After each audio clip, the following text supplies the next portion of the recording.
Anambra since 2015 till now, and I've not been afraid to stop talking or to continue not to continue talking about the killings in the southeast.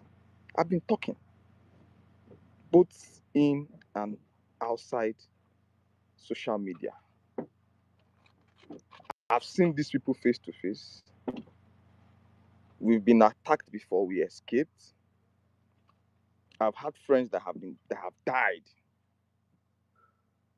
Friends that were not politicians, friends that were not partisan, and friends that were partisan also. They were politicians also.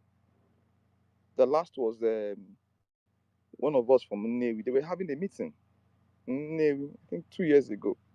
Guy, his wife just gave birth. And unknown gunmen went there and they killed people.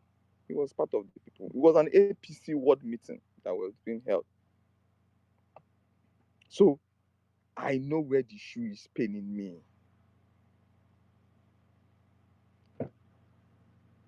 A board member of an organization I have business dealing with, Dora Koini's husband, was killed. So for anybody to say I am now playing politics with the lives of Anambra because I say Soludo should be booted out and let APC government come in, I don't think that person clearly understands what politics is all about and what playing politics with life of people means. If there's anybody playing politics with the lives of Anambra, it is the governor himself. It is the governor himself that have refused to use his political will. Thank you very much. That have refused to use his political will to bring security to Anambra. That have refused to bring his head down and go and ask other governors from other neighboring states, how did you do it? He has refused to. And you must understand something. See, let me tell you something. I like what Erufai says.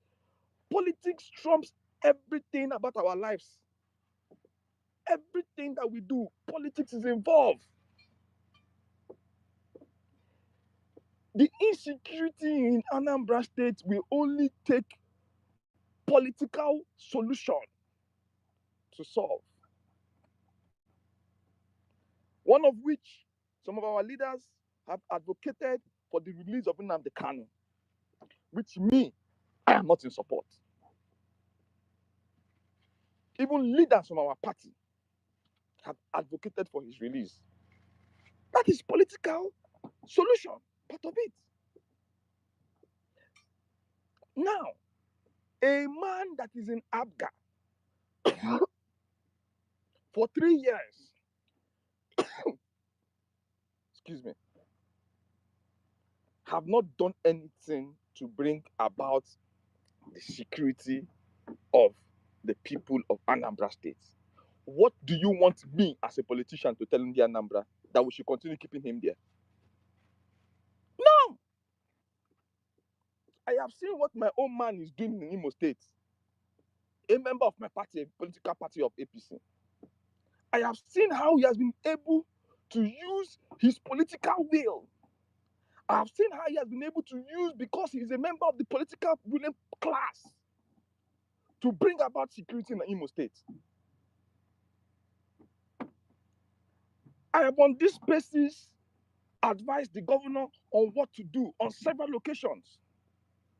This car is sharing now. I have been saying it since last year. This car, he came and I've been saying the appointment of Emeka, I've been saying it since last year, that after the killing of the security advisor of Willie, till Anambra has not had any special security on special advisor on security since then. Why? I have been saying it took the governor 2 years or 3 years to appoint one. Is that a man that is serious? And I call him professor of nonsense, because I know what I'm saying. A professor that feels that he knows everything, a professor that doesn't want to take advice, A professor that will wait for how many years to now begin to carry out security intervention after how many people have died. So when you say I'm playing politics with it, yes, now I am now playing politics with it. Now I am now playing politics with it.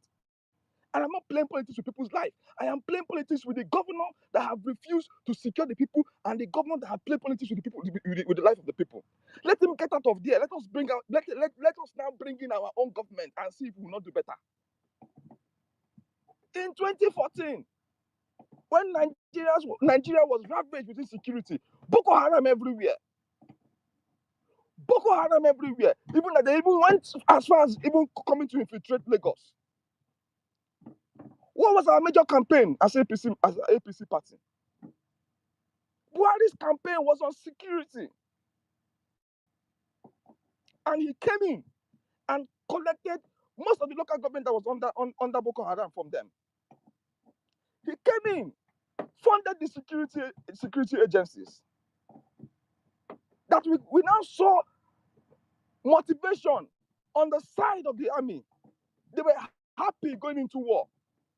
Before they couldn't face Boko Haram because the money that was brought for security was being looted by PDP members. The Tucano jets were being bought under Buhari's government. The armed forces had a lot of security intervention. Money was being pumped into it, and the money was going to the right places.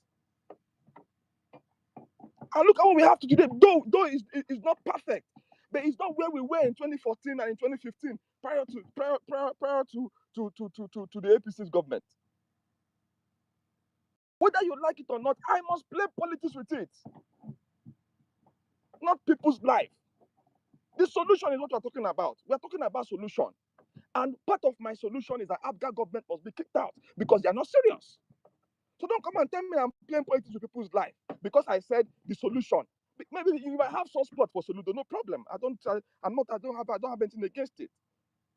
But part of the solution for the insecurity in Anambra State is that Soludo, come November, Anambra must vote out Soludo and bring in an APC government. That is only when we can start to say yes. We will focus on security. Now, Ugo, let me ask you a question. We have a PC in Imo State.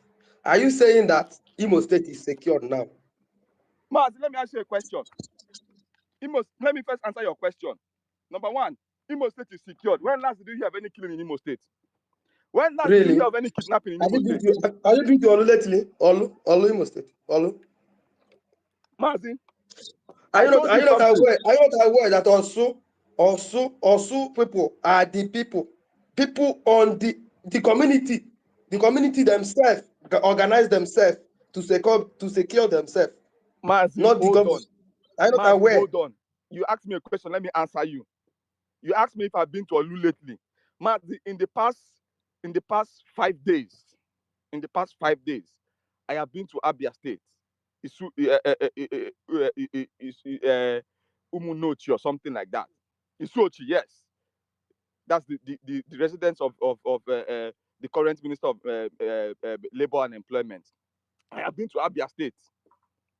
I have been to Ebonyi State. I'm speaking about Imo State, not Abia. I'm coming some. Let me land now. Let me land.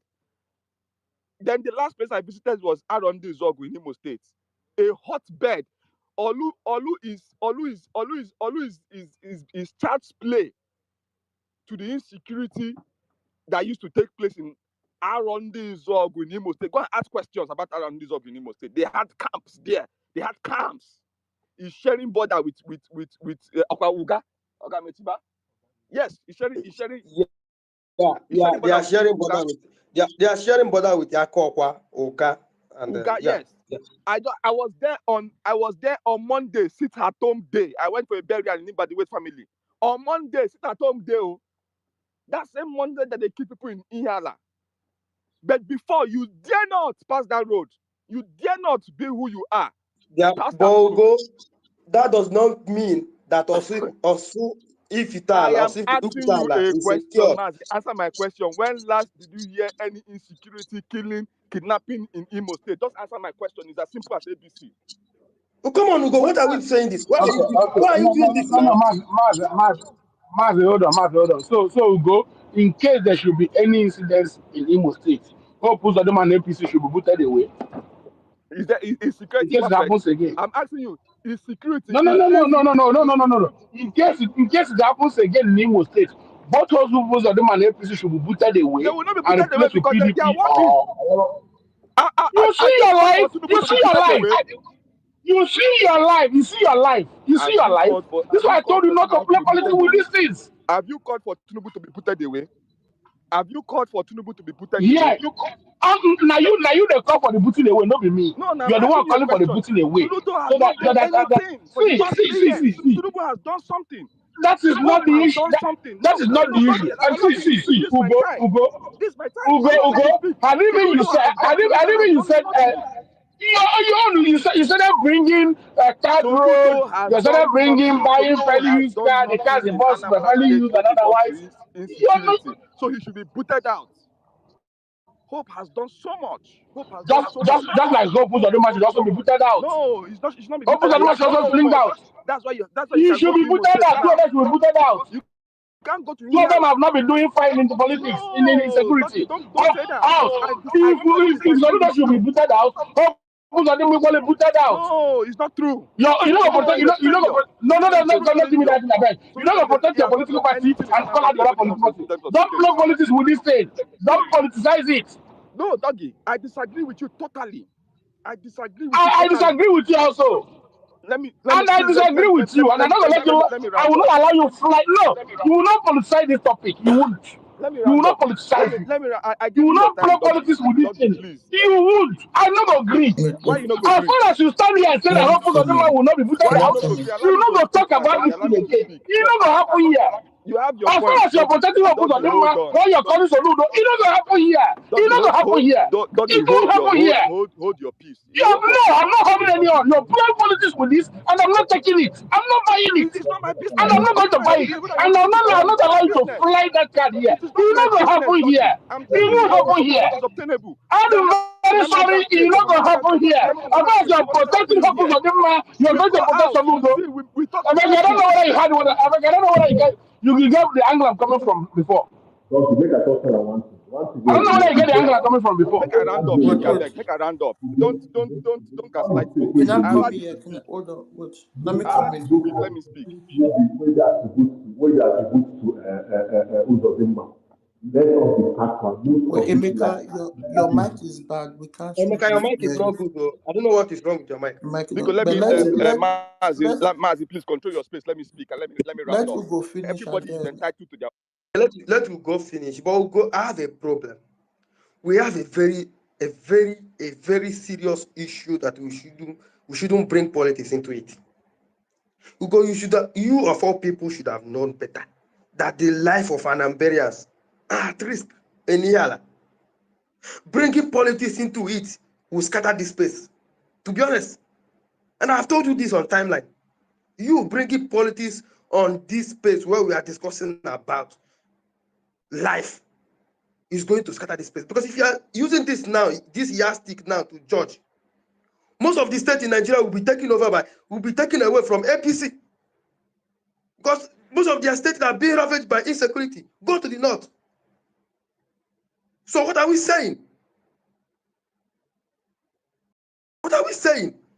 We should not bring politics into this. Hope Uzodinma, for how many years, do not sleep in his house? For how many years? Do not sleep in his house, in his own house. So, we should just say Hope Uzodinma be with APC. We just, in fact, if you are using that yardstick to judge Soludo, APC should be killed in Imo State. APC. I mean the political party, not the people now. APC should be killed in Imo State. They should vote them out and disregard anything that concerns APC. Yes. Yes. Let's know. In fact, in Ebonyi, minus David Umai, the current governor has not done enough in terms of insecurity. Can we be honest? I just told you before that in my community would not have any police barracks now. No police, no military, nothing. They have burned everything down.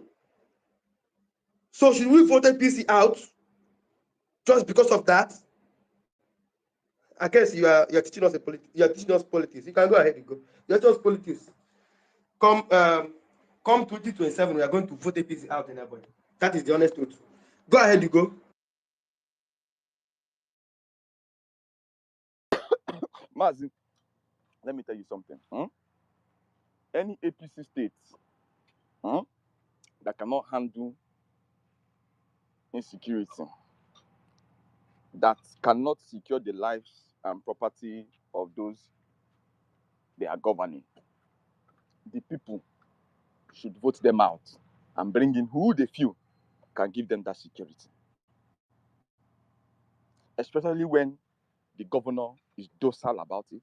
You are here, Maz. It's the same you that said a House of Assembly member was kidnapped. People died in Iyala, and the governor did not come out to make any statement about it. Does that show you that somebody is serious to talk about to bring about security in the state? The same you. But we have seen on different occasions where incidents will happen in Imo State and the governor will drive at late night and go there with security forces.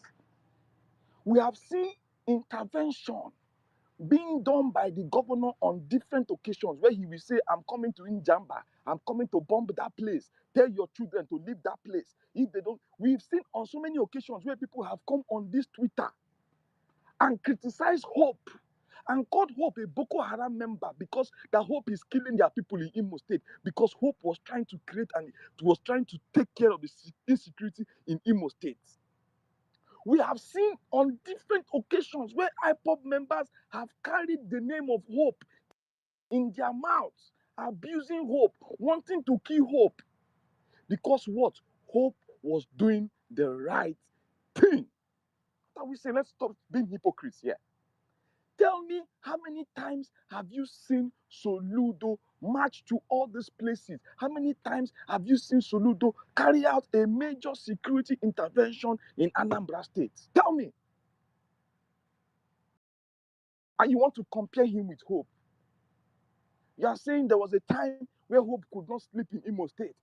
They done did this or that. It's a lie. He was sleeping in his house. Go there now.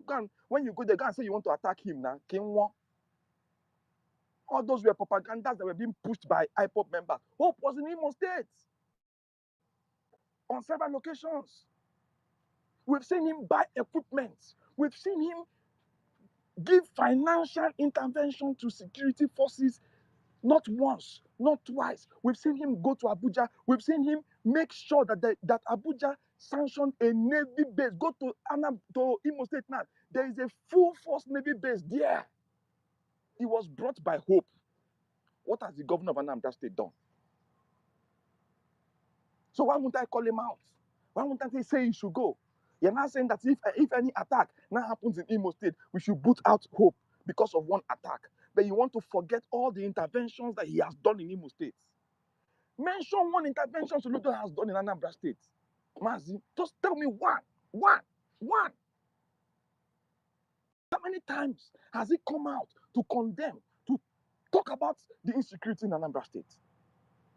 How many times has he said, okay, let me call these people, these governors that have done so much in their state, let us sit down. Tell me how you people did yours. Are you aware? There are times when Soludo took over as a governor, you cannot pass Aguata, you cannot pass Oga Axis, you cannot pass Nokwa, you cannot pass. In fact, that Aguata, his own local government. That Aguata, you cannot even pass. In fact, Old Culture is no go area. Are you aware? Before wait. He said I should mention one. Are you aware there are times you cannot pass that place? Even the same law we are talking about that exists. You are talking about to Nnewi South. Nnewi North. Are you aware there are times you cannot pass it? It will took Soludo. Nnewi South and Nnewi North is a local government that that is dear to my heart. That's where I'm from. Wait now. And Are Mazi, you the people aware that before the people Soludo that took? the people Are that you aware before hold Soludo on took? now, Are Mazi, you you asked aware me a before question. Let Soludo me answer took you. over as a Let governor? me There answer are you times you now. cannot pass that place. Are you aware? Hold on, Mazi. Okay. Mazi, hold on. The issue of Nnewi not has nothing to do with the governor. It was the senator that carried out the intervention, the late senator that carried out the intervention. I told you on your space now. We When did Nnewi you not took that contributed intervention? money. When he took that intervention, you see your life now. Mazi, I said it here in your space now. Have you forgot? Maybe you hear so many things. There's nobody that does not know that the security in Nnewi North, and most especially an environment, Nnewi North, Nnewi South, the insecurity there was mitigated when somebody like the late Senator Ifeanyi Ubah decided to take that thing on his own. I told you now. I told you how Soludo fought him. But Ifeanyi went to Abuja and got security clearance and established that security force, that security agency in Nnewi North. How we mounted cameras. I said it in your space. Maybe you've forgotten. This morning I said it here. How we mounted cameras at different strategic positions. How we gave walkie-talking. Even Pure Water Seller had walkie-talking. We gave them walkie-talking. If you see something, you say something. That was the slogan. See something, say something. Because before, Nnewi North was a hotbed. It was in Nnewi North they tried to kill Chris Azubogu. When his entourage were going to the airport to pick him, they didn't know that he was not in the vehicle. It was in Nnewi North. Joe Igboke's house was burned down. It was in Nnewi North. Federal Road Safety Office was burnt down. Before we now said no, we must meet this thing at the board. And with the community, we bought arms through the police agency. Establish the security So force. are They you were not under the aware? police Are you not division. aware that are you not aware that Anambra is no go area before Soludo took over in office? Are you not aware that Which Anambra is no go area? Mazi, wait? under Are you Willie not Anambra aware? was safe. Wait. Are you not Under aware Willie, that this same year that we are government, talking about? Anambra was Wait. safe. Are you not aware that the same year that we're talking about today? Do not vote. Do not vote the day we are voting in Anambra State. Are you not aware? So are you not aware? They voted on Tuesday. Are you not aware? Mazi, Yes. you and I know that the governor of Anambra State has failed woefully when it comes to insecurity. He has failed woefully. He has not done any intervention. He should go and do the intervention. If he does the intervention, I will praise him. Just like when he came out few weeks ago, I've forgotten the space I was, and they were reading about the intervention. I saw it on the news that he has appointed Ken Amaka in, that from February there's going to be a security outfit, Operation Pochapu or something, and they brought out vehicles and everything. And I commended the governor. I said, you are now you're not listening to the people. I thought you were turning deaf ears before, because these are some of the things we advised. We advised by my level of participation. I sit with some of the people that even work with his government, and I tell them face to face, you cannot do me anything. I tell them face to face, look at what your man should do. Even the one on this Twitter, separately, me and him, we have squabbles on Twitter every day. But in the past few weeks, we've met at burial ceremonies, at wedding, and I tell them, I say, your man is not trying. This is what he should do. And I commended the governor when he did that. But we're still waiting for the takeoff. He said it's by February. There's going to be a carrot and stick approach where he's going to everybody that is a criminal or a terrorist or a kidnapper. You have from February 1st to February ending to come and surrender and repent. Go, And I'm asking. go thank God that you have succeeded in making this space a political one. Remember, you college the market in my area. Because this thing you're saying, this equality market in my area, that is the honest truth. This thing you're saying, if anybody repeat this in federal, don't be angry in any specified yourself. Because if Mazi, I have told you something. wait. In every ramification in Imo State, if you put together what has happened under Hope Uzodinma administration, Hope Uzodinma does not deserve a second term. Hope Uzodinma, there is no way you can tell me that Hope Uzodinma deserve a second term. Hope Uzodinma did not in any way. deserve a second term, where some places in Olu Trinidad cannot be accessed. People are still running away from their home. Where some people can stay on the radio in Imo State and say something, and a place here, a new university will be burnt down overnight. Hope Uzodinma never said anything to the death. Hope Uzodinma never arrested. That guy that was arrested has been released. Till the death, he's still working. He's a free man today. No Super has been released. Mazi, who arrested him? He said he wanted to say Hope. No Super. He was arrested, but he has been released. I'm asking you, who arrested him? Has he paid for the crime? Has he paid for the people that died that night? Has he paid for it? Has he paid for it? Did he pay for it? Did he pay for it? Did he pay for the job? What did he do? What did he do? What did Hope Uzodinma do? What did he do? You have your own what did Hope Uzodinma do? As the governor of Imo State, what did he achieve? What did Hope Uzodinma achieve? Close to 8 years now. What did he achieve? What did he achieve? Don't worry. What did he achieve? He wants to install APC. Who is that person that you are going to install in Anambra State from APC? Who is that person? Who do you want to remove Soludo to install now from APC in Anambra? Don't worry. Who do you want to remove Soludo now to install? You are supporting Soludo. Who do you want to remove Soludo to install from APC? Who are you supporting from APC to represent Soludo? Who are you supporting? Who are you supporting from APC political party to represent Soludo? Who is that person? I want to know the person. I want to know the person. I want to know the person. If you want to make this what is happening in Anambra State today as a political one, let's make it. Who do you want to install in Anambra State from APC? For Christ's sake, who is that person? Don't worry. Who is that person? Keep your ears to the ground. Keep your ears to the ground. You will see it. Don't worry. Very soon we will start. I'm not putting any head to the ground. Don't worry. You will see. The honest truth is that Anambra State have rejected APC. Anambra State, I will say this to you. You know this and no peace. Anambra State have rejected APC. Maz, let you finish. Let you finish. Let us report, please. Let him finish. Let us put the report up. I have finished. I have finished. I've said my mind. So this is not supposed to be politics. You people have political agenda. You people have political agenda. You brought politics into this. I'm not making you don't finish. Let me talk. Ugo, you don't finish. Let me talk. Ugo, you don't finish. Let me talk. That's just the fact of the matter. Now, with the same rod you're flogging, let us flog with the same rod. No, Emeka, hold on. Let us flog with the same rod. Hope Uzodinma, in his state, we have had many killings and everything. Unrest and what do you call it? He should also be booted out. Anambra, Soludo has failed. He should be booted out and replaced with PDP or LP. It must not be APC. We don't just have APC in Nigeria. We have LP, we have PDP. They are also there. So you cannot be coming and telling us you should be booted out and replaced with APC. It's only APC. PDP and Labour Party are dead in Anambra State.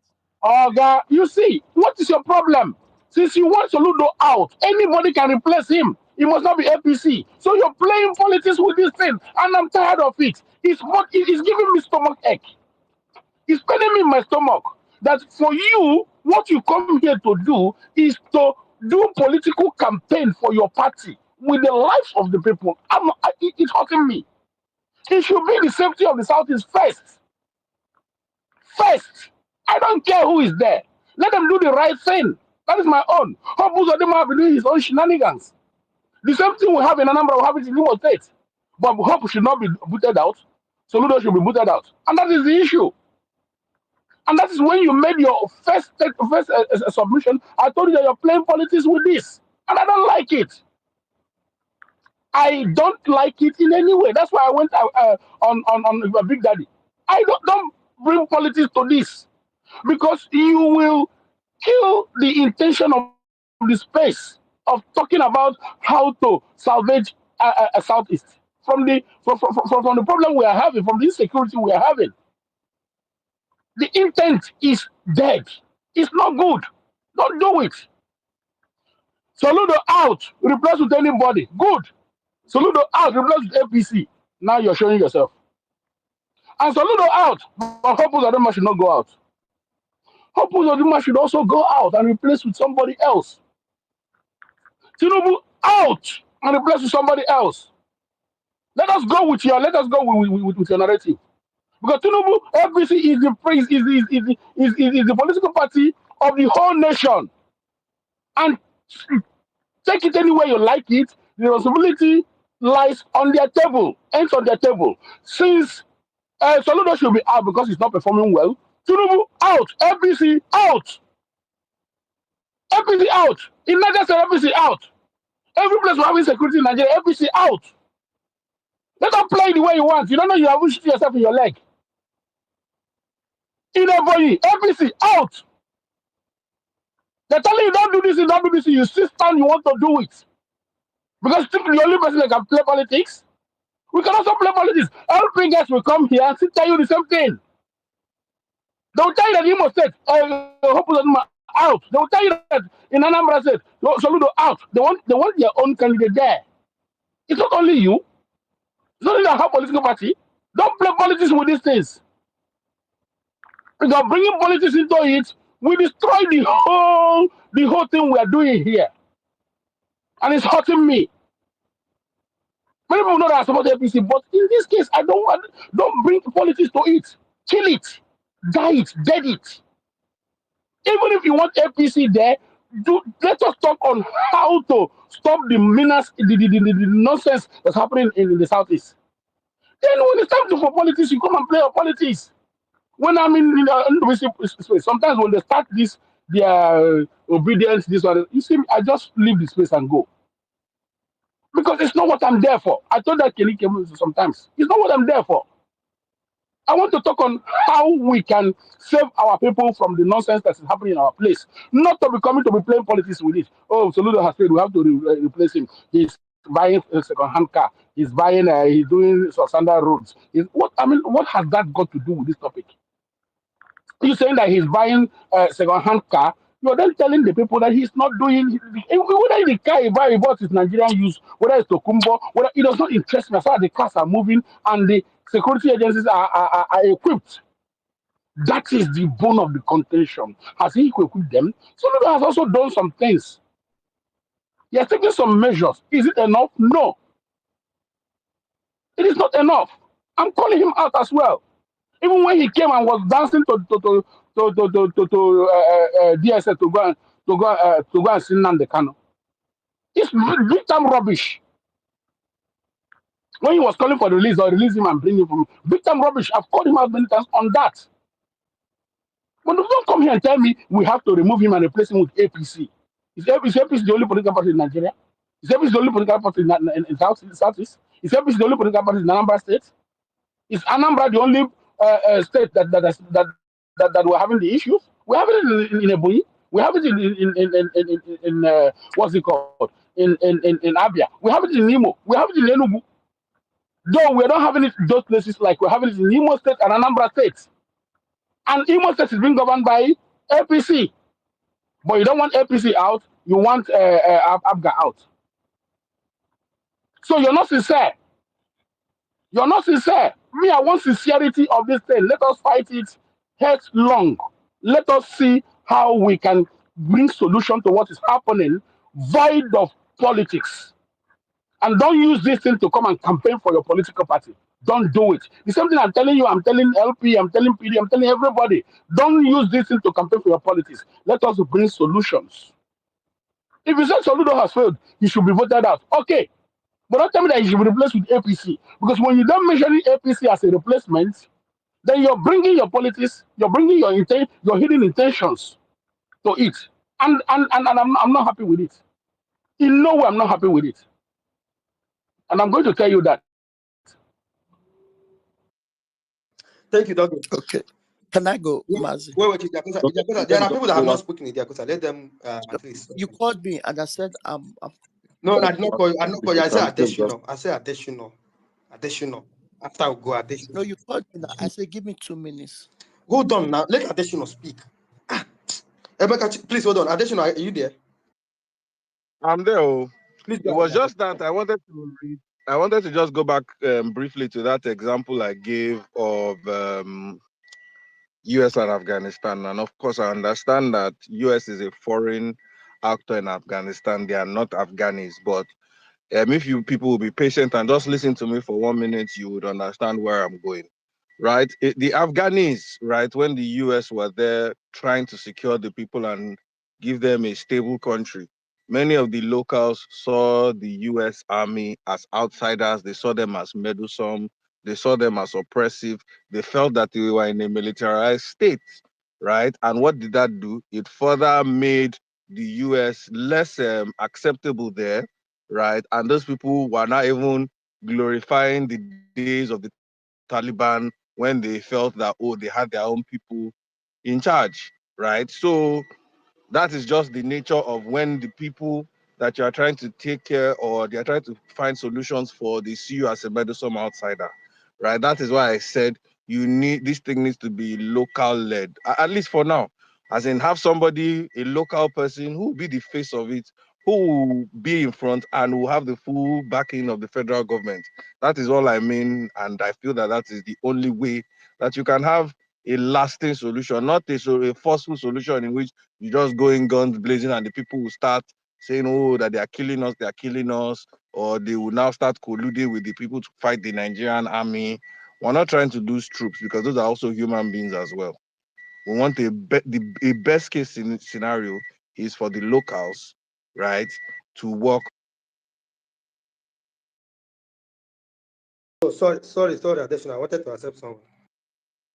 Okay, I said the best case scenario is for the locals to collaborate with the federal government. The federal government cannot do it on its own. In fact, there are many things, information gathering, right? There's what do you call it, relationship building. All those things are trust building. All those things are not done without the locals, right? So you need a local. I don't even know who. I don't know who would be a champion for this kind of cause. I can't see anybody on the horizon, but somebody has to be that focal point that the federal government can now back this person or back this group or back, even if it's the Southeast Governors Forum, right? They come together, they now target it, then federal government can now back them, right? So that it won't seem as if, because the tensions in the Southeast is real. Buhari just left. That's not that long ago, and we know everything that was said. They hate us. They hate us. They hate us. They hate us. I have a colleague from the southeast who would always complain that why are there so many soldiers in the southeast? That why are they killing our people, right? So sometimes you can't just in your head say that the solution in your head without the locals working with you would work. That is actually that is the opposite of what governments do. I think somebody posted on the timeline about Kwame Nkrumah, how Kwame Nkrumah, he thought he was doing the best for his people. He was trying to build a nation for generations to come. And the people celebrated when he was kicked out. And he asked his friend that why. He said that the people, all they wanted was milk. That's all they wanted, milk. Okay, I remember it was Saliu. I immediately that sent it to me. All they wanted was milk, but you felt that they wanted a brighter future. So sometimes it's not just, you need to work with the people. You can't escape it. That's all I want to say. Thank you.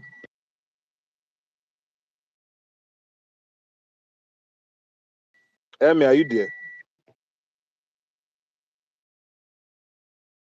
Mazi, are you there? Nnaemeka, Mazi, short room. KB no. Yeah. I'm here. Now, Kenike, they stress my life. Kenike, respect your old age. Oh. Now you they stress my life. Try to accept you for 100 times now. It's not working. Okay, I'm here now. So, Kenike, you are the one to go. You are the one to go. At least you have not said anything on this space. Hold on, Emeka and Diakosa and First Light. Una go. So, Kenike, go ahead. Thank you very much. Are you hearing me? Yeah, I can hear you, As my I brother. as I depart on my early morning dangerous walk. Anyway, so let me start with the last point that Adesina made. And Adesina, the last point you made is the problem. The problem, I wish that imbecile they call Akokaria is still here. The problem is that there's now a schism. So Adesina, I'm sure you hear me every day. I'm telling you, I don't like Tinubu. But if Tinubu says, come and join the army to kick out these IPOP people, I will go and join the army. That's how much I despise them. You're talking about local collaboration with people who were killing Igbo people who were of the military, with people who were killing NSCDC, civil defense Igbo people, military people, police people. No, not collaborating with the IPOB. I'm talking about with the locals who are willing to work with Yeah, the yeah. government. So you see, additional, the problem that a lot of Igbo people have an uncanny, give me a second, have an uncanny relationship with that word Biafra. To Igbo people demystify that word Biafra from their mind, we're going to have problems. God bless you. A lot of Igbo people, I mean, I had a EPN space yesterday. I went ballistic. A lot of Igbo people are sympathetic with that word. A lot of Igbo people are sympathetic to this stupid movement because they said, no, I are sympathetic to this thing. Is that they can't separate having a genuine grievance without becoming an IPOB member. They can't separate it. They can't separate those things. So if you are to blame anybody, I'm not going to blame the federal government. I'm going to blame ourselves. We brought the army to the southeast. We brought the army to the southeast. So what is all this nonsense? We brought the army. When you have lunatics like that fool, Akukaria, oh God, I pray I don't see that boy in physically. I pray. I never meet that guy physically. It's not if I can't even track him in South Africa. Does he have paper? I know how to do it now. Don't forget, say I be MFA boy. I just know what to do to cost me some little money. I pray that I don't see him. When you have fools like that, you putting up the tweets that he tweet out. How do you even start to solve this problem? How do you solve a problem that has created a schism? Additional, how do you stop that problem? I mean, recently it was when I don't want to bring up it, but you saw you were talking about the issue of the laws, all those things. How do you solve this problem? It's a big question. How do you solve a problem like this? A problem that Igbo people themselves brought to themselves because they wanted, you're angry with Buhari. I am anti-Buhari. So because I'm anti-Buhari, I will go and create insecurity in myself is to prove one point. To prove which point? Now, it is difficult because these are homegrown people. These are homegrown people. This places Nnaemeka is talking about, Osumogu, Osu, Ilu, Lilu. Do you think it is Fulani people that are there? It's Igbo people. Igbo people of those places that are there. Doing those things. And I should blame Tinubu because I don't like Tinubu. God forbid. Do you see me blame Tinubu? I'm anti. Have you ever heard me blame Tinubu because of IPOP? Why should I do that? Tinubu can as well ignore us to destroy ourselves. No, I should blame Tinubu for a problem we created. Yeah, it's the federal government. Yes, we can talk about federal government. Federal government, yes, I agree to that level. But the point is, everywhere in Nigeria has their own problems. Everybody's angry with Nigeria. But do you see them create anarchy for themselves? You stop people from going to work. You stop people from going to school. You kill your own people. And you expect people like me to come and start playing the ostrich. No, I'm not going to play the ostrich with anybody. Never. Never. So that's why I am vehemently, let me repeat it again. I am vehemently, I know you've told me to calm down before, extremely anti-IPOB. Once I feel any sympathy, I stop talking to you. I don't consider you a human being.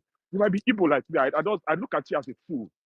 Because the nonsense these people have done, it's not today. You're coming about insecurity. Insecurity is the list of the problems this was created in the Southeast. Why would I, if I have money now, you think I will invest in the Southeast? All of you must be joking. All of you must be stupid. Me, carry my hand and invest there. And I'm from Anambra. Went to school in DMGS Onitsha. But you're telling me that Tinubu and marginalization is your problem. Yet you have created a schism. I don't consider I have nothing. Let me repeat it again. I have nothing of value with any IPOB or BRG supporter. They can be Igbo like me. There's nothing. The only thing I share is that we speak the same language. I share nothing in value with them. I consider them enemies. Let me repeat it again. I consider them enemies. Because when you try to talk sense in these people, they don't listen to you. You ask them, what is the benefit of the sit-at-home? Till now, they've not told us what the benefit of the sit-at-home is. Till now, instead, what they have done is that they've brought disgrace, they've brought derision, they've brought insults to the Southeast because of their foolishness.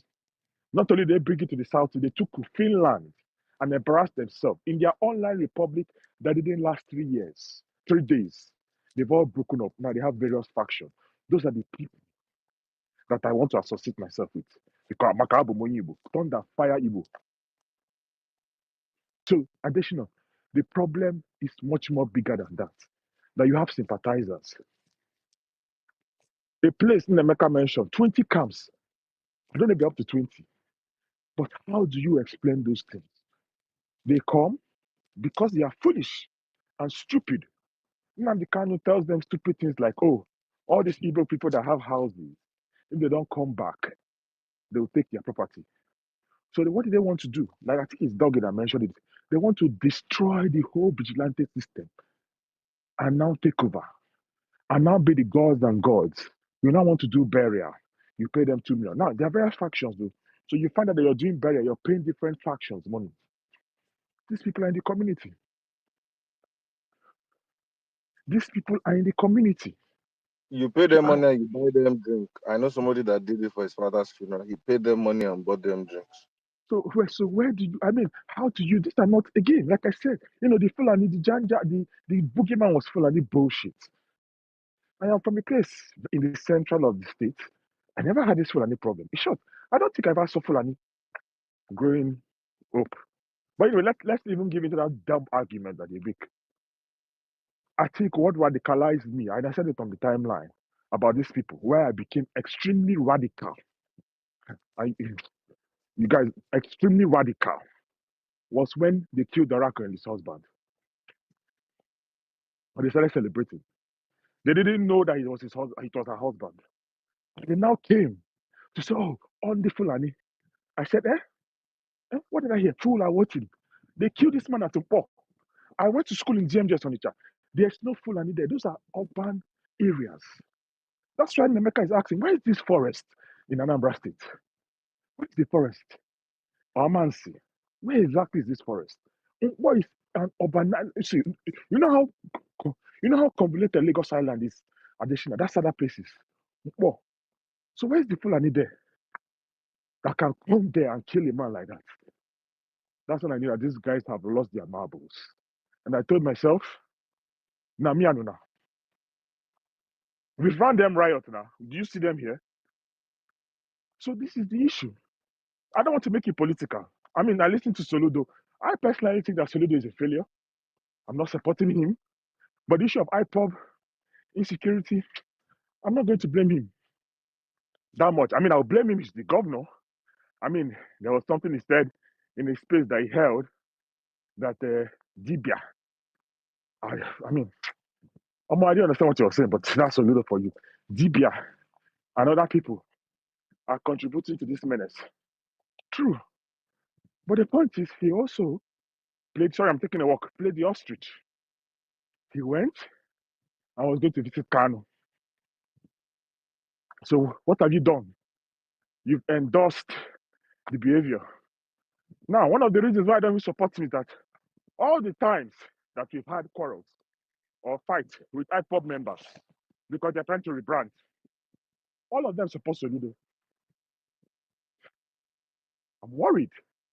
Why is IPOB supporting Soludo? What is Soludo doing for them?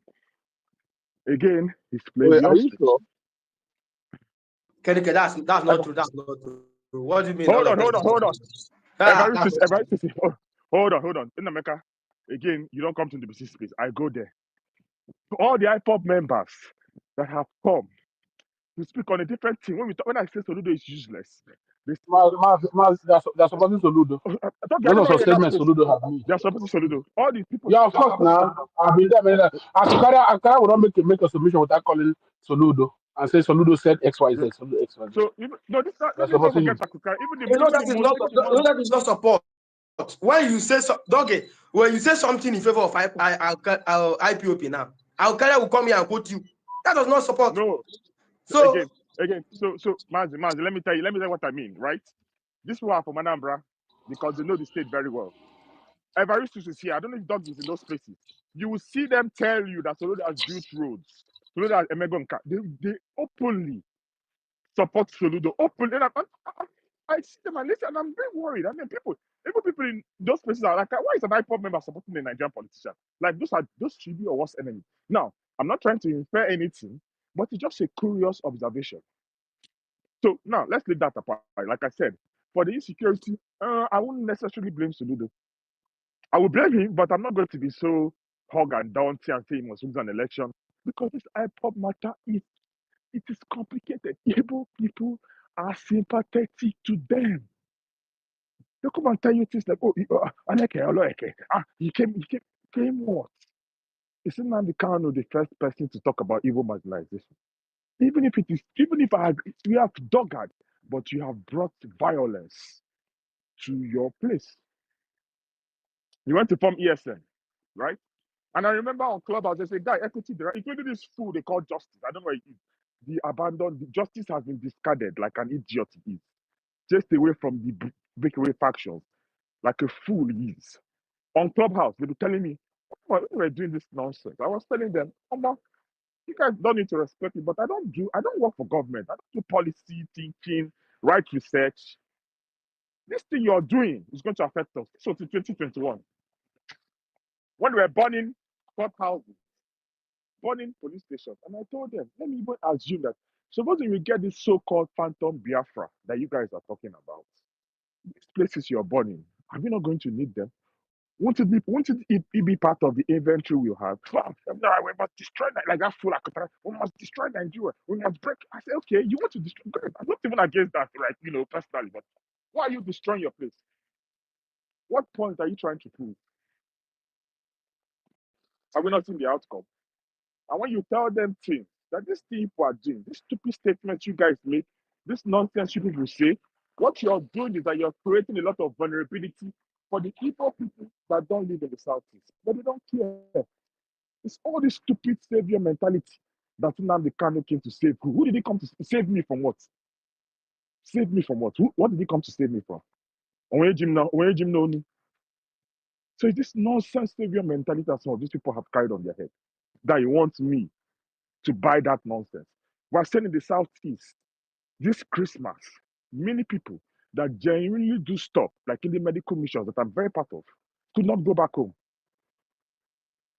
Could not go back home.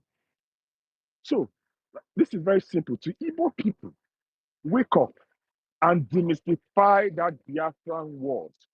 That anytime they mention Biafra, their head will start turning. And they gotta start donating. You're on the spaces, Mazi, I'm sure you go to those spaces where Igbo people will sit down. Start listening to just if you have time. Sometimes I'm just busy at work. I just listen to them. You see them.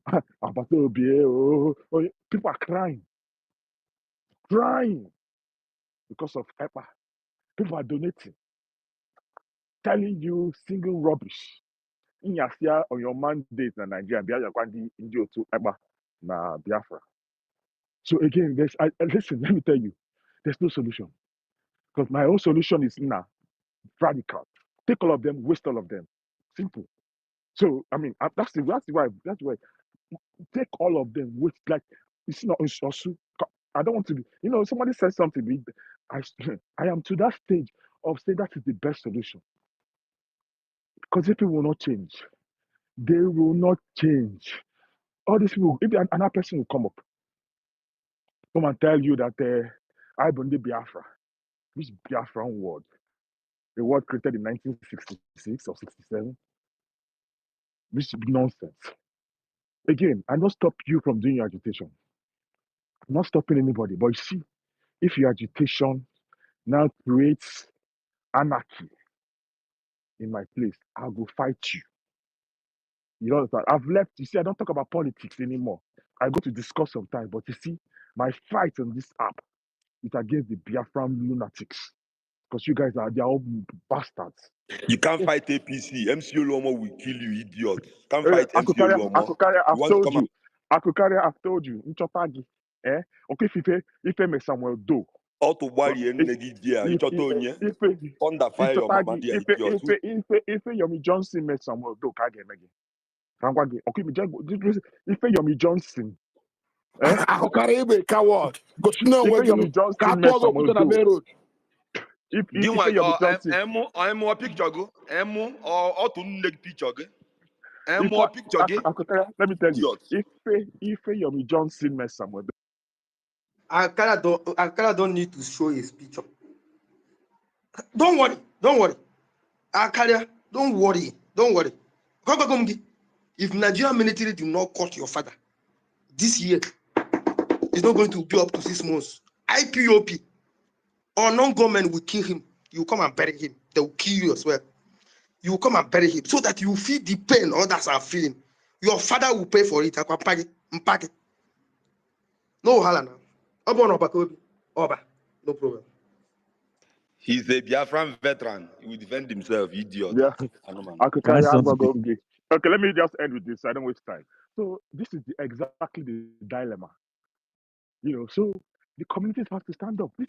This is beyond a You run from federal. APC, you are looking for soft spots.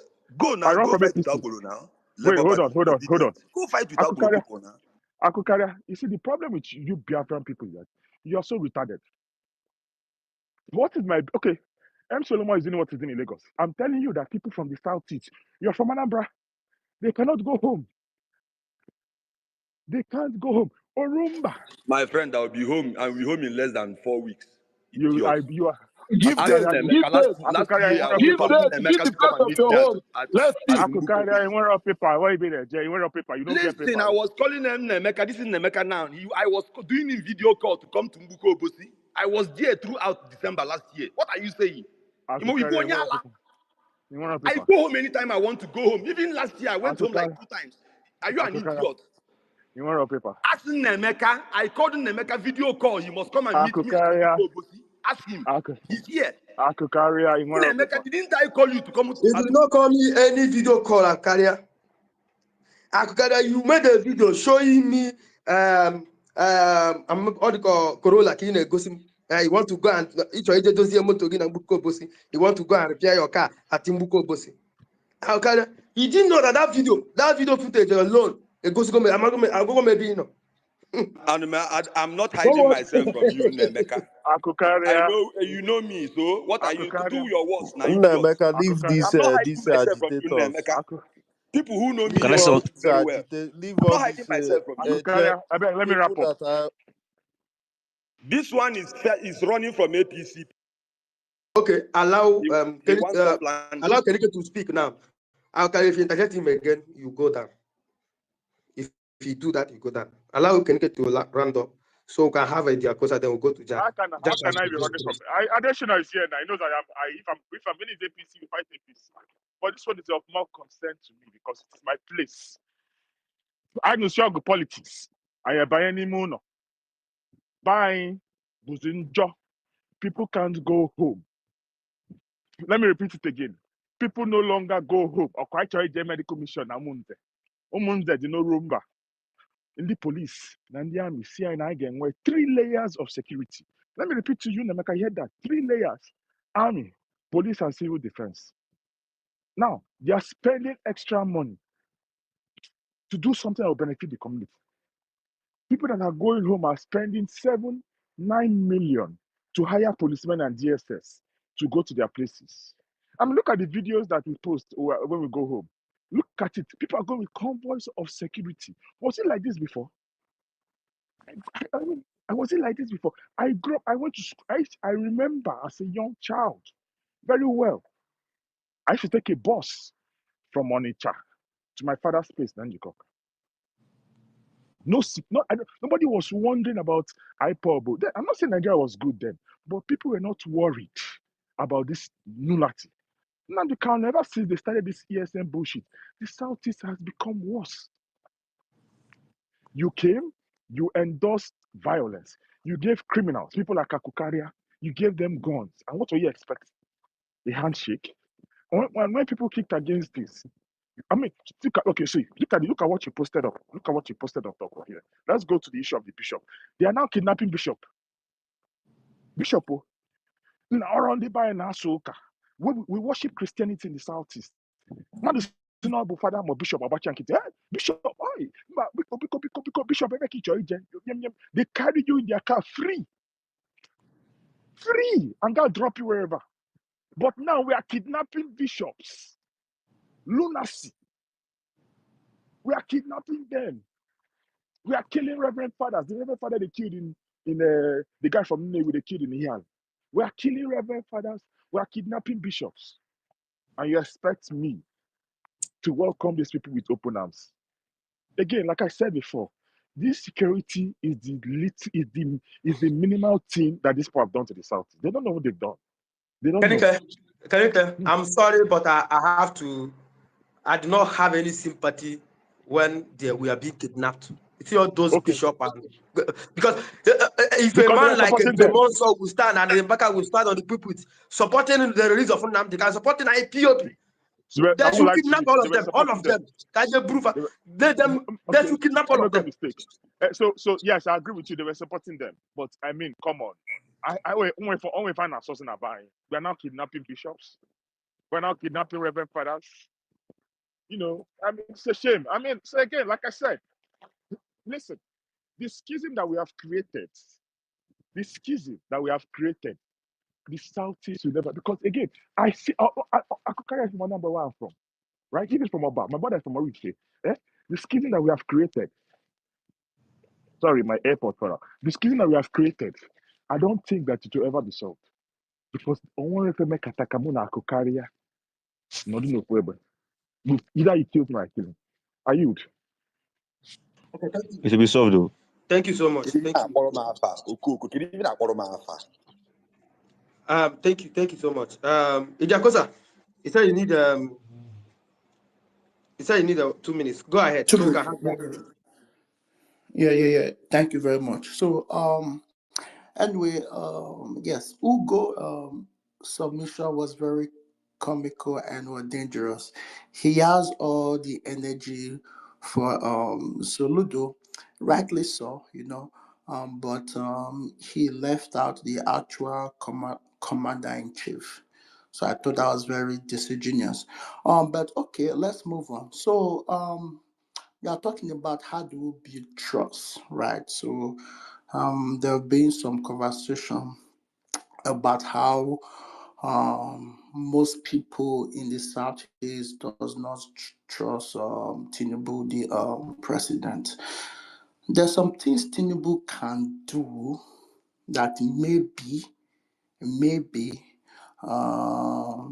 he can hand that trust. I'll just give few examples, right? So, like for this particular gruesome and heinous crime that happened, I mean,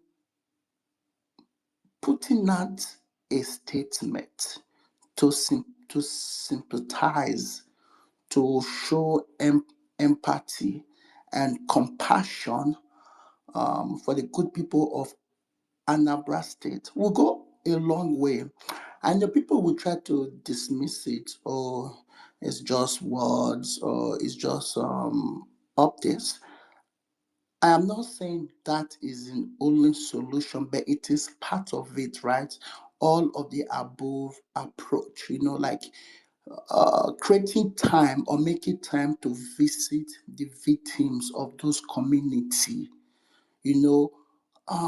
When people see that you are making efforts, to to feed their pain, their anguish and sorrow, maybe that trust that was lost will start to come back. While you are doing that, yes, Adesina spoke about partner with the locals. I think that it is a responsibility of the president to create a conducive environment where the locals, will feel comfortable in sharing information and working with the president. But the president have to take the lead to protect his citizens and his people. So yeah, so I think, just just showing like empathy and compassion at the same time, going after the bad guys aggressively, going after the criminals and terrorists. I think we go a long way in trying to reduce or curb the mayhem that we see not just in Anambra State but in all over the country. Mazi, thank you very much. This will be my last submission. Make I go sleep. Thank you. Happy Okay, New thank Year, you, dear guys. brother. Thank you. So, Jack has been advocate of economic Biafra Kenike. If you are saying that we should kill the agitation in Biafra, Jack and Bitcoin Chief has been advocate of economic Biafra. All right. So, isn't that the way we should go? If we cannot kill that name Biafra, should we channel this name Biafra to something that will benefit the common man on the street, like hospital? Since by the mention of the name Biafra, some people will be stupid, some people's head will be knacking. Can we channel this name Biafra? Once we mention it, some people will be donating for us to build a hospital, for us to innovate schools, for us to, in fact, to empower youth in our labor. I think this is a very good idea they are bringing up, but I didn't know. I didn't know whether people are going to follow them. But you know, when we are saying that Biafra should leave, we want to leave Nigeria, that is when people will be following you. But let's hear from Jack. Jack, the build, are you there? Jack. Mazi, afternoon. From here, ndị be anyị ekele m unu. Good day, everyone. Oh, Mazi, my heart is heavy for the killings in Anambra because I think the thing go too much.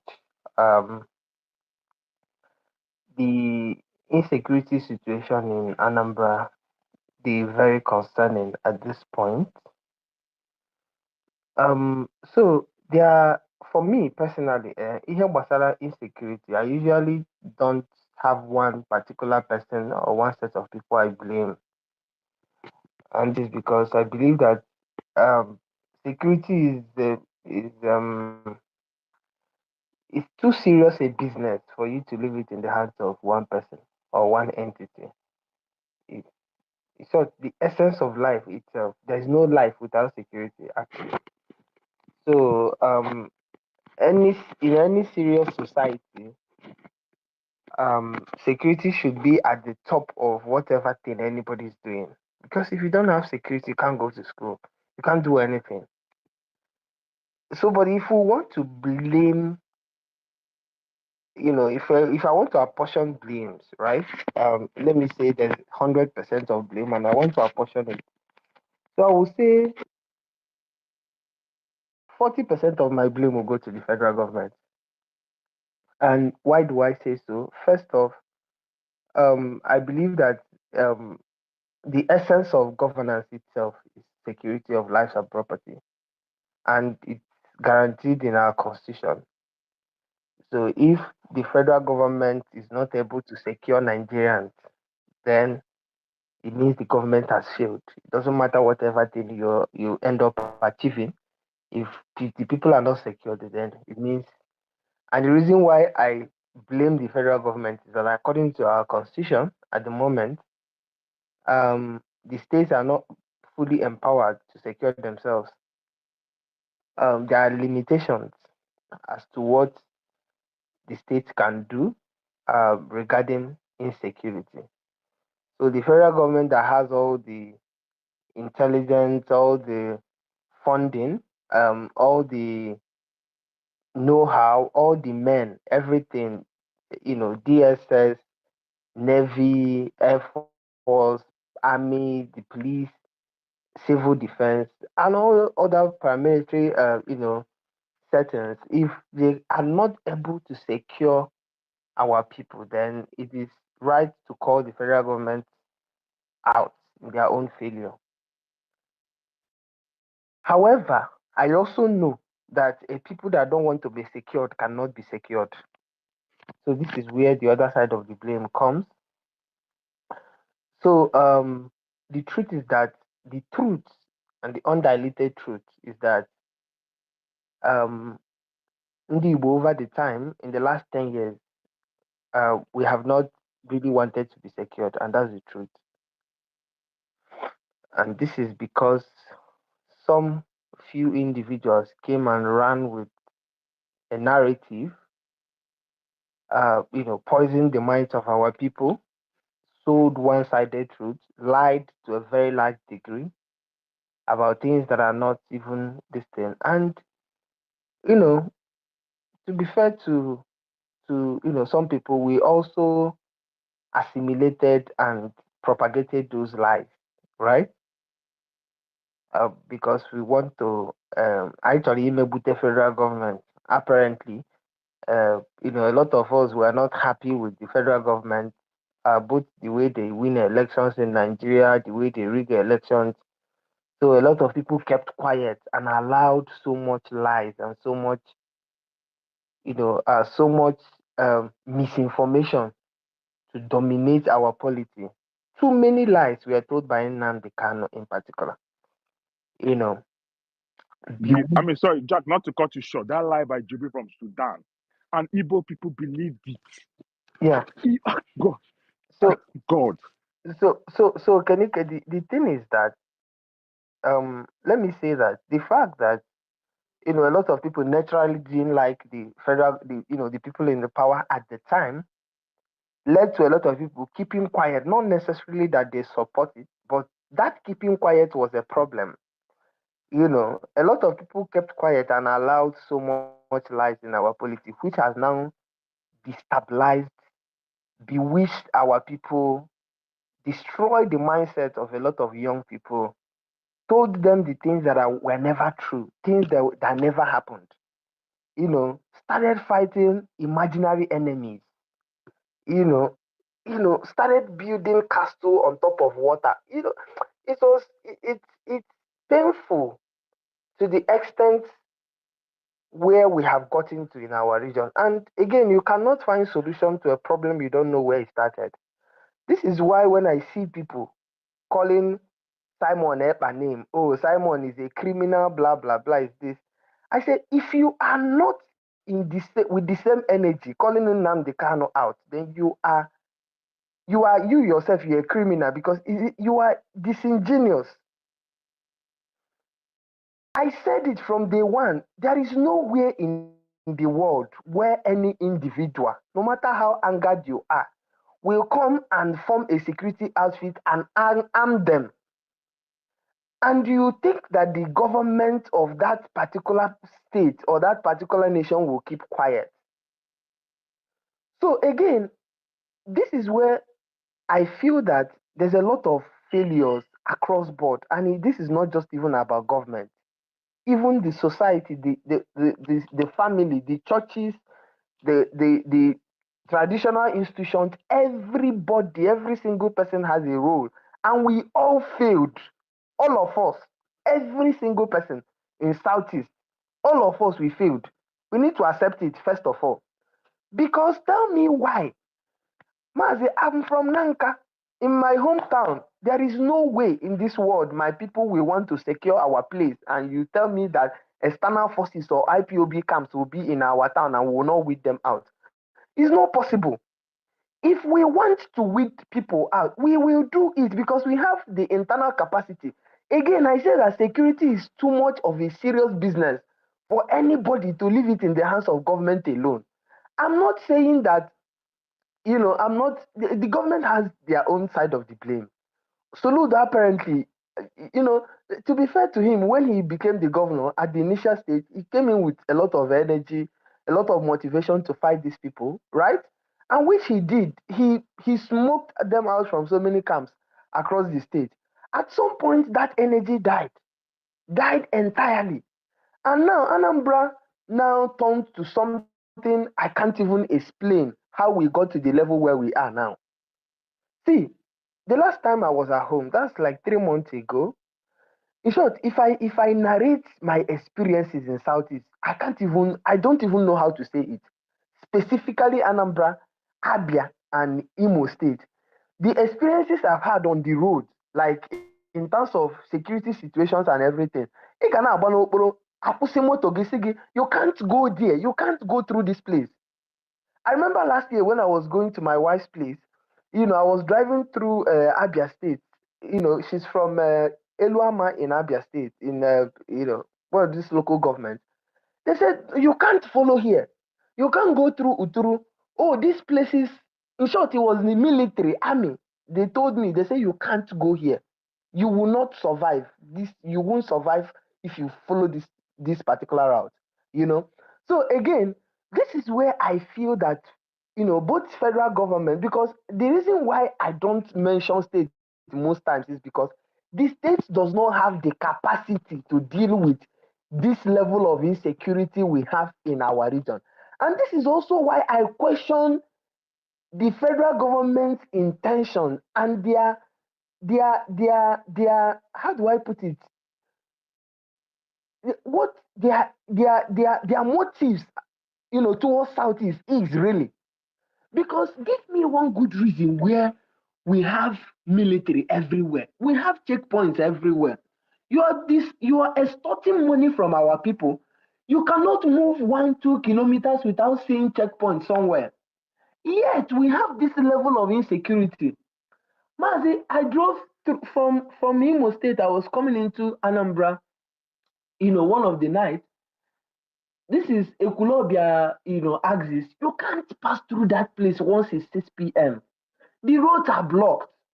They know the camps of IPOB boys around Ndi Keliongu, Oboji axis and everything. Why are those places not like, again, I'm not going to blame Soludo in particular, because Soludo does not have what it takes. He cannot even vigilantes with what's it called, with the kind of ammunition they will need to be able to fight this fight.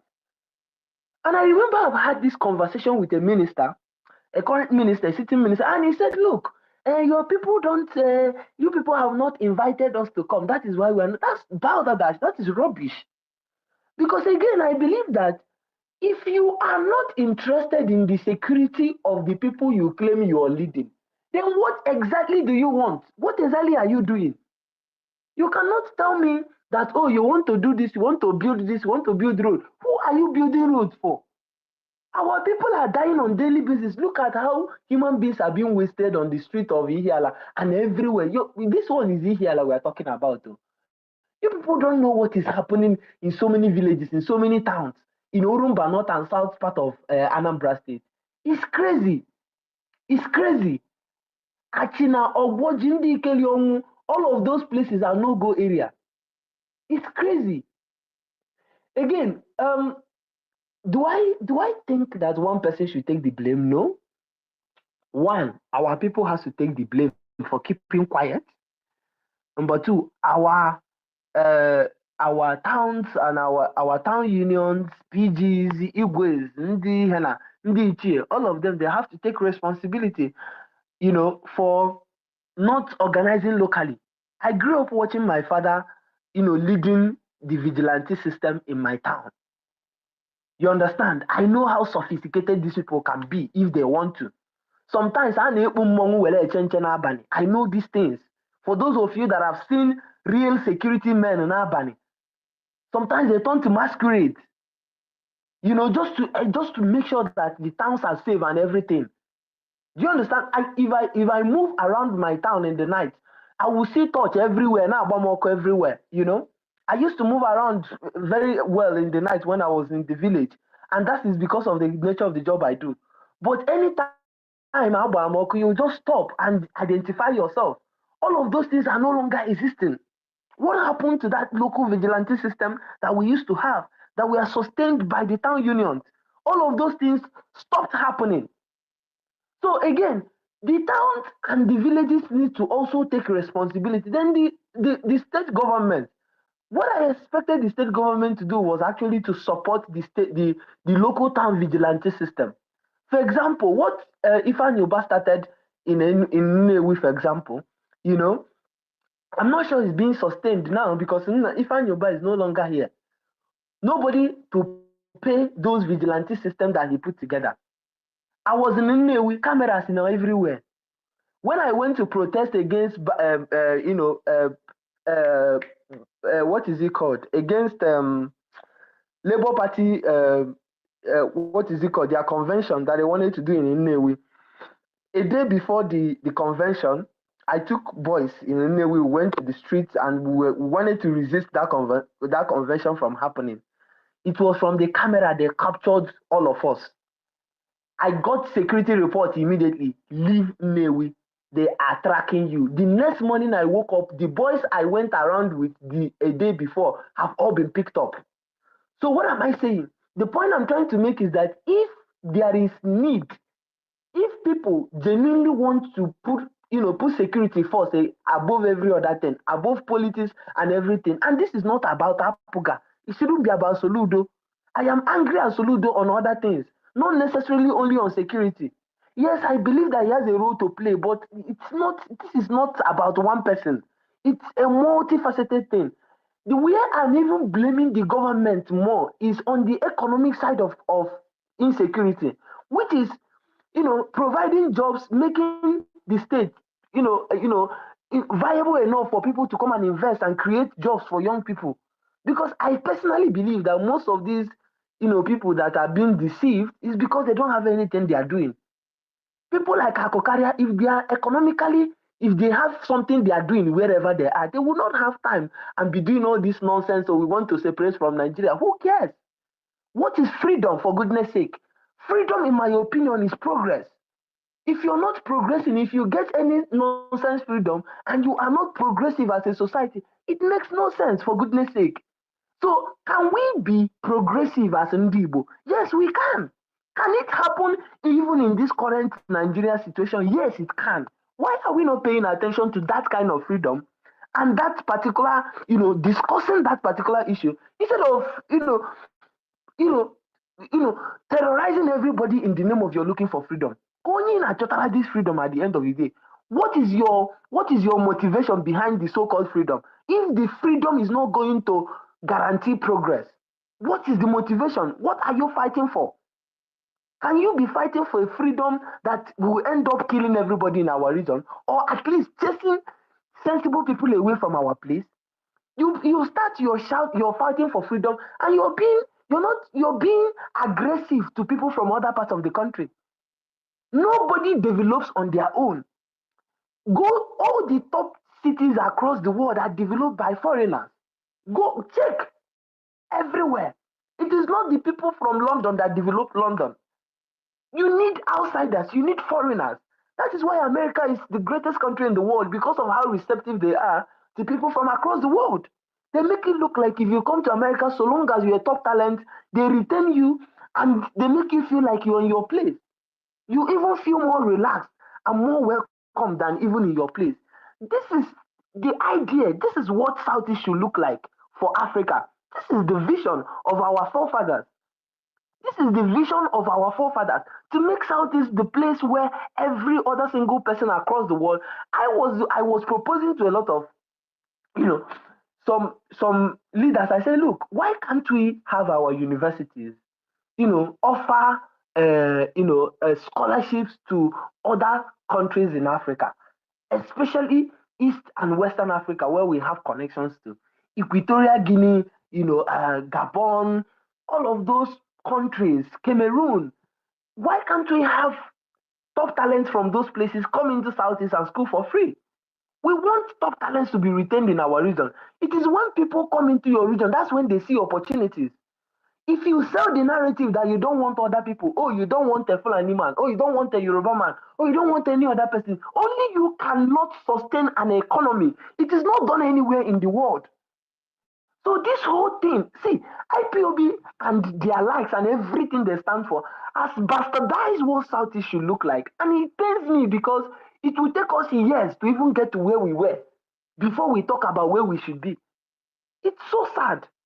Mazi, I'll use the mic, Jerry, at this point, because here did not be too much. But yeah. Thank you, Jack. Thank you. Thank you. I wanted to ask you a question, but but it's fine. Thank you. So, well, but Jack, let me even ask yourself.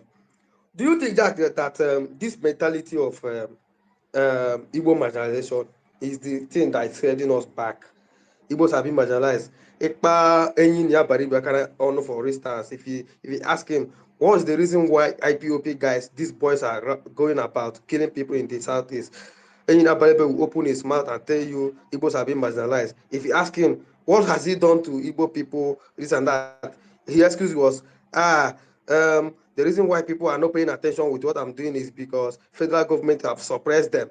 They are being marginalized. And remember, this is a man that have been in the Senate for, I think, 16 years now. Mazi, So what can we do now for us to shift the mentality of this marginalization? Oh, Nigeria hate us. Oh, everybody in Nigeria hate us, hate us. What can we do? Because this is the thing that is giving these IPOP terrorists a certain place for them to oppress us. Jimmy, hold on. Let me answer the question. Just hold on a minute. Okay, please, after you've answered, I want to add something to that question he Okay, asked. Mazi, thank you. Mazi, are Igbos marginalized in Nigeria settings? Yes, this is my personal belief, and again, I have my reasons why I said yes. I feel that the Nigerian state had not invested in the infrastructure of unity. As far as since after the war, right? Since after the war, I feel like there is no intentionality in incorporating an Igbo man into the Nigerian, nation. This is my personal belief. And again, I feel that the reasons are also not far-fetched because there's a breakdown of trust, right? Between an average Igbo man and an average Hausa man, for example, an average Yoruba man. However, I also think that our politicians, most of our politicians in the East take advantage of that particular feeling of our people to perpetuate evil. You mentioned Enim Abaribe. 12 years at least in the Senate, you cannot genuinely, list the things Enim Abaribe has actually done for Igbo nation, aside blabbing every other time and talking about how Igbos have been marginalized. Again, do I believe that there are atoms of marginalization? What I disagree with is that, see, like I said, there are atoms of truth in some of the things that are being said, right? However, where I have a problem is that where I disagree fundamentally is that the solution to whatever Igbo man problem in Nigeria is division. This is where I fundamentally disagree. And my disagreement, is fueled by my understanding of the nature of an Igbo man. What God has blessed us with as a people, how we are meant to operate. An Igbo man naturally is blessed by God with entrepreneurship instincts and everything. So why do you want to limit your market? Why do you want to reduce yourself and shrink yourself and make enemies when you should actually be the one that should be the most friendliest in the room? This is your nature. You understand? Again, you should also understand that when you are successful as an individual or as a group, you naturally attract hatred. It is normal, it is natural. So why are we not understanding that this is our, as much as these things, some of the things we are saying are true, it is also our cross to carry in the society we have found ourselves in, because this is who we are. But does that mean we cannot be successful? It's not true that we can't be successful here, because we have proven before that we can be successful. There's every indication shows that an average Igbo man can thrive in Nigeria and become whatever you want to be, regardless of whatever. What maybe we are having this conversation about is maybe the political side of it. And that political side of it has never favored us. So can we even lift the political and say, can we make that is why Gaius and I have been talking about the economic Biafra, which we have also changed, by the way. It's no longer economic Biafra, it's now economic Alibo, because these charlatans have bastardized the word Biafra. They have made it look like associating with Biafra is now a crime. So we have even de-associated ourselves with the Biafra thing. Do you understand? We now want to see an economic Alibo. And Mazi, look at the problem. I think the problem I see from other perspectives because again, I'm well traveled in Nigeria and I listen, I engage people when I travel. I think that the major argument some of these people have is that look, an Igbo is seen from the lenses of Igbo people are seen from the lenses of Southeast. But I am arguing that you cannot, if you see an Igbo man from the lenses of Southeast, you will miss the point. See an Igbo man from the lenses of Ndi Igbo, which cuts across Southeast, South, and even some part of North Central. An Igbo man in Nigeria is broader than what people are looking at it from the lenses of. An Igbo man is a major stakeholder in the nation Nigeria. We say we are Wazobia. Treat us like Wazobia. Don't treat us like Southeast. If you treat us like Southeast, you meet the point. Treat us like Wazobia. Look at it now. You know, the North will always argue that, oh, they are the North. And they carve out even some sides that are, some Kwara side that are speaking Yoruba, carve out, most of the people that don't even understand Hausa in, the whole of North Central and everything. Carve all of them out. Carve an average Kanuri man, an average Nupe man, all of them, they are all seen from the lenses of the North, right? Then the Yorubas, of course, with their good numbers, even some part of Benin, they are all looking at Oduduwa. So when you come to Igbo, they are looking at Igbo from the lenses of just that Southeast that is in the middle of every other place, instead of looking at it from an Igbo man's perspective, which cuts across Iguacha, Port Harcourt, and cross part of Cross River, part of Akwa Ibom, part of Edo, part of Delta, part of Bayelsa, and everything. So this is where I feel that there's a problem. Now, what can we do? Mazi, what we can do has always been about investing massively in the reorientation of our people. I have said this countless times. Southeast government need to understand the importance of education, the importance of reorientation. We need to invest in it intentionally. The same way Nnamdi Kanu and his crew and all the animals that he has, produced over the years, all the things they did were using the power of media. They bombarded the whole of social media. They seized the whole of Facebook, seized Instagram. Now they are in TikTok, they are hosting lives, they are on Twitter everywhere. We need to counter them with the same exact match their energy and surpass it. This is the only way to actually keep them where they should be, because they are a minority. Jack, I can be able to listen to you all day. We have been doing this on WhatsApp, but you have to cut it so that other people will speak as well, so you can Yeah, have yeah, yeah, Mazi. So my biggest argument is that this thing would have to be done with, is not it doesn't have to be a single individual effort. It has to be well coordinated.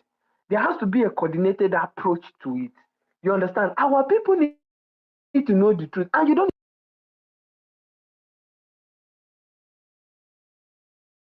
lies. It's just like, some of the lies they told them that Oseakwa in Anambra State is closer to the ocean than Lagos seaport in Apapa. All of those kind of things, they are things that you don't even need to lie for you to counter all those lies. Do you understand? All those, things that they will tell you. And let me also say this, that I think that where I fault again our governors is in the fact that most of them are cowards. You see all these things that Alex Oti will come out and tell you, oh, it's not IPOB that is killing people. So it's not them. They are not involved.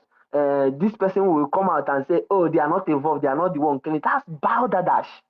That's Baldadash. Again, they are saying all of those things because of the political gains what they will gain. They don't want people to be hostile to their government. But that is a very lazy approach to solving a very critical problem. I think that they should actually grow some balls and challenge this anomaly and challenge these monsters the way they should. Thank you. Jack, thank you so much, thank you. Even though I did not agree with you in terms of marginalization, I agree with you on majority of all the things you said. But you see, the part of marginalization, I believe that every Nigeria is being marginalized in this country. every Nigeria is being oppressed. Average Nigerians, everyday Nigeria that is walking on the street for them to look for what they are going to chop tomorrow morning. Nigeria is not good anywhere. There's no part of the country that is joined more than each other. If you go to the north, the same thing. If you go to the south, the same thing. Anywhere you go, there's no state that is being supported by the federal government more. In Nigeria, every state are being given their own allocations. The common man on the street has Mazi, wait, what you are doing is Jama, you ask let a me question land. and you're Let me land. answering it yourself. It did not interrupt me, please. Hold on. Every state in Nigeria are collecting their allocations. I have not seen any month that a governor in any state will come back and say that, oh, federal government did not give us allocation. I have not seen any senator that woke up and said that I did not collect my money, my monthly allowance. I have not seen anybody that said that, oh, my constituency project was not funded because I'm from this social tribe. I have not seen. These people, those people collect the fund and sit down at it and talk to you and push the agenda that you are being marginalized. Every Nigerians are being marginalized. By the time we kill this agenda, we are not going to give these people bullet for them to be shooting us. You know? By the time we quit this agenda, and all these things that are telling you that you are going to bring seaport, nobody is going to give you seaport in the southeast. You do not have a sea. The only thing you can get is a river port. You don't have a sea, which you are not going to use. It's going to be much expensive for you as a businessman in the east. You do not have a sea. You do not have a direct access to the sea. You do not. The only thing you're going to have is what we have in Onitsha port. And as a businessman, Onyema as a business, you cannot use Onitsha port, where you can easily use One and drop at One and carry your goods back to your market. So how can you drop and come and carry your goods batch by batch to Onitsha port? It's not going to work as a businessman. So all these politicians telling you what they should be campaigning for you now is how we are going to link all the 5 entire states with railway. That will be viable for people. Railway, that is what we need in the southeast. Link all the states with railway. Tell me whether southeast is not going to be prosper within 8 months, 8 years. But they're not going to do it because once they kill this agenda of marginalization, someone like Enyina Barebe will not be relevant again in the Senate House. It's not going to be relevant. How is he going to win election if you not use that agenda of, oh, we are being marginalized, release Nnamdi Kanu, free this one, the Mazi Nnaemeka before it is an Igbo, they hate Igbo, who hate Igbos? Nobody hate Igbo in Nigeria. If they hate you, they will not sell land to you. If they hate Igbo, Igbos will not scatter all over the country doing their businesses. If they hate you, they will chase you away. I cannot accommodate someone that I hate. I can't. So let's be fair. When we are criticizing, Nigeria is not working to some people differently and working to some people differently. Everybody in Nigeria are suffering it collectively. By the time we kill this agenda, this mindset of marginalization, we are being oppressed in Nigeria. IPOP, Biafra will keep existing. That is the honest truth. We have to take this from me. If we do not kill this agenda, this bullet, this ammunition that we are giving IPOP will keep existing. Our people will keep dying all in the name of fighting for freedom. Biafra will keep existing. That is the orientation we are going to be having. If you are sponsoring for this orientation, let us educate our people that every one of us in Nigeria are suffering it. Not only Igbo, not only Igbos, not only people in Southeast. Jack, I know that you have well traveled. I can tell you that there are some states in Nigeria that Southeast is much more better than them. There are some regions. It's much more better than them. And if you are talking about in terms of politics, we play the politics and get the votes. We play along and get the votes. We have politicians that can play the politics and get the vote and bring it to us. Not the one we play in 1999, where they give us Senate president. We share it, about 5 people struggle for it. So, well, it is fine. So, I want to have Abi Governor, but Jama want to say something to me regarding this marginalization. Okay. Yes, Mazi, you have spoken, you have tried, but I think you oversimplified the issue. Should it be a reason for people to run amok and, be killing people, be shouting Biafra? Should it be a reason to divide the country? No. But is there marginalization? Yes, there is. Are people suffering across board in Nigeria? Yes, people are suffering across board all over the country, but there are systemic issues which you ought to note. And what you just did is with the same thing these guys are doing, running to one extreme. You see, sometimes the answer could be in the middle. You don't necessarily need to run to the other extreme if people are saying things that are on the other extreme. That's just what you did. You oversimplify the issue to say by saying that people are also suffering in other states. There are also poor people in other states. Yes, that's true. But ask yourself, why is it that despite what has happened in the southeast, there are no IDP camps in the southeast, while there are in other parts of the country? Now, that is what that shows you, is that there are different natures. Now, this is not, please, I'm not trying to sound immodest or talk down on any other person. But what I'm saying is that there are different human beings, different orientations, that play a role. That people are still surviving. That people are still alive. Could be in spite of what they are going through, rather than because of what has been done for them. Now, I give you examples. There's the most active route in Nigeria is Lagos, Benin, and the truth is, if you do things properly, if the Igbo man also, because he's also a part of Nigeria, is well treated, Nigeria will be better for it. Everybody will be better for it. The truth is, Nigeria keeps itself down because of certain things, certain, should I say it's policy, or actions of government, or maybe oversight. Maybe it's not even a policy, but oversight. The most active route in Nigeria is Lagos or a Benin, Onitsha axis. Now, that route does not have a rail project as at today. Even in the plan, it doesn't exist. It doesn't exist. That route is a route. Even the road to within that route is not, in good condition. Is not in good condition. Now you're wondering, is it an oversight or is it an intentional policy of government? This is what we need to be thinking about, because if that route is activated, look, Nigeria will be much better Okay. for Okay, it. If you link, wait, let me finish I now. was thinking that You said I should this stop. submission is going to take you like 30 seconds. There are people here before you. Okay? No, let me finish. Let me No. finish, because people need to know this. Wait. You met people Um, on this space. Wait, hold on. You met people on this space. I was trying to give you that privilege because you said that you want to add something. Please, would you? Adding Yeah, something you is said trying to become a I met people submission. on this page. Would you ask them? No, wait. How we do things, please. How we do things is this. The people I met, you would have asked them whether you would have tried to sample opinions, Please, sir, whether they please, want can me you to hold on? Just continue hold your to thought. take a bit of What I will do now is their time. I will allow two people to go, then I'll come back to you. Even though it's not your turn. I will allow two people to go, I'll come back to you so you can make your full submission. You are going entering deep into what people may come at becoming against it, and so many people will not have a time to speak again. Please just do it for me. Maybe 10 minutes they are done. You can go ahead. Thank you. So, Happy Governor, are you there?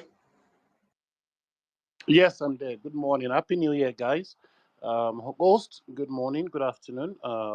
Current speakers and audience, peace be upon everybody. I came in due to this insecurity thing. I'm not here for the marginalization or economic. Nah, let's tackle it. Let's go head on. Insecurity. um, I attended a security summit, December 7th to December 10th. I was one of the guest speakers, and it was headed by German security something Conrad. I don't know where's Doggy. Doggy might know. KONRAD.de. I think is Conrad the Dutch something something. It was a German security company. In fact, it was part of the German security defense, and they had a security summit. Um, the chief of CDS was there, General Musa. Um, every all security agencies were there. It was a 3-day summit in what's the name of Abuja Continental, former Sheraton, December 7 to 10. I even sent I can send Mazi, even check your WhatsApp. I will send you the profile of everything we did, the pamphlet brochure. And I personally asked 7 senators and 7 House of Rep members. And I'll pick 2 people that gave me a concrete problem and solution. I spoke to a rep representing Michika local government in Adamawa. I spoke to a rep, a man, Honorable Uche Okonkwo, representing somewhere in Anambra. Then I spoke to a woman as well, a rep, vice chairman on one committee. She's from Nkiro or something. She's from Imo State. And this was Security Summit. There was the DSS DG, the speaker was there. Every top people were there in the summit. And I was invited and I asked each question. And they divided the answers to insecurity in Nigeria into 2 methods.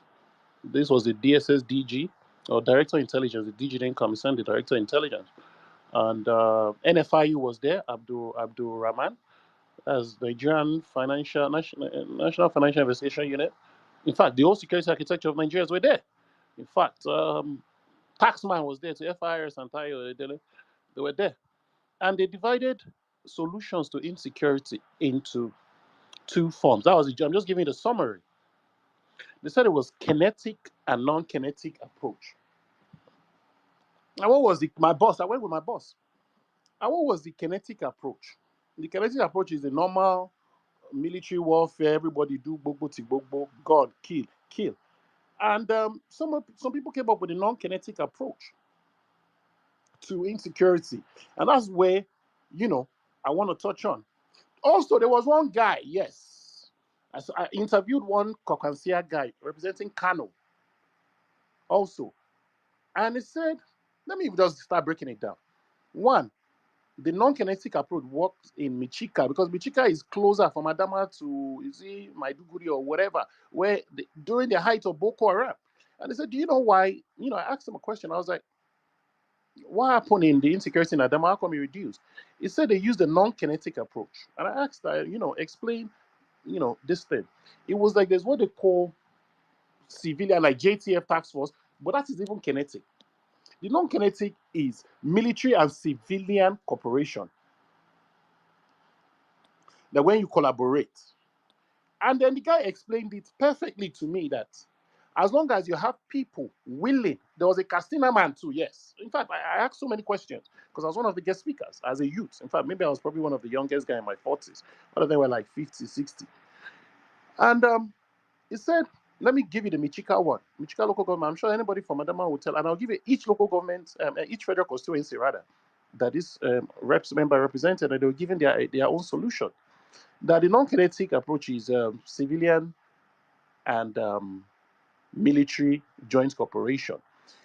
And as long as your people are not willing, he said insecurity can only end if indigents in a society collaborate with the government.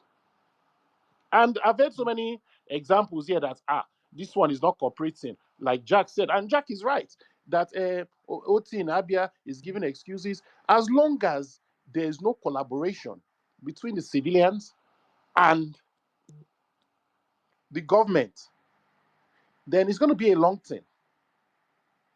Now, he said when in Castina, there was one Malam, sorry to say, one honorable, I called him Malam, apology. One honorable in Castina said in his own local government in Castina, when banditry was at its height, they gathered all the whole local leaders, they told them to point them out, and as they didn't point them out, they started arresting parents. Non-kinetic approach, your son, where your son, your son. They started arresting parents. And guess what? The parents started pointing out, my child is in the bush, he's been kidnapped, he has joined a bandit, he has joined this. It happened, and the thing died down. In Adamawa, Michika, particular federal constituency, I've not been to Michika. The boy said, Michika is close to the mountains where ISWAP, bandit, Boko Haram, just name it, whatever. But he said what they did in the non-kinetic approach, they called them that people in this, like Jack says, social engineering will come, will give you feeding, we'll give you school, we'll give you medication, health care, blah, blah, blah. That they set up a hub in Michika that people that are hungry come, will give you food. Non-kinetic approach. Give us information, give us this cooperation between civilians and the government officials. And it worked in Adamawa. Now, when I moved on to the woman in the honorable woman that asked questions from Imo, I think she's from Olu or Zoo or something. She said, "The one yellow woman, fine woman." You know, say, Mazi, I like fine yellow Igbo women. And I said, honorable woman, the woman I even said, I think she's Labour, I can't remember what she represents. But I don't care whatever party they represent. It was just question, it was Q&A time. She said, the problem with Southeast people in our own community in Imo State is that they are sympathetic to this Biafra thing. And that's why I said two wrongs can make a right. Jack is right on his social engineering, which is fine. Mazi too is right that you cannot say they are marginalized because people will whip up that sentiment. So that's the sentiment on ground. A non-kinetic approach would not work in the Southeast because there's this mindset of marginalization. People are marginalized. Anybody, Mazi can stand up today, pro one Nigeria, and start singing marginalization Biafra. People will start listening to Mazi. So he said, unless there's social engineering of the youths in the community, non-kinetic might not work because she also gave the example. She was saying our zone is militarized, 1 kilometer, 2 kilometer. There is police, there's this, there's that, there's this. And he said again, and he said there's no state and federal cooperation. So yes, state governments, the state governors are receiving their salary. I say salary, their FAC, their security vote, tripling since the removal of subsidy. You'll be aware or shocked on how much each state governors have been receiving since the removal of subsidy. That's tripled. Go and check NBS, National Bureau of Statistics. Check so many, Accountant General's office on the website. They release money. FAC meeting, you see everything is online. StatiSense will bring all the money. This people is even on Twitter. But when the governors whip up sentiment, the politicians in that society, whatever constituency you come from, when they whip up that sentiment that government is not trying, federal government don't like us, but they are collecting money, like Mazi said. They are collecting money. So why can't they use that money they are collecting to secure their something? And the non-kinetic approach, the chief of CDS sent his representative. There was one major general, I can't remember his name, but he represented CDS. Mazi, I've sent you the pictures on your WhatsApp. He said the non-kinetic approach is use of information. He said in Nigeria, Army, they give Air Force data. NCC go to fight NIDA for data. NIDA go to find data protection for data. So when you have too much agencies that have data and they are not correlating or being in syncing together, there will be problem because this one synergy, God bless you. So I don't go school. Synergy, God bless you. Said when there's no synergy, and this was the representative that represented CDS, Chief of Defense Staff. He said even in the military, not even just paramilitary, in their own military, they fail to share intelligence. That's why you hear Air Force misbomb somewhere. Because when Air Force is not collaborating with Army on ground, now that problem go there, say Air Force go bomb, mistakenly bomb somewhere. So he said there's no synergy. He said, I'm even with the book now, the brochure.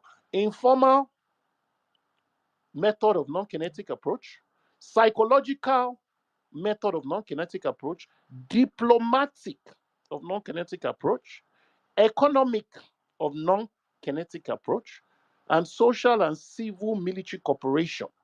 And I believe the man definitely spoke about, because he's a military guy, so all of them spoke about different things. And the economic one, it was the NFIU DG, Mr. Abdul Rashid, what's his name? He was one that spoke. So let's just even talk about the social and civil military, which the military people came to give, because people were scared of going back home for Christmas, so they called the security summit.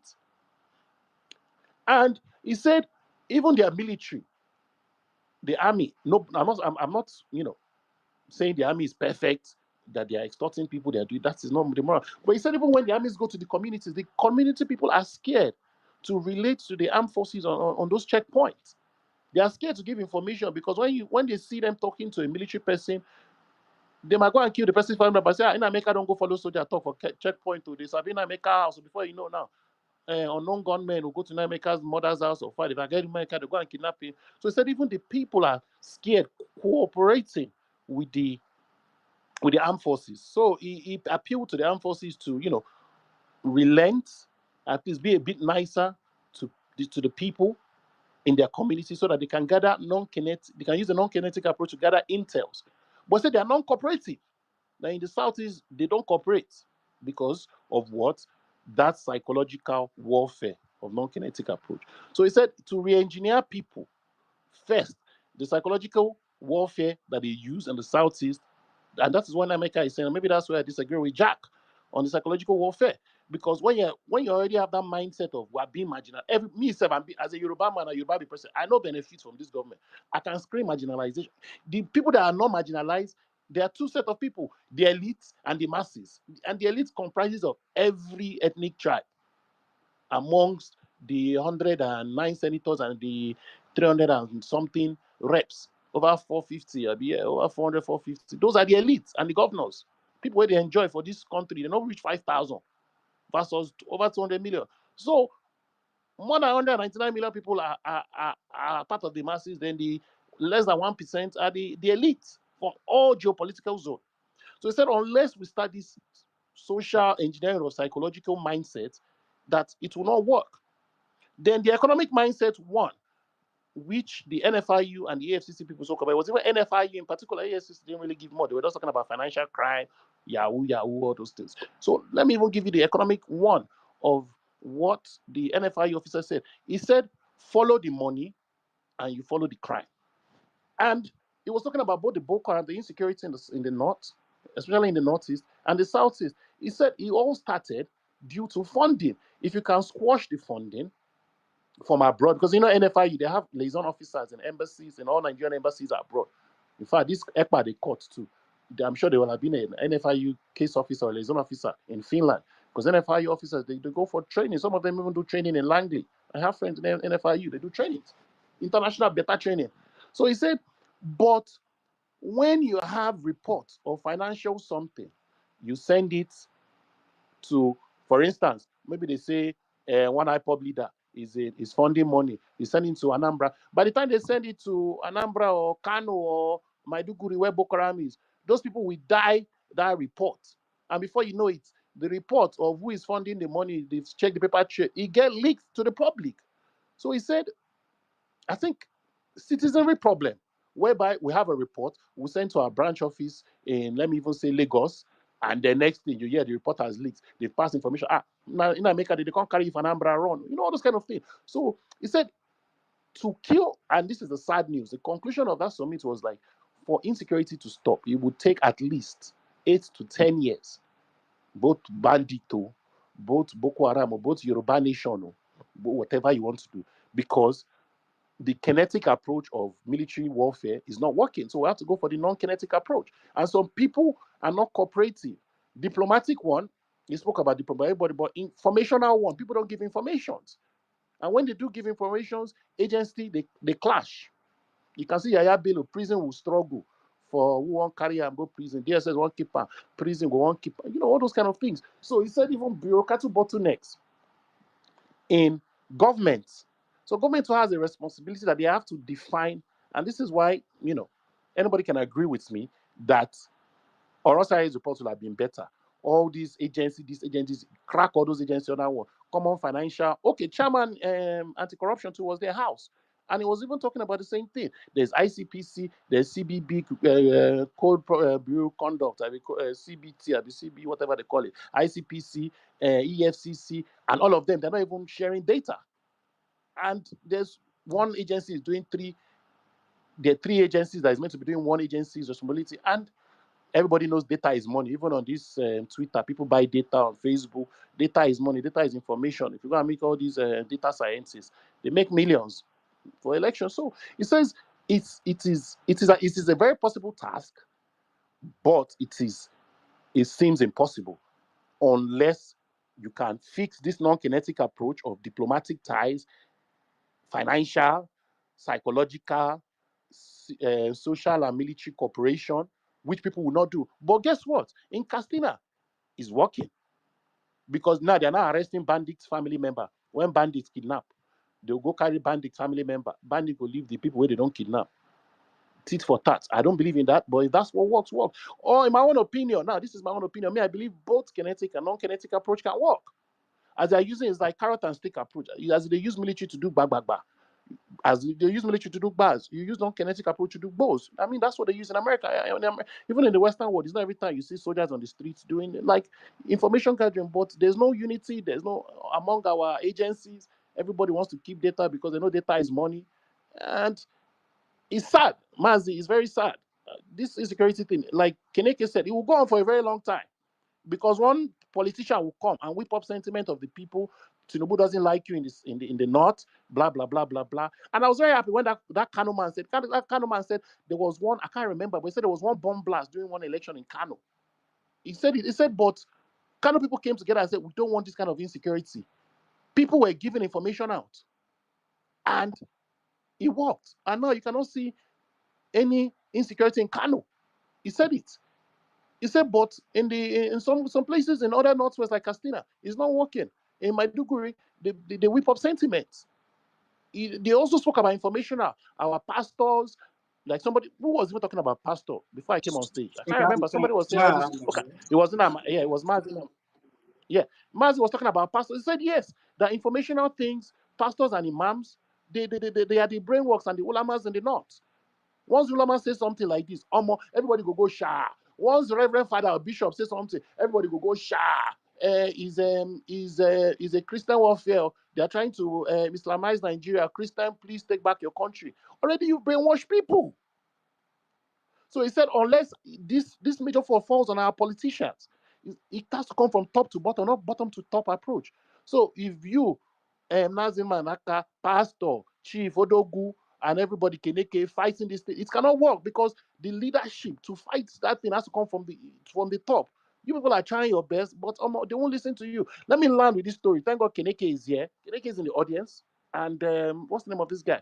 Evaristo's in the audience. I was chasing one IPOP guy. Then on Clubhouse, I left Abuja to go to Enugu. They said it's not your jurisdiction. Okay, contact police in Enugu, DSS office in Enugu. They will give you one desk officer from PSSD. That's guards. Blah blah blah blah blah. By the time we want to go catch the person did this Twitter before. As you see me, never climbed stage again. In fact, the guy don't mute. And Abuja knows the guy. Keneke knows the guy. Evaristo knows the guy. By the time they wanted to go and carry him, allegedly, I think they shot him when he was killing the fence. The guy ran somewhere before, the guy was in Canada. And I wrote, Interpol said, no cooperation. Interpol will say, we'll do this one, we'll do. I just dropped the case. I said, I'm not federal government. But now when I had a personal vendetta with that IPOB member, and I used my own money, I know how much I spent. Back and forth. So if the federal government are not willing to fight this thing, because the politicians are using it to whip up sentiment for election, anybody that has insecurity in their state, you are in for a long ride. And you that you don't have insecurity in your state, hold your state well. Anytime when insecurity wants to rise, kill the drill, kill her before it starts. Just like it happened in Southwest, they attacked or your state government office. Everybody shouted, everybody pointed out all those Mama Onitiri, the mother's house, they demolished that woman, Yoruba Nation woman, Onitiri. They demolished the family house in Ibadan. She's going to call, nothing will happen. She don't jackpa. The ones too in Ojota that they were carrying flag, that they killed one person. They killed one of the something. No, so you have to kill the agitation. And I remember very well, me, Evaristos, Keneke, and there's another person on Clubhouse who were tackling all these Makukari and co. All these IPOP people, them Justice, Oscar, or Noah. I know all these people. But when the government are not willing to act, you then, who are you to now start? We gave them data, we wrote petition. I have so many petitions, I can forward it to Mazi. But when anybody is using that sentiment, you leave it. Let me just mute my mic. May God help Nigeria. We're not ready to solve this No, situation. we are ready this time around. At least more people in the southeast are speaking up. At least the only comfortable I've been feeling is that more people are ready. Not when you will speak, people will flood your DM. 90% of the people will be cursing you, threatening you. But now, at least let's say 30 to 40% of the people are not telling you, Mazi, you're doing well. They are from Igbo people. I will open my phone and will say, wow. So there will be a time people will be talking like Mazi, just from be careful Igbo before they people kidnap and you. say, These people Mazi, are you're brutal doing well. people. That time, if you speak, Mazi, don't let them kidnap you. These people are brutal. They find you. Don't let them kidnap you. no, they're not going to kidnap me. If they kidnap me, they will not see any money, sir. Doggy, say you have a question for Jack. Jack, then we'll have a Plato. Plato has been here, then Buriki, I beg. Let them go. But Doggy, go first, then we'll have Plato. Before I continue, good afternoon, everybody. Jack, please, if you say the marginalization, please, who exactly is being marginalized? Is it the Igbos? Is it the Southeasterners? Who is being marginalized, please? Before I continue.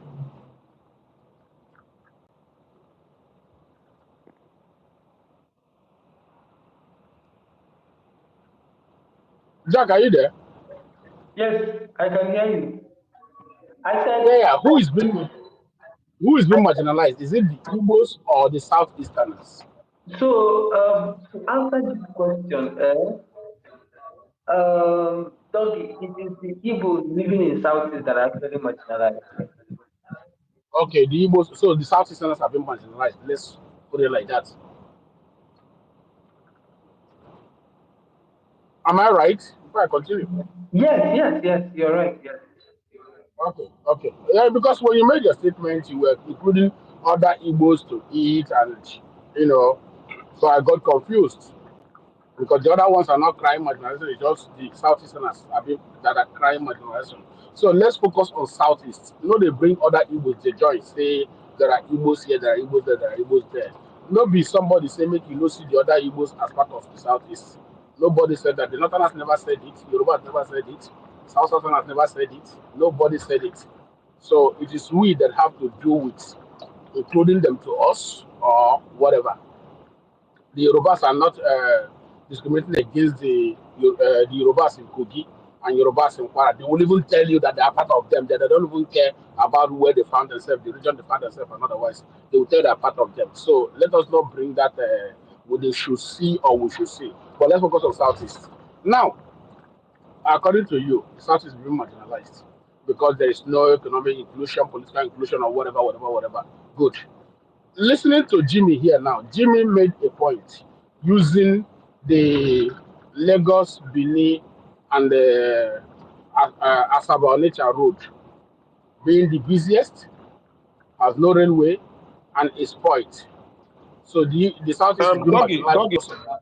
doggy, please, Mazi, I don't know why you did this, but you would have allowed me to finish my point before somebody responds to my point. Because you see, what is not fair is not fair. I have not finished making my point, and somebody is already Okay, given so opportunity to I respond to don't me. know, why you are. What Or, is not let me fair is talk, not fair. please. Allow me to finish my Let point. me let Doggy, I me think you talk should talk. Let me now. finish my point, then Let you me can talk, respond. I beg You now. cannot Let be me responding to talk. me They piecemeal. give me I the was mic cut short while I was now. speaking, and you are Oga, responding. they get Oga. No, you can't I be am not responding responding to to half you. half. I Allow me am to not finish responding. that point Oh before yeah, you hold can on. be responding. You are mentioning my I name and am you're not saying you are allowing not. you. What are you saying?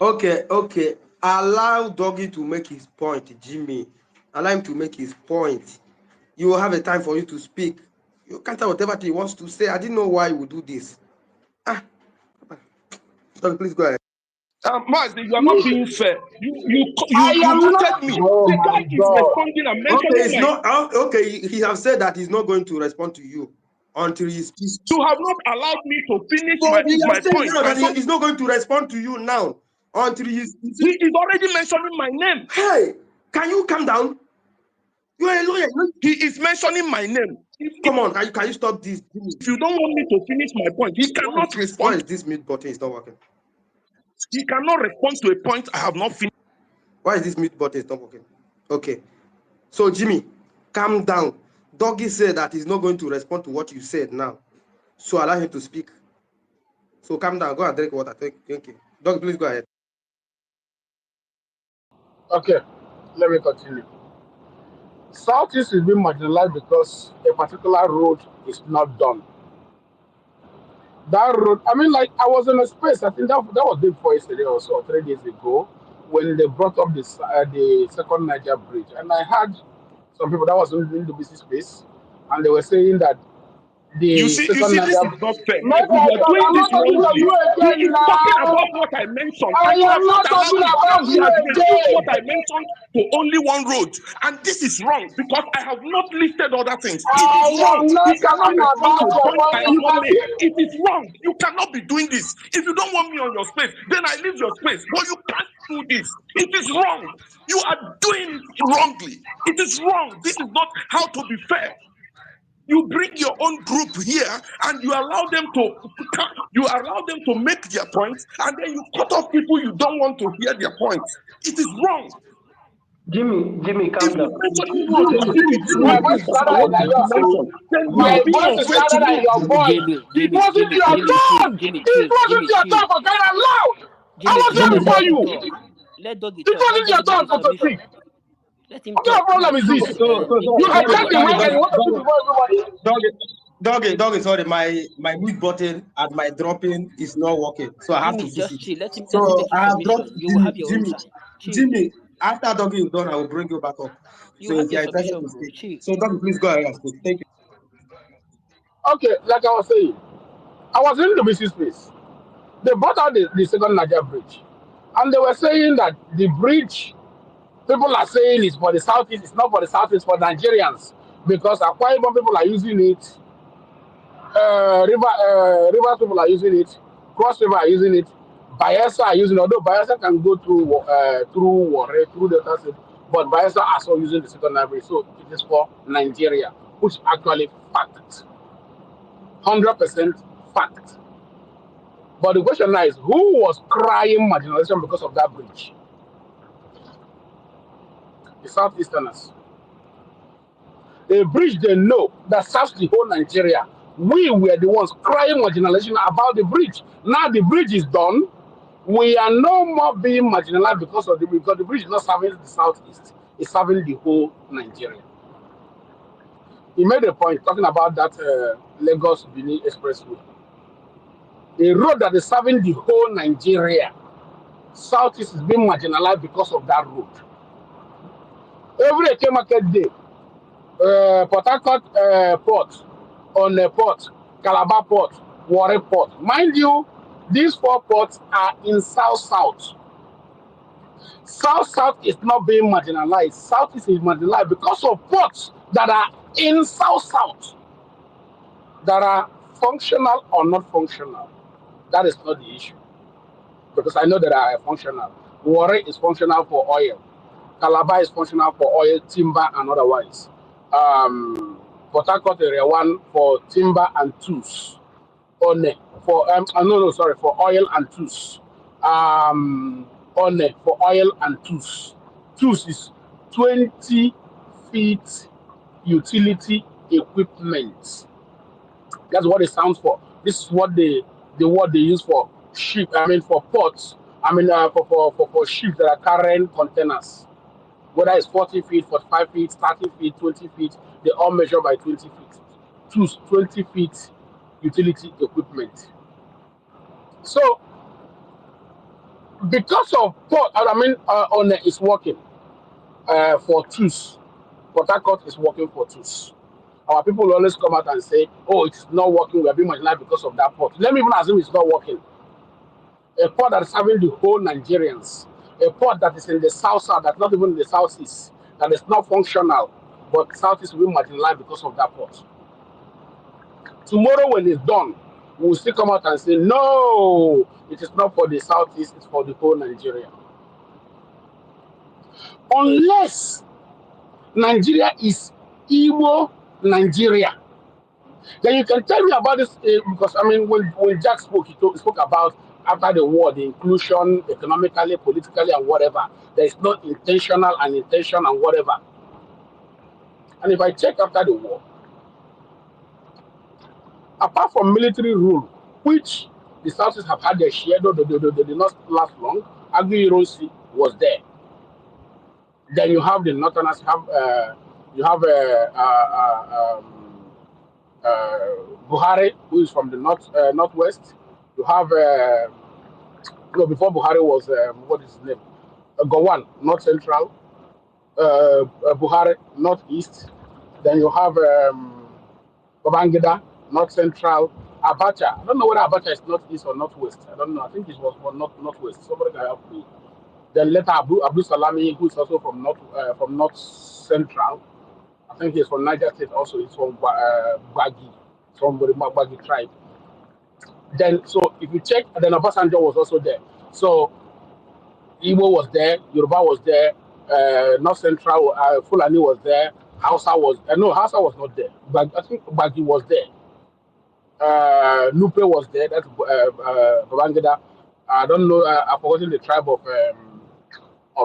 what is his name, Gowan. But Gowan is from, I think Gowan is from Plateau State, or is it from, I think, Plateau State here. So not central. I mean military rule. But we cannot be counting military rule here because we know how army get their powers. You use gun, you topple the power, you get the power. So let's concentrate on what is it called, civilian rule. So if you want to be intentional about civilian rule, I've said it many times. Nigeria has about 52 ethnic groups in Nigeria. 52. From these 52, only 3 ethnic groups have had a shot on the presidency. Civilian.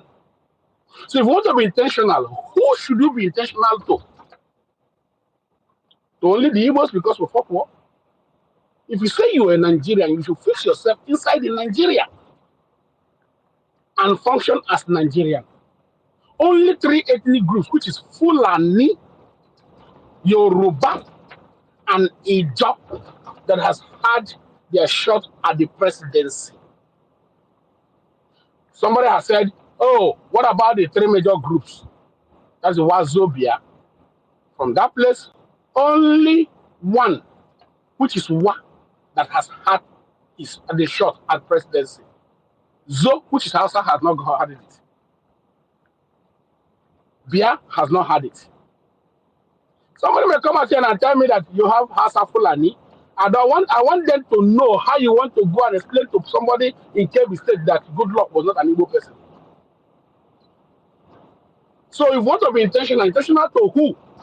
To only the Igbos, you have to separate them and be intentional to them and give the presidency. What about Biruki, Uroboman? What about Shishekiri? What about Nupe? What about Igala? What about the other 49 ethnic groups that are in Nigeria? Unless you want to say it is Igbo and Nigeria, then we have this conversation. But as far as you want to bring the whole ethnicity in Nigeria and put them in a bucket and say they have not been intentional to political and economical activities to include the Igbos, the Southeasterners, and I'll ask you, what about North Central? How intentional have the federal government been to include them? What about Northeast? How have the federal government been intentional to include them? What about South? We know how Goodluck came to power. It was by chance.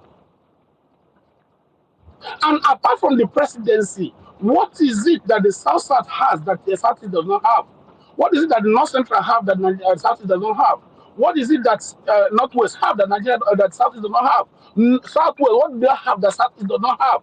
I want to know. If we remove the presidency, because if you bring the presidency, it is evil. I mean, like, it is everybody go and fight for it. Only 3 ethnic groups that had it, and nobody gave them, apart from Obasanjo, that was intentionally a kind of the PDP agreed this is who we want to give. Because the other party did not agree on who to give. It was Obasanjo that PDP agreed to. Apart from that Obasanjo, who else have gotten the power in like he was given? Buhari tried 3 times. The 4th time when he aligned with Tinubu, when they formed the APC, was when he got the power. Tinubu, we know how he got the power. Against all odds, he fought to get the power himself. Goodluck was by chance. So where has the federal government intentionally, apart from possibly Abuja and maybe Lagos when they were there in Lagos, I want to know any other place that the federal government has intentionally developed. I want to know that place in Nigeria.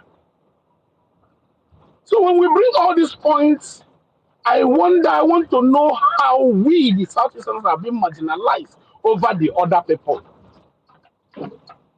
Nobody have been able to explain this thing to me so that I will understand it. Nobody have been able to do that. Is it not Central United is here from Kogi State? I mean, I don't know how many ethnic groups that are in Kogi State. You can get minimum of 3 or 4. Have all of them gotten the presidency? In Delta State, we have about 6 or 7. Have all of them gotten the presidency? In North Central, I don't know how many there are. Have they gotten all of them gotten to the presidency? In Northeast, have they gotten the presidency? Even in Northwest, have all of them gotten the presidency, the ethnic group, going by ethnic group? They have not all gotten it. Going by region, the whole regions haven't gotten. So you don't just come and pick out Southeast and say Southeast being marginalized. Whereas the thing Southeast is facing, the other regions are also facing it economically and politically. They are all facing the same problem. So how do you pick yourself and say it is against you? I want to know. Somebody have to educate me like I'm a child. I've always made this challenge to and the thing is that we don't know when we do these things, we don't know that we're shooting ourselves at the leg, at our own leg. Because the thing is that we are empowering the IPOB to do their shenanigans with this sentiment. Secondly, we are giving our own political leaders the chance to fail and then use it as an excuse. This is why we failed. The federal government is against us. That is the only thing I see there. That's the only benefit I see there. That we are giving our political leaders the chance to fail and then have an excuse to why they failed. At a particular time in the Southeast, people were meant to believe that when federal government share allocation, they will still go back and collect the money from our governors. And they kind of made that propaganda. And our people believed it. And they will tell you that these are the reasons why we are being marginalized. And our politicians will just walk away with it. So Lagos today is having their railways, having many, many things, which they have done by themselves. Ogun State is rising today. Oyo State is still trying their own. Niger State governor will be smiling to the bank very soon through agriculture. And at the end of the day, we will just satisfy ourselves with the excuse that we are being marginalized. Many people have been praising OT. Let me even agree that he has been doing well. What does that tell you? It tells you that a good leader that can lead is there to do something for the people. So it's not the federal government per se. Pitamba came to Enugu the other day. He's trying his best. If he succeeds to really build Enugu State, that tells you that it's not the federal government issue. It is the state governors that are not doing things that they are supposed to do. So in conclusion, let me not hold the mic too much. I want to know where the federal government have actually, politically or economically, been intentional to. I want to know that place in Nigeria. So if you can come up and tell me this is where, apart from Lagos, which was the former federal capital territory, apart from Abuja, which is the current capital territory, I want to know elsewhere that the federal government have intentionally, politically, and economically been intentional to, so that we can say that Southeast has been subtracted from that equation. Mind you, for you to be marginalized, it means that every other person is enjoying a particular thing you are not enjoying. The 6 geopolitical zones are enjoying a particular thing that Southeast is being excluded from. That is when you can make that argument that you're being marginalized. I will stop here and I'm waiting. Okay. Thank you, Doggy. Thank you. Thank you. So let's have Biuruki, then we'll go to Jami. Jami. Can you hear me? Yeah, Biuruki. It has been a while. Yeah. Good afternoon, everyone. Everybody they busy. Anyway, let me continue where Doggy stopped. This talk of marginalization. Let me make it very clear. See, no group held any meeting anywhere that they will punish anybody in Nigeria. What you are really seeing is powerful individuals, for their own reasons best known to them, manipulating the system I repeat, no group met anywhere to say one tribe must suffer. Bring the evidence. Or if bring the rumor, a date, venue, place it happen. Say one entire ethnicity must suffer for Nigeria. Let's go back to someone raised the issue of the military. From day one, nobody planned a coup that a tribe must enjoy. Nobody. Everybody have been planning for military clique. A certain clique always plan coup for themselves. Oh, you are telling me Babangida, a Nupe man, met with a Yaradua, a Fulani man, to plan coup against a Gowon and Angas because they want Fulani to be in power. How did that happen? It never happened. They wanted power for themselves. You want to tell me Abacha wanted to become president so that he would make Kano to become capital of Nigeria. So we built everything. What did Abacha give Kano state? What did Abacha give to Kano? Like I said, let's start deceiving ourselves. That's why the North never benefited. Basically at the bottom. Compare the rate of growth of Sabello till he died. Look at the level of growth of education under him in the 60s compared to what's going on now. It is worse today than even back then. So what happened? That's why they keep saying all the years. Nah, lie. A group of people wanted power for themselves, not their tribe. Nobody sent anybody. The same game that's playing today. They go to Abuja for themselves. They don't give a fuck about you. It's their own self they went for. If not, ask yourself. From 1999, go look at your senators one by one. If they sleep and they die, what will they remember them with? Just one project, you say, if not for this man, we will never get this project. If not for him that went to Abuja. You people point anything. So what has been happening? I think yourself, think about it yourself. One project, each senator, if not for this man, we will never get this project. It will be difficult for you to point anything, but you have been voting for senators. That's why I said, stop deceiving yourself. They are all at the table eating and whining and dining for themselves. Now you will say, but they marginalize. Yes, it's true. One man can change the destiny of your people. Just one man. For reasons best known to him. Oh, my brother go school for that side. Curtis kill him. This was very rough. This project, tear that file. Your file go lost, Abuja. I am telling you, your file go lost. One director can deal with you. They go sit down on top of that. 11 years. Project go there for paper. You know go there on ground. I'm telling you life. You think I'm joking? Ask the ministry what they can do to you. PAMSEC directors, they go fuck you up inside Abuja. In your head, now the president hates you. Now tribe hates you. Now lie. Just one man can deal with you. Let me give practical examples. I'm from the South. Let me give you examples. Before Jonathan left, because some people are raising this issue, the Eastern Corridor, gas pipeline for the Southeast. Who drew all the plan? At least the woman, Alice Madueke, she's from Bayelsa. Who took over? Ibe Kashuku from Delta. So basically, Jonathan to Buhari, Naya control Minister of Petroleum. Madueke is not from Bayelsa. She's from Agama family, Rivers. Anyway, yeah, you are right. The point I'm making, Buhari, Jonathan, Naya head Petroleum Ministry. They designed a plan, perfect, the national gas plan. I know you guys have heard about it. The pipeline, they're part of it. They revised the plan from OPJ.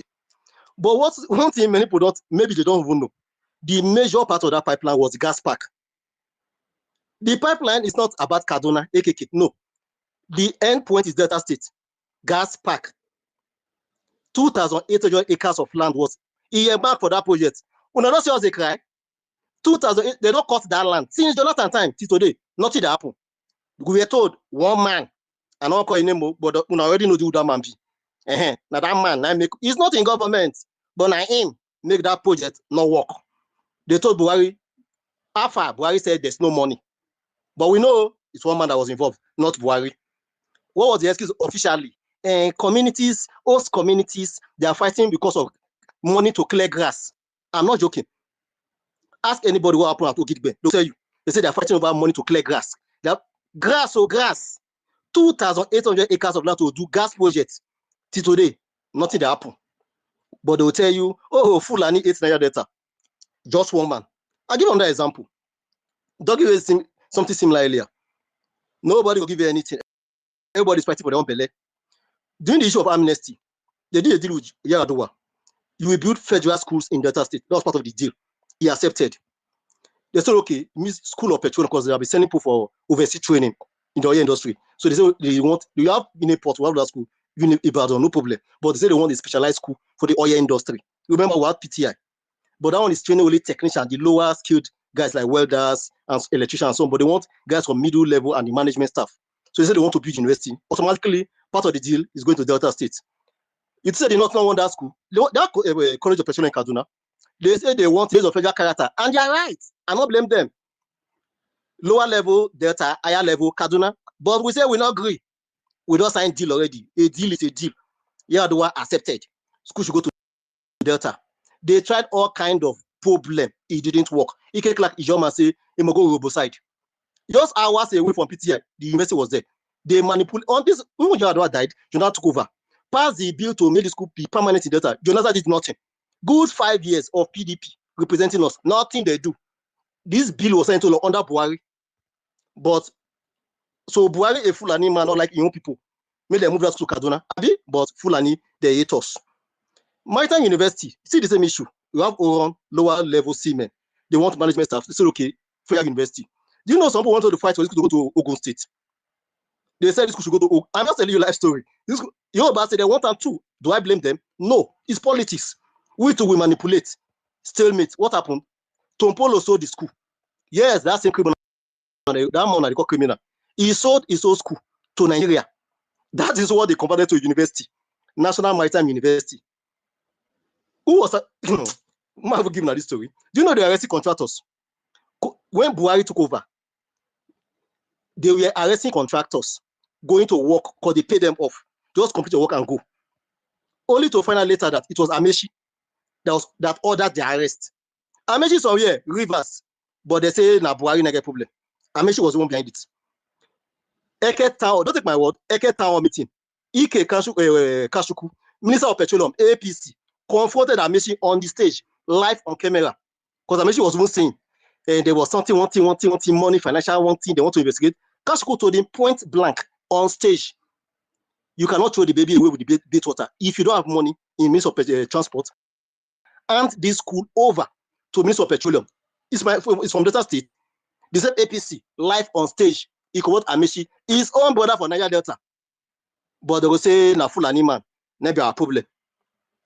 Chinese came, they said they want to build university of transport in Nigeria. Amechi, Ikwere man, where carry the school go? Don't call Buhari. Buhari was not involved. Amechi signed everything. He took the school to Daura. So land not there for Emoa in your village. Full Ikwere land, there's no land. Full rivers, full southeast, there's no land. You can no, but na Fulani, they oppress. Use your head. Now this issue of seaport. Oh, Lagos, they do this one. Oh, they don't want to progress. Blah, blah, blah. They want it for their service business. If you get power, use them to favor yourself. Simple as ABC. We are talking about the issue of a Calabar seaport. Everybody look it up. Why did EFCC arrest Uzodima? Uzodima, your governor Imo State. Why they arrest him? Everybody Google him.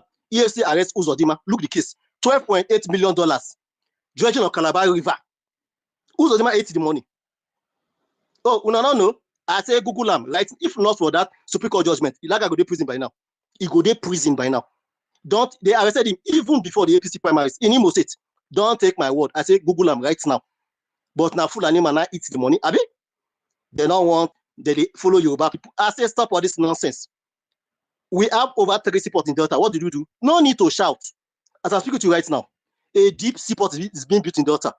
Bank of Hong Kong bought $21 billion. I said $21 billion on 31,000 acres of land. 31,000 deep sea ports. Make una they cry Calabar, cry on there. Nobody give a fuck anymore. If you not help yourself, sit down for ground, they cry like blind Bartimaeus.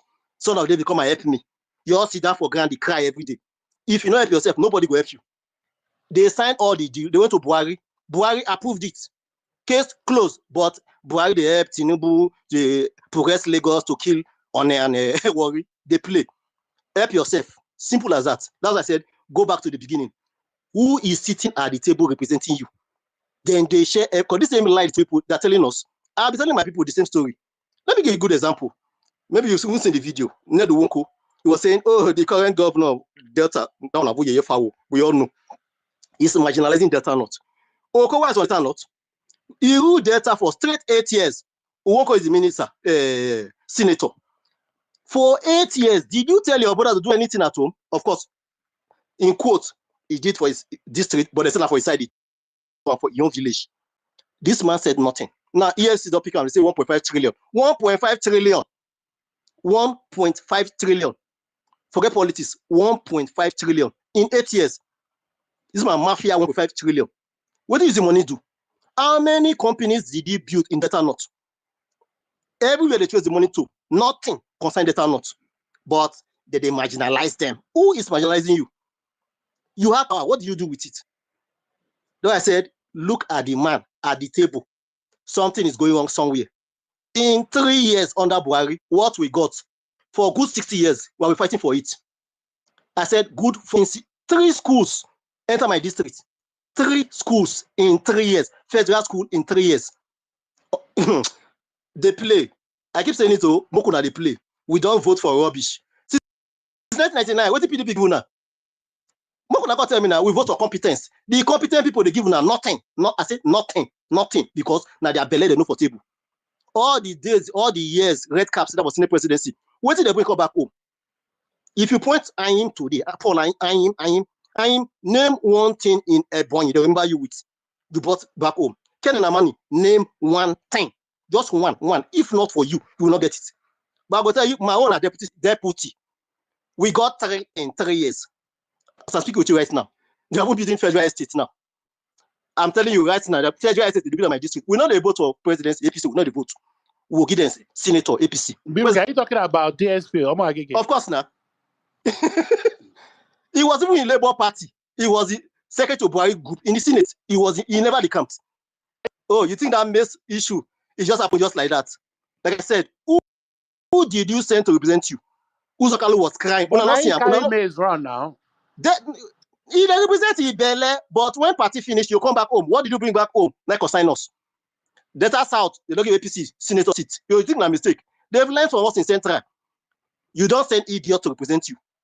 What are you bringing back home? Play any useless politics in Abuja, now you know. Bring something back home. Period. But I said, look at Uzokalu. Uzokalu, they cry for TV. He not get shame for your eye. They pound Abia. What did he do? Did he cry? He not cry. Then there people, they suffer for Nigeria. Nothing he do. He did nothing. But they'll say that they marginalize what? You have, let's make it very funny. So, Oji, a former governor, he did Senate. Abari, a deputy governor, Senate. Kalu governor, 3 inside Senate. Waiting Abia don't gain since 99. Federal, local. Let's start talk about it. But now, Fulani man, when they think I want to sell a coal or not, for Karen and Moda, that be your problem. I say, let's talk this ourselves. The man representing you at the table, they all know what they are doing. It's a game. Just forget about that issue. Now, second, the issue of security. I think it was Jack that raised this issue earlier about this issue of assisting or arming the local group. Well, I would say it can go both ways, both good and bad. This Anambra. Can somebody tell me why that woman be called Soludo? I have not even called a meeting. Igige, Obiano, Obi, come, let's talk. This state, how do we deal with this issue once and for all? Why have you not done that? We know he get bitterly spirit. Now that spirit, that be the polar of the state. That man get bitterly spirit from day one. Very bitter human being. If somebody who's supposed to invest, should be Igige. You will never see that spirit in Igige. How come he has not worked? That was it. If you want to use that policy, Igige did it, Obi did it. Call them to the table. How did you do it? Simple. Everybody not get the state. I said 48 hours. All this nonsense going to end. It's not ready. Then I said the problem is with him. Now you will say, but it's not the IG of police. Fuck that bullshit. I say fuck that bullshit. I'm from Nigeria Delta. When Alarms was governor of Bayelsa, you not go raise one finger inside creek. Alarms is not aware. You not fit. I've been a boy governor of Delta State. If you know anybody from Delta, call that person. Ask that person, what is Quickie? Quickie not be fast says. Ask and wait till they call Quickie. He could tell you. Quick response. If you make any wrong move within 5 minutes, your dead body go there for e-loss. I say your dead body will be on e-loss. Nobody waits for IG. Ibori harmed police to the teeth in Delta State. No, I said nothing like IG. Everything they needed, he gave to them. I said at the height of the crisis. That's why everything was silent in the city. It was a river that was very hot. People were kidnapping. But when they discovered that it was not even tied to what the militancy, because that was what they were saying in River State. Then I won't courtism over there. It was just people who want to make fast money. When they discovered, they I said, ask anybody what they call quickie. They go tell you. All of them relocated those states. They ran as far as Enugu. They traced some of them to Enugu, to Adani and New Haven. They traced them to. I know many that they even traced to New Haven. It was very rough. The town everywhere was quiet. The man that took over from Ibori, do you know they even kidnapped this man? People don't know this story. Sitting governor in my neighborhood, they held him for ransom. Sitting governor, he had to. If you think I'm joking, ask anybody in an area called Oboikoko what happened at Ajuma Avenue. Police came to shoot for more than 2 hours. Ask them what happened. Sitting governor, they hold on to ransom. He not get liver. How they will respect you? That's the problem. I say basically in the southeast, you get men when nobody they respect. If they won't speak, who will listen to them? Nobody will listen to them. Basically, that's the problem. Is go back again. Who is representing you at the table? Because if you have somebody nobody respect at home and abroad, sorry, una go suffer. Lastly, this issue of security. Let's be real. Forget this talk of governor is not this, governor is not that. Amosun, you know, import weapons. Hey, don't take my word to Google them right now. Ammunition in Ogun State Government House. Google them, you read. He was given license to import ammunition, bullet. He was given. How many times your governor they don't go call meeting with the presidency? Say they want local vigilante. They'll tell you, no, according to the Nigerian law, you can only use pump action. Which kind of bullets now Amosun import? Go look at the name of the bullets. Them. Like I said, let's stop deceiving ourselves. If the man is ready, the place goes silent. They are not ready. Basically, somebody was saying they are threatening governor. I'll give you an example. They kidnap governor from my state, sitting governor.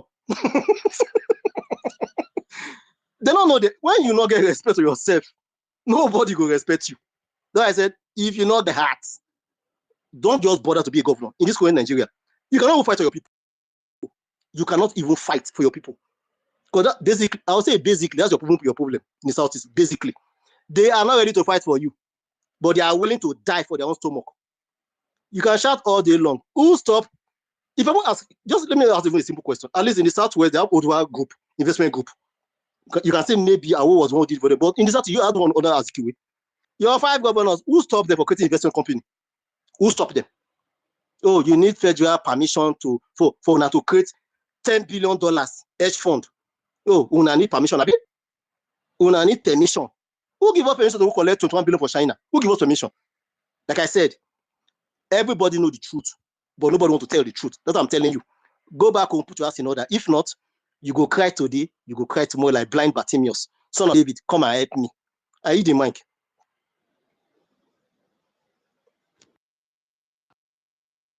Thank you, Biriki. Thank you so much for that wonderful submission. At least you used your own region. Your own region have had agitation before. You use your own region to narrate the whole issue and blah blah blah, so on and so forth. So let's have Jamina.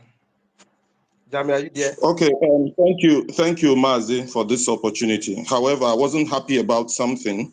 Doggy, tried to do a fast one, which is I didn't find very funny. He was responding to a point I had not concluded, and that was not a bit fair, because when you're responding to a point that somebody, because there was something he said in particular, he said that we are reducing marginalization to one road. Now, but that point now means that I reduced, but I had not finished the point. So it was not possible to have reduced it to one point if I had finished. You see the irony there. So if I had finished, he wouldn't have gone in that direction. So that's the danger of cutting in, to respond when I have not finished a point. Okay, now, so by the way, so that's why I insisted on making that remark, because I know what it would end up with is that it gives an unfair advantage for him to counter what a point that was not made. Okay, so now let me go to the issues, and by the time I finish, I would have convinced you and others beyond reasonable doubt that there is marginalization. However, now, like I said, and I started with, there are different ways to treat marginalization. It's not with what people are doing. And I agree with you that it is not only the southeastern people that suffer from the situation of Nigeria. And truth, you can't be white, you can't say you are smarter than people like Chinua Achebe and people like, okay, maybe you are. And people like Mazi Nnaemeka. I'm not talking, these are not politicians. These are not people who have held political positions that you will say that, oh, they were saying these things because of politics. No, these are people who are not politicians. And others who have also, others who have also made similar statements and, talked about genuine issues. Now, to the point, because people mistake this. When we talk about this, they say, oh, after all, the governors and the people from the zone are not also performing. Look, the Southeast is not the only part of the country where the governors are not performing, because the thing is this, we in the Southeast, people love to hold government, maybe people there, say too much about their government, and which is good because it helps to keep the government on its toes to perform. The truth is that the situation of governance, let me use Abia State for example. The situation of governance in the past, in Anambra State before the advent of OT, is not worse than what you probably have in some parts of the country. I don't want to call names because if I mention certain places, it's probably not worse, but it's because of the nature of the people. They will call it out. They'll call out your bullshit, no matter who you are, no matter the kind of person. You can't do nobody will do Grand Kadede for you and forget it. No. So let's keep that. So when we are talking about governance, that's not the only region where governors are not, doing their job. So let's keep that aside. Then the second point is this. People try to say that, oh, it's after all, every other thing that is done in every other region, is also done in the South. That's not exactly correct. Now, there are systemic, and then another person also mentioned, he said, oh, when Senate President came to your zone, you had a number of Senate Presidents. Look, that narrative spread by the media is wrong, and we need to point it out. Look, there are only 15 senators from the Southeast. So if you are removing people out of 109, it is not the 15 that removed the people. So the mere fact that you remove these people consistently, rather than allow them to have a peace of mind and control in a house of 109 is part of the marginalization we are talking about. The mere fact that there were 5 Senate presidents is that marginalization. Please go and read my watch by Obasanjo, and you will see the reason why those Senate presidents were removed. And it is actually part of that marginalization. The bare fact that the issue between him and Atiku would remove Senate presidents tells you that it is that marginalized, because these people do not have the number. Now, away from that, because I wanted to counter that to show you that it is not because of the people of Southeast that people were being removed. Now, let me go to the issues on ground. Now, we know that I mentioned a particular axis of the country, which is very busy, but there is even the road going there today is in shambles. Even the road going, that's like the most active, trunk in the country. Let nobody deceive you, because people will come here, pretend that,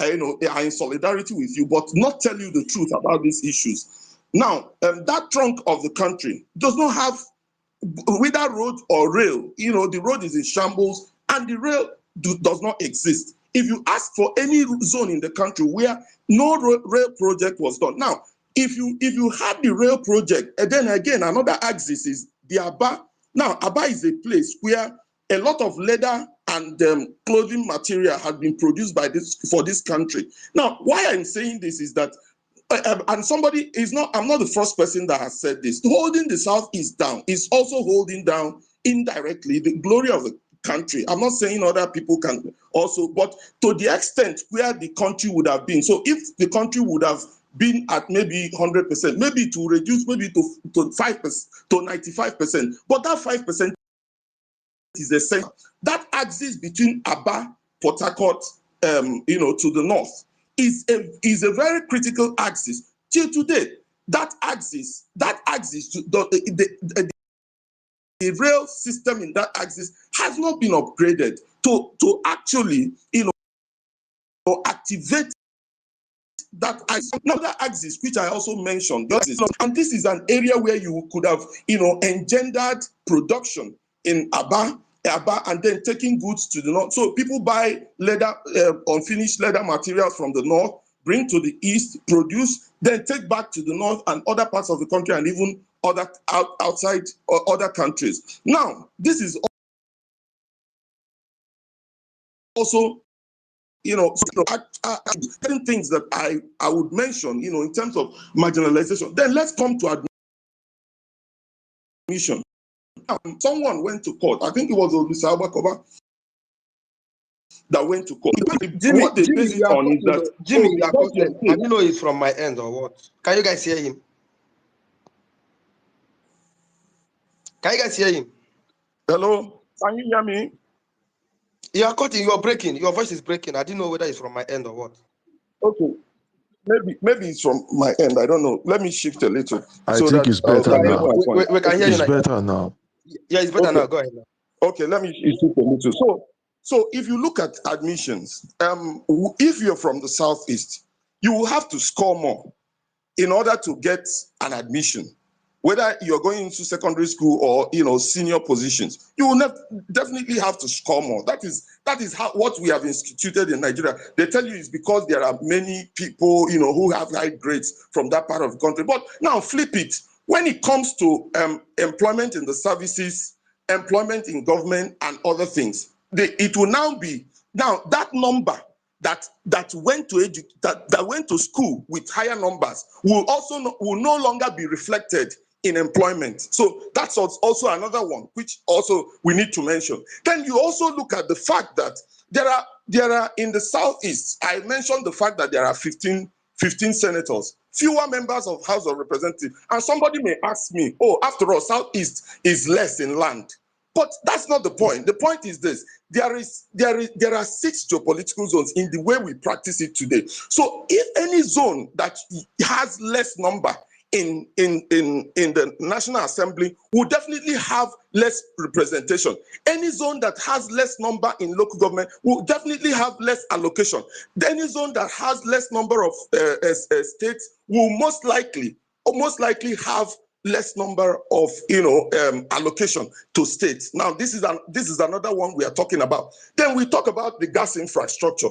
Do you know that as we speak today, gas, the highest gas deposits in the country is in Imo State. Now, but companies in Imo cannot be powered by the gas. Why? Because there is the federal government projects, linking gas, takes gas from that region and the Niger Delta up to other parts of the country, at greater cost. But those who it is within their, am I saying that there are no people from the southeast who are part of these issues? No, that's not what I'm saying.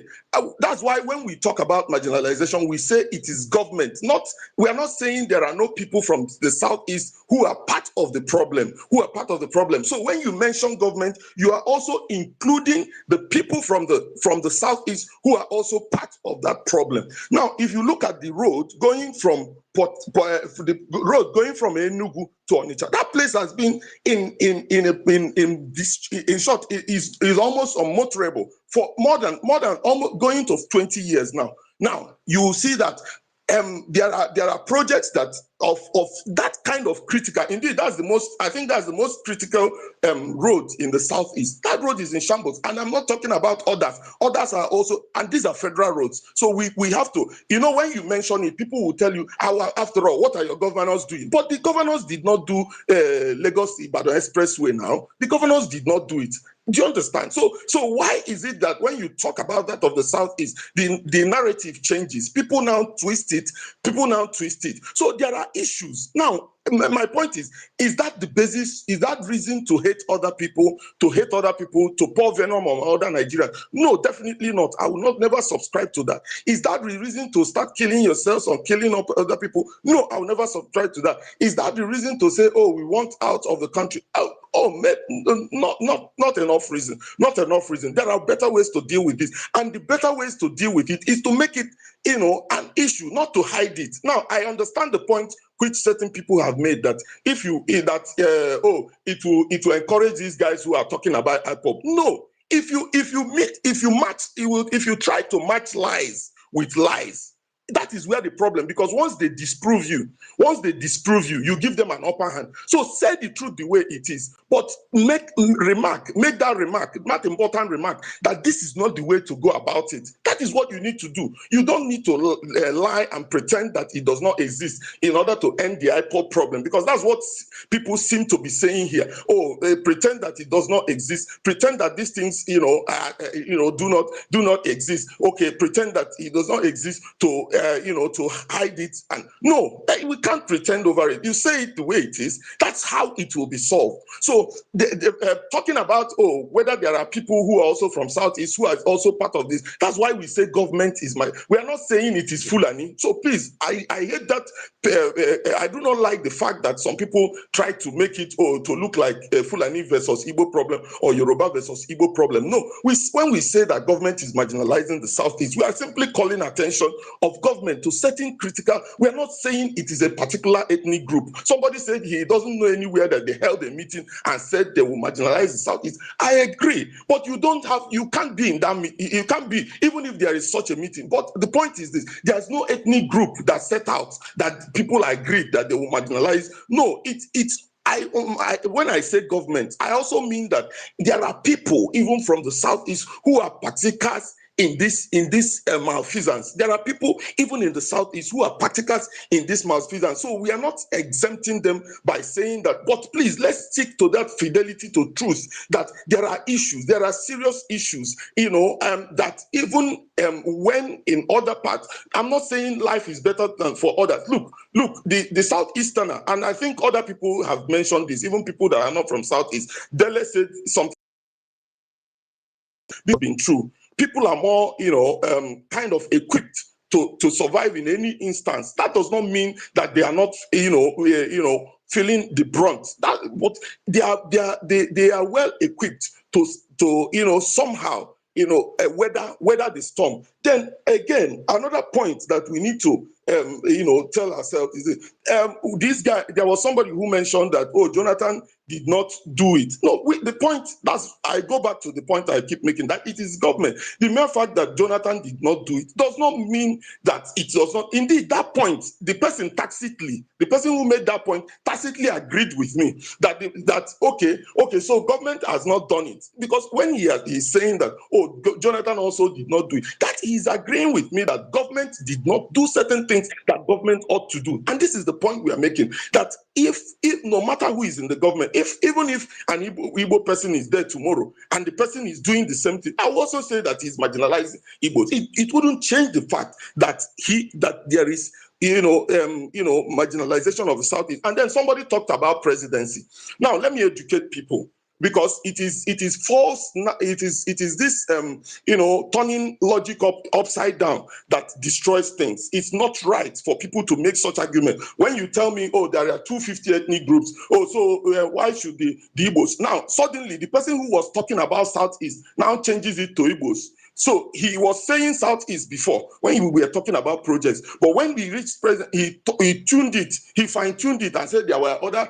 No, what we are saying is this: if presidency, and it's not a must, like I keep saying, I also have countered, people, on the other side, that look, this is a game that when you go in, you contest, and get, but it left for me. What I would have thought that Nigeria would have done, to deal with some of these issues, I think it's the structural problem which Nigeria, rather than, the way we are taking it, pretending it does not exist, is a structural problem which Nigeria needs to deal with. The issue of how to get to power, because what happens is this: we had an there's this kind of gentleman's arrangement that it moved from one zone in the north to another zone in the south, and one zone in the south to another zone. So the presidency has been by an unwritten agreement, based on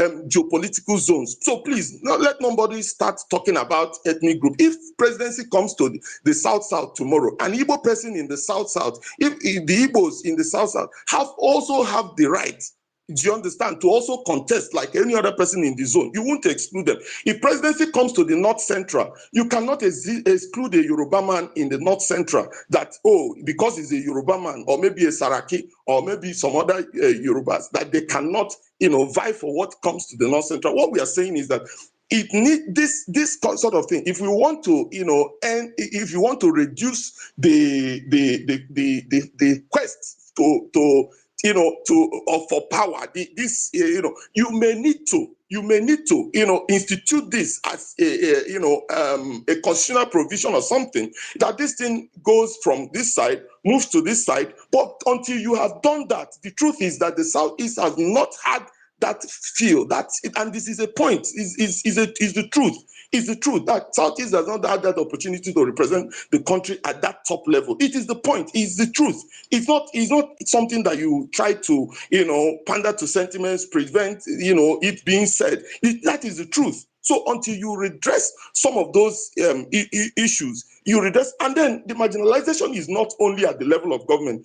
I hold the PDP also responsible, and I've said this before, that the PDP has a constitution that said power must rotate. So if we are talking about that says power must rotate, but because PDP felt that this zone is weak, in terms of and this is the same thing, this question of numbers, Now the PDP looked like, okay, delegates from this zone will be fewer. They cannot even decide anything. So let us, use, the muzzle. Let us muzzle it and take it away from them. That is the same thing. That is the politics of, numbers.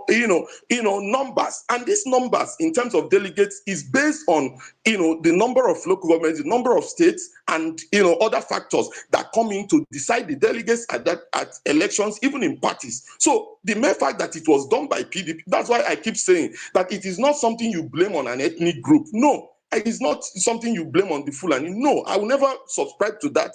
I will never subscribe to you blaming Fulani or blaming Yoruba for it. The point is that there has been a systemic, kind of, Let's arrangement. break it down because he has spoken at length. So Let me finish now. You can then break it He has down. been speaking. Wait. You finish. I want to ask you a question. So Okay. you said that Nigerians are marginalizing Southeasterners in terms of economic. No, you are Southeast now, misquoting me. Southeast, not Igbo, right? Southeast. I said government has marginalized the Okay, Southeast. government Yes. in terms of economy, in terms Yes. of infrastructure, in terms of politics, isn't it? Even in terms, yes, yes. Okay. A number of Let's things call that it I've mentioned. generally everything marginalization. But Abi, Yes. okay, now please, has any governor or any senator in the East come out and said that they did not collect any allocation, or any local government come out and say that federal You government are refused to pay them reducing this. This allocation? is my problem. This is the problem. You are reducing this to allocation. Look, it's not. I didn't mention allocation. If allocation was the issue, I would have mentioned it. Don't You put said words you into my said mouth. generally here Do you now. I asked you a understand? question before I ask you a question. I asked you a question. I asked you a No, question and you said now yes. you are mentioning something I did not. You are trying to make me, put But something that I I did not say asked you into my a question mouth. for me to be Please sure. don't do that Wait. now. This is not a wait. Let us not discuss about this emotion, right? I asked you a question and he said yes. I want to be sure what I'm going to ask you.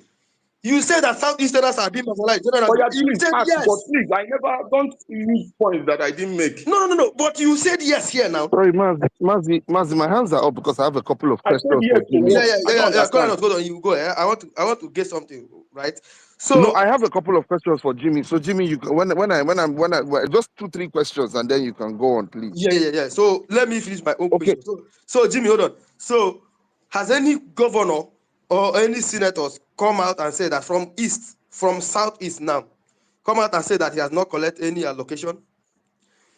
Again, has any senator or any governor? I can't be answering. Wait, Has delay, any wait. senator, has any governor, Mazi, if you has want to any rebut, governor, wait now, has listen, any Mazi, if you governor, want to rebut what I'm saying, wait wait for me to now. finish.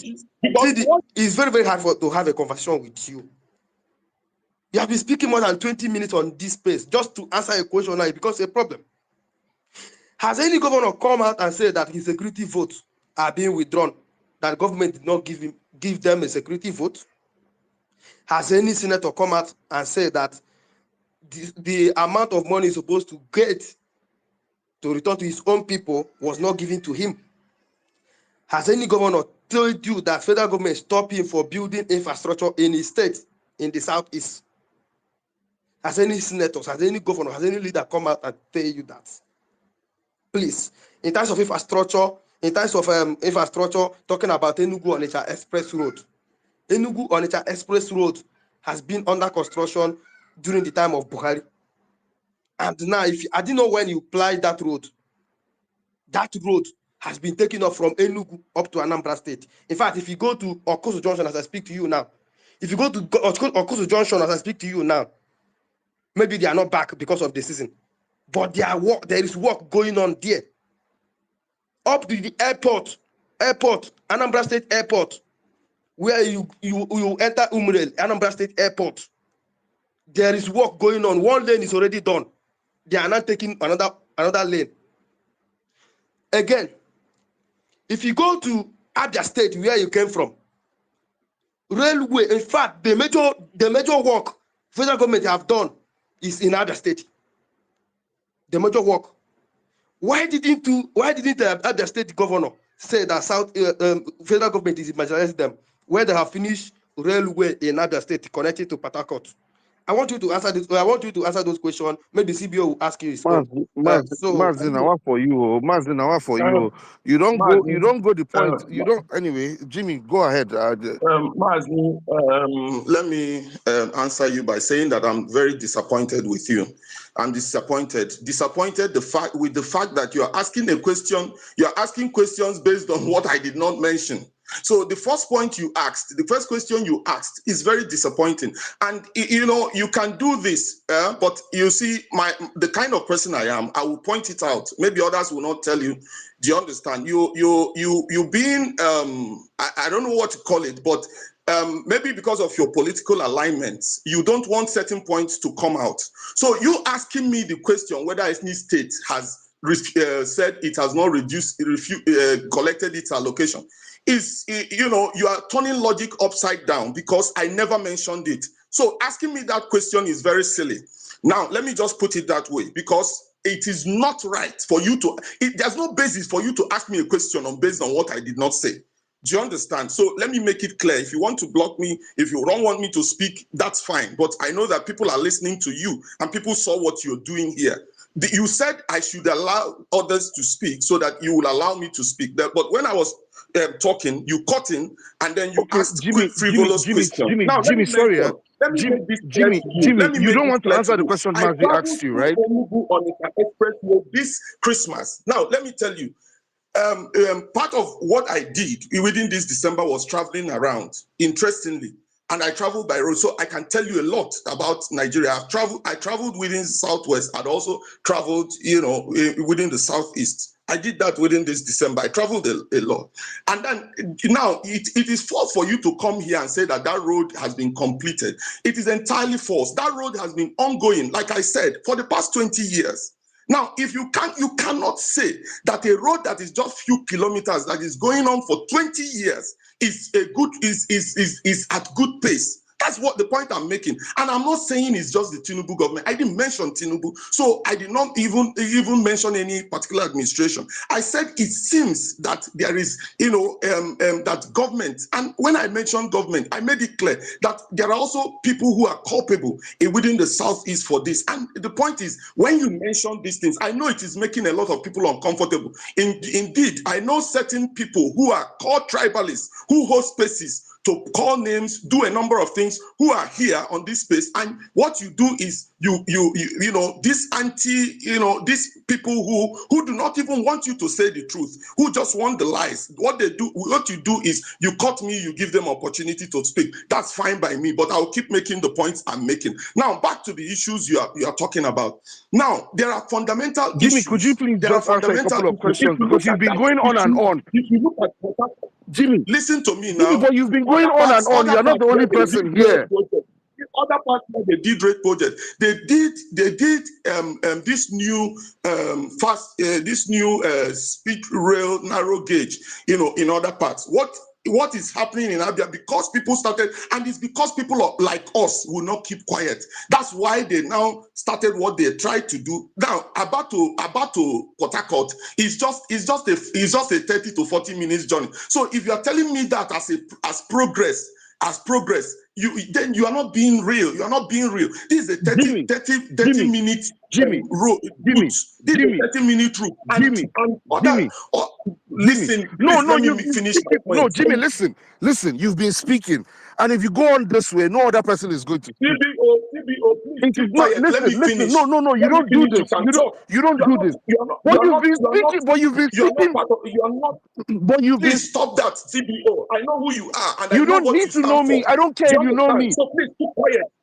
You will not want these truths to be said What because truth? you are a sectional person. Oh. Please keep quiet. Let me speak. But you've been speaking. Please keep You've been quiet. If you can't speaking. keep quiet, I will keep going on. Please keep Okay, quiet. let's give Jimmy extra 1 minute for him to be able to land. Then CBO, you can engage him.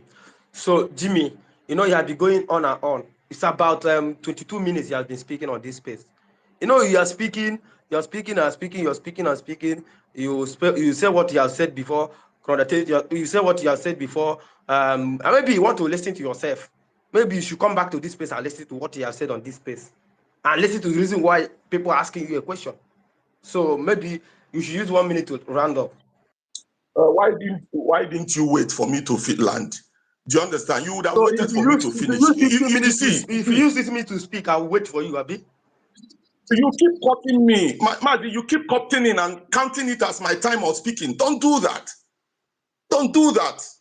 If what I'm saying is making you uncomfortable, it's fine by me. Do you understand? But don't do that. Don't stop. Don't keep cutting in. Look, I'm smarter than what you're trying to do here. Do you understand? You can't bring these guys who hate everything that I'm saying, the truth I'm saying, and then put them and allow them to cut in. But when I speak, you say, oh, don't cut in. But when they speak, you allow them to go on and on. I know what they are doing on this space. So please don't do that. So the point I have made is that when you talk about admission numbers, now let me just recap and close what I'm doing in 1 minute. In 1 minute, what I've said so far, I've talked about admission numbers. I've talked about how it reflects on when it comes to employment, how it changes, how the whole thing is now turned upside down. I have talked about the issue of federal character. I have also talked about the issue of major economic zones that ought to have been linked up by a country that is thinking in order to make the country active, that are not activated because they are in southeast. They are in southeast. I've also talked about the Port Harcourt Aba Meduguri line, and it's funny that you're telling me that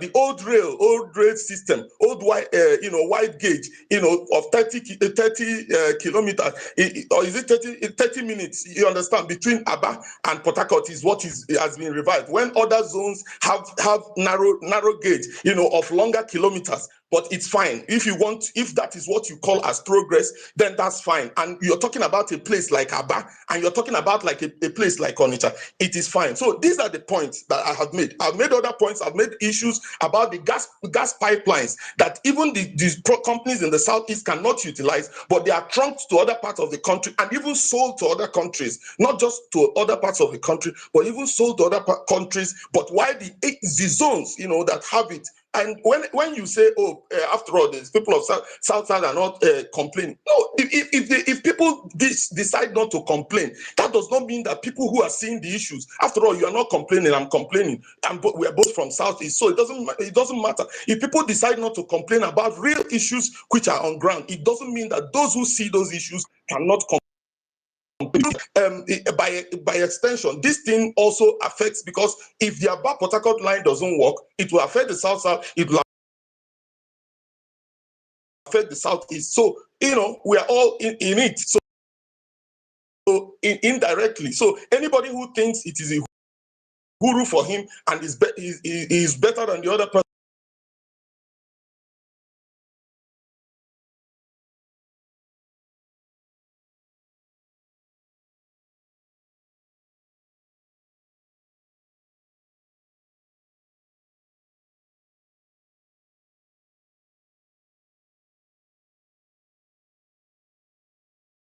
it is know you. it I is know what you totally stand here. irritating. So don't Now,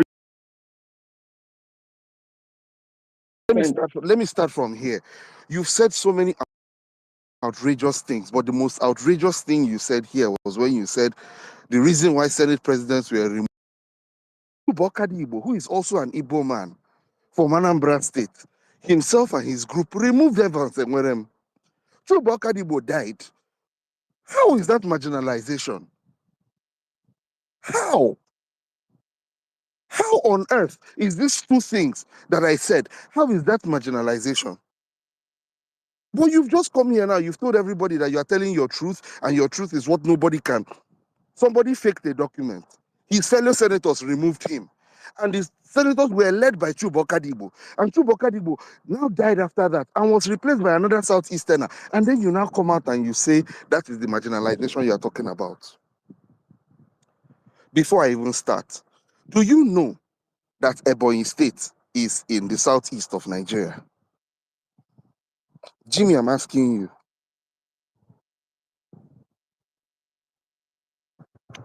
Jimmy. Do you want me to cut in when you are speaking? Which kind of I asked question, you a rhetorical question. Do question you is know that? that Ebonyi is in the southeast of Nigeria? Did you go to primary school? I did not go to primary school, but I'm just asking you. Because So you came if you here, didn't go to primary school, you and should you know that said, everybody here knows that where Ebonyi is. Please stop the such questions, good. There's please. a reason why Don't do that. there's a reason why I'm asking you the question, because you keep talking. But the question is a rhetorical question. It's not necessary. Don't do that. Because Focus on your point. okay, because you've come here and you kept talking about. It's as silly as me asking Good. you, did you go to primary school? Good. Do you? Don't do that. Okay, you would not tell me what to do. When you were speaking and saying so many half truths. So I want everybody here to simply Google how much JAMB scores it takes to study medicine in Ebonyi. Medicine, which is supposed to be the highest. What is the cutoff mark for somebody from Ebonyi? Which is supposed to be the highest score in JAMB. Can everybody here simply Google it and you see? The cutoff mark for Ebonyi is 140 to study medicine. 140. 140. That's the second lowest in the entire Nigeria. Medicine? What? Huh? Medicine? Medicine, yes, medicine, 140. Oh. Lawa. So you cannot come here and sit down and talk nonsense to people that this is not the kind of space where someone like me will sit down and listen to you say this kind of trash. It's 140. But Ebonyi is also in the southeast of Nigeria. You said so many outrageous things. Another outrageous thing that you were saying was this Aba Port Harcourt rail line. For goodness sake, when you are carrying goods and you are carrying services. There's a difference between you are carrying a passenger train and when you are carrying goods. And a rail line was built. The rail line should have been finished over 4 years ago. But this same IPOB were the people kidnapping the workers, destroying the rails every time they try to build it, and delayed the progress of that thing for more than 2.5 years. Now it has been completed. And it leads directly to the port. It terminates from Aba, it terminates at the Port Harcourt port. The intention behind it is for export. So that you can be able to take goods from Aba and then you export it out of Port Harcourt. So how would you now come here and say they are denying you and that is the reason why you are marginalized? The Aba Port Harcourt, the Enugu Onitsha Expressway that you're talking about, several roads in Nigeria that has been done. But the government came around and said, okay, let us look for another means. Since this thing has been on and on for years, let us look for another means to fix it. And what did they do? They gave the contract to this HDMI, whatever came up by Fashola and Buhari. Just the same way Dangote constructed that Oshodi Apapa Expressway. They gave it to MTN. So it's MTN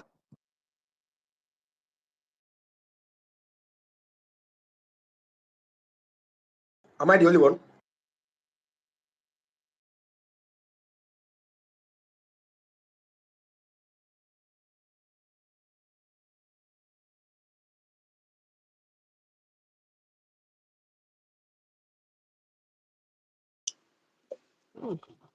Maybe he has I think problem he with has his been cut network. off. We can. Yeah, Okay. yeah, I think he has been cut off. But he spread a falsehood here that Ebonyi cut off for medicine is 140. Please, that is a lie. And again, it is funny how you're going to take Ebonyi is 240 for medicine, and it is funny how you're going to take out of 5 states, you take only one, and then you want to use the one to make a general conclusion. Please, I beg, Jimmy, is cutoff mark 140 or not? Is cutoff mark of medicine of Ebony still 140 or not? You know why you're The doing this? question, Maz, the question should be, what is the cutoff mark in other states like Southwest? Sorry, it's a glitch. Sorry. Yeah, the cutoff mark for medicine is not 140 for Ebony. Please, let nobody deceive you that it is. Please, these things are easy to Google. The cutoff mark for medicine is Ebony. Please listen now. Let's face the truth here. Please, I don't like people, We have coming here. agreed on that one. We have agreed on that It's one not an because ego trip. wait, I want to ask you a straight question. What is the cutoff mark in the other parts of the southern part of Nigeria, like south, southwest, southeast? What is the cutoff mark? Please, you can look that up. You can look that up. I just made my point, and then you can look that up. It's not me that you will. If you make the wrong one, you can't expect expect me to memorize all the cutoff before coming here. But what we have done is that we have looked at it and we have seen that consistently southeastern states usually would get. Sorry, Jimmy. He said that southeast cutoff mark, southeast Ebony State is 200, is 250. Then I'm telling you that the cutoff mark is 140. He said that it's not true. I beg, do you have a data you are proving with that is not 140? Because the data have proven that Ebony State is the cutoff mark is 140.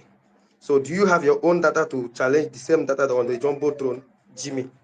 If you have your own data, you can counter the data on the Jumbotron. Jimmy, let's not argue. Mazi, Yeah. Mazi, I'll post.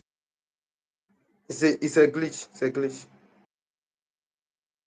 Okay, please, I will get it, but I can't be talking and doing other things at the same time. So now you can easily Google. This is not, like something maybe I pick for myself. He said particularly that for cutoff for medicine, please, let's not, mix things up. He said that cutoff for medicine is 140, and that was the point that I dealt with. I said that cutoff for medicine is not 140 for Ebonyi, it is 240. And that also taking only one state out of 5 to use it to generalize, when you know that the truth, because you could have taken Imo now. Why didn't you take Abia? Why didn't you take Anambra? Why did you jump to Ebonyi? Do you understand? So it's just an outlier that you now take to generalize. That's not right now. It's an illogical way of arguing. So another point which he made was he talked about 5 Senate presidents, but indirectly he agreed with me that the truth, because I wanted that point to come out. That's why I chipped in the issue that it could only,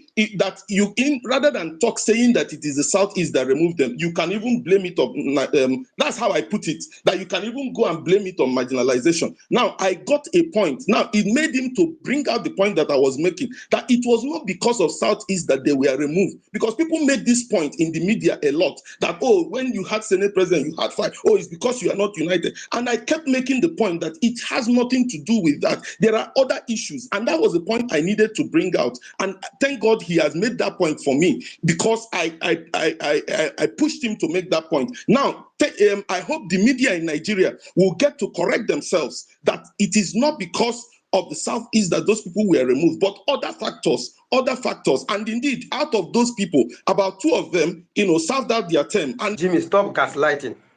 You clearly come on this place and tell us to go and read what Obasanjo wrote, my watch. Wait, do not omit yourself. You came on this space to tell us to go and read a book from Obasanjo. named my watch to know the reason why the Senate president was removed under him because of the politics. That is what you said, Jimmy.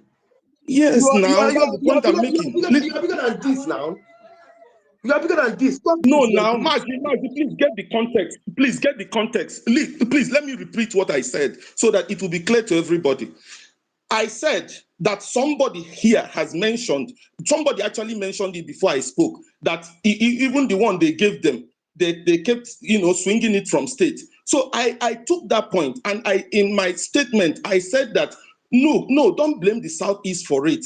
That rather it is other factors, including politics. I now directed the person to read. I didn't say it was marginalization. I rather said, wait, let me land. I didn't say straightforwardly that it was marginalization. I said that rather than blame it on the Southeast, that you can even, please go and listen to what I said. Please, you can.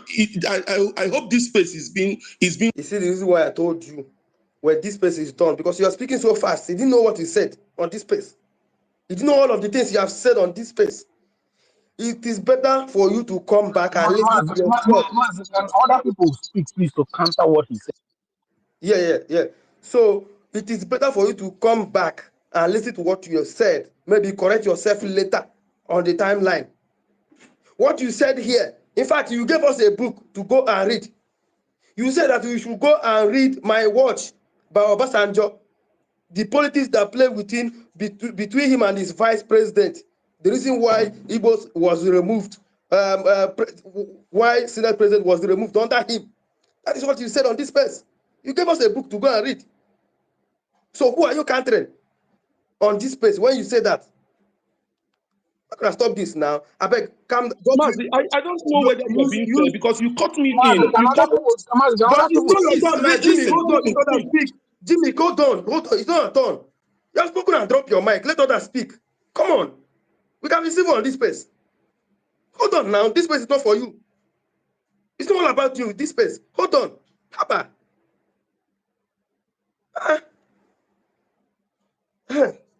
Gosh. Mazi, you can't misquote me now. You can't misquote me and not allow me to. Can you hold on? Can you hold on? You are a lawyer, for Christ's sake. You said you are a lawyer. Can you hold on? Is it the way you argue? Is it the way you argue? Is it the way you argue? Is it the way you argue in the law house? Is it the way you argue? Can you calm down? Calm down, Charlie. I said the point is political and not because of Southeast. That's why I referred to that book. I said it was political and not because of Southeast. That rather than blame it on Southeast, you would even blame it. Now, I said you would even blame it on marginalization rather than blame it on Southeast. My point was, it was not a Southeast problem. It was politics that removed them. We're not fighting yet. That was the point I was making. You are misquoting me. I never said that book never said that it was marginalization. And I made the point that it was.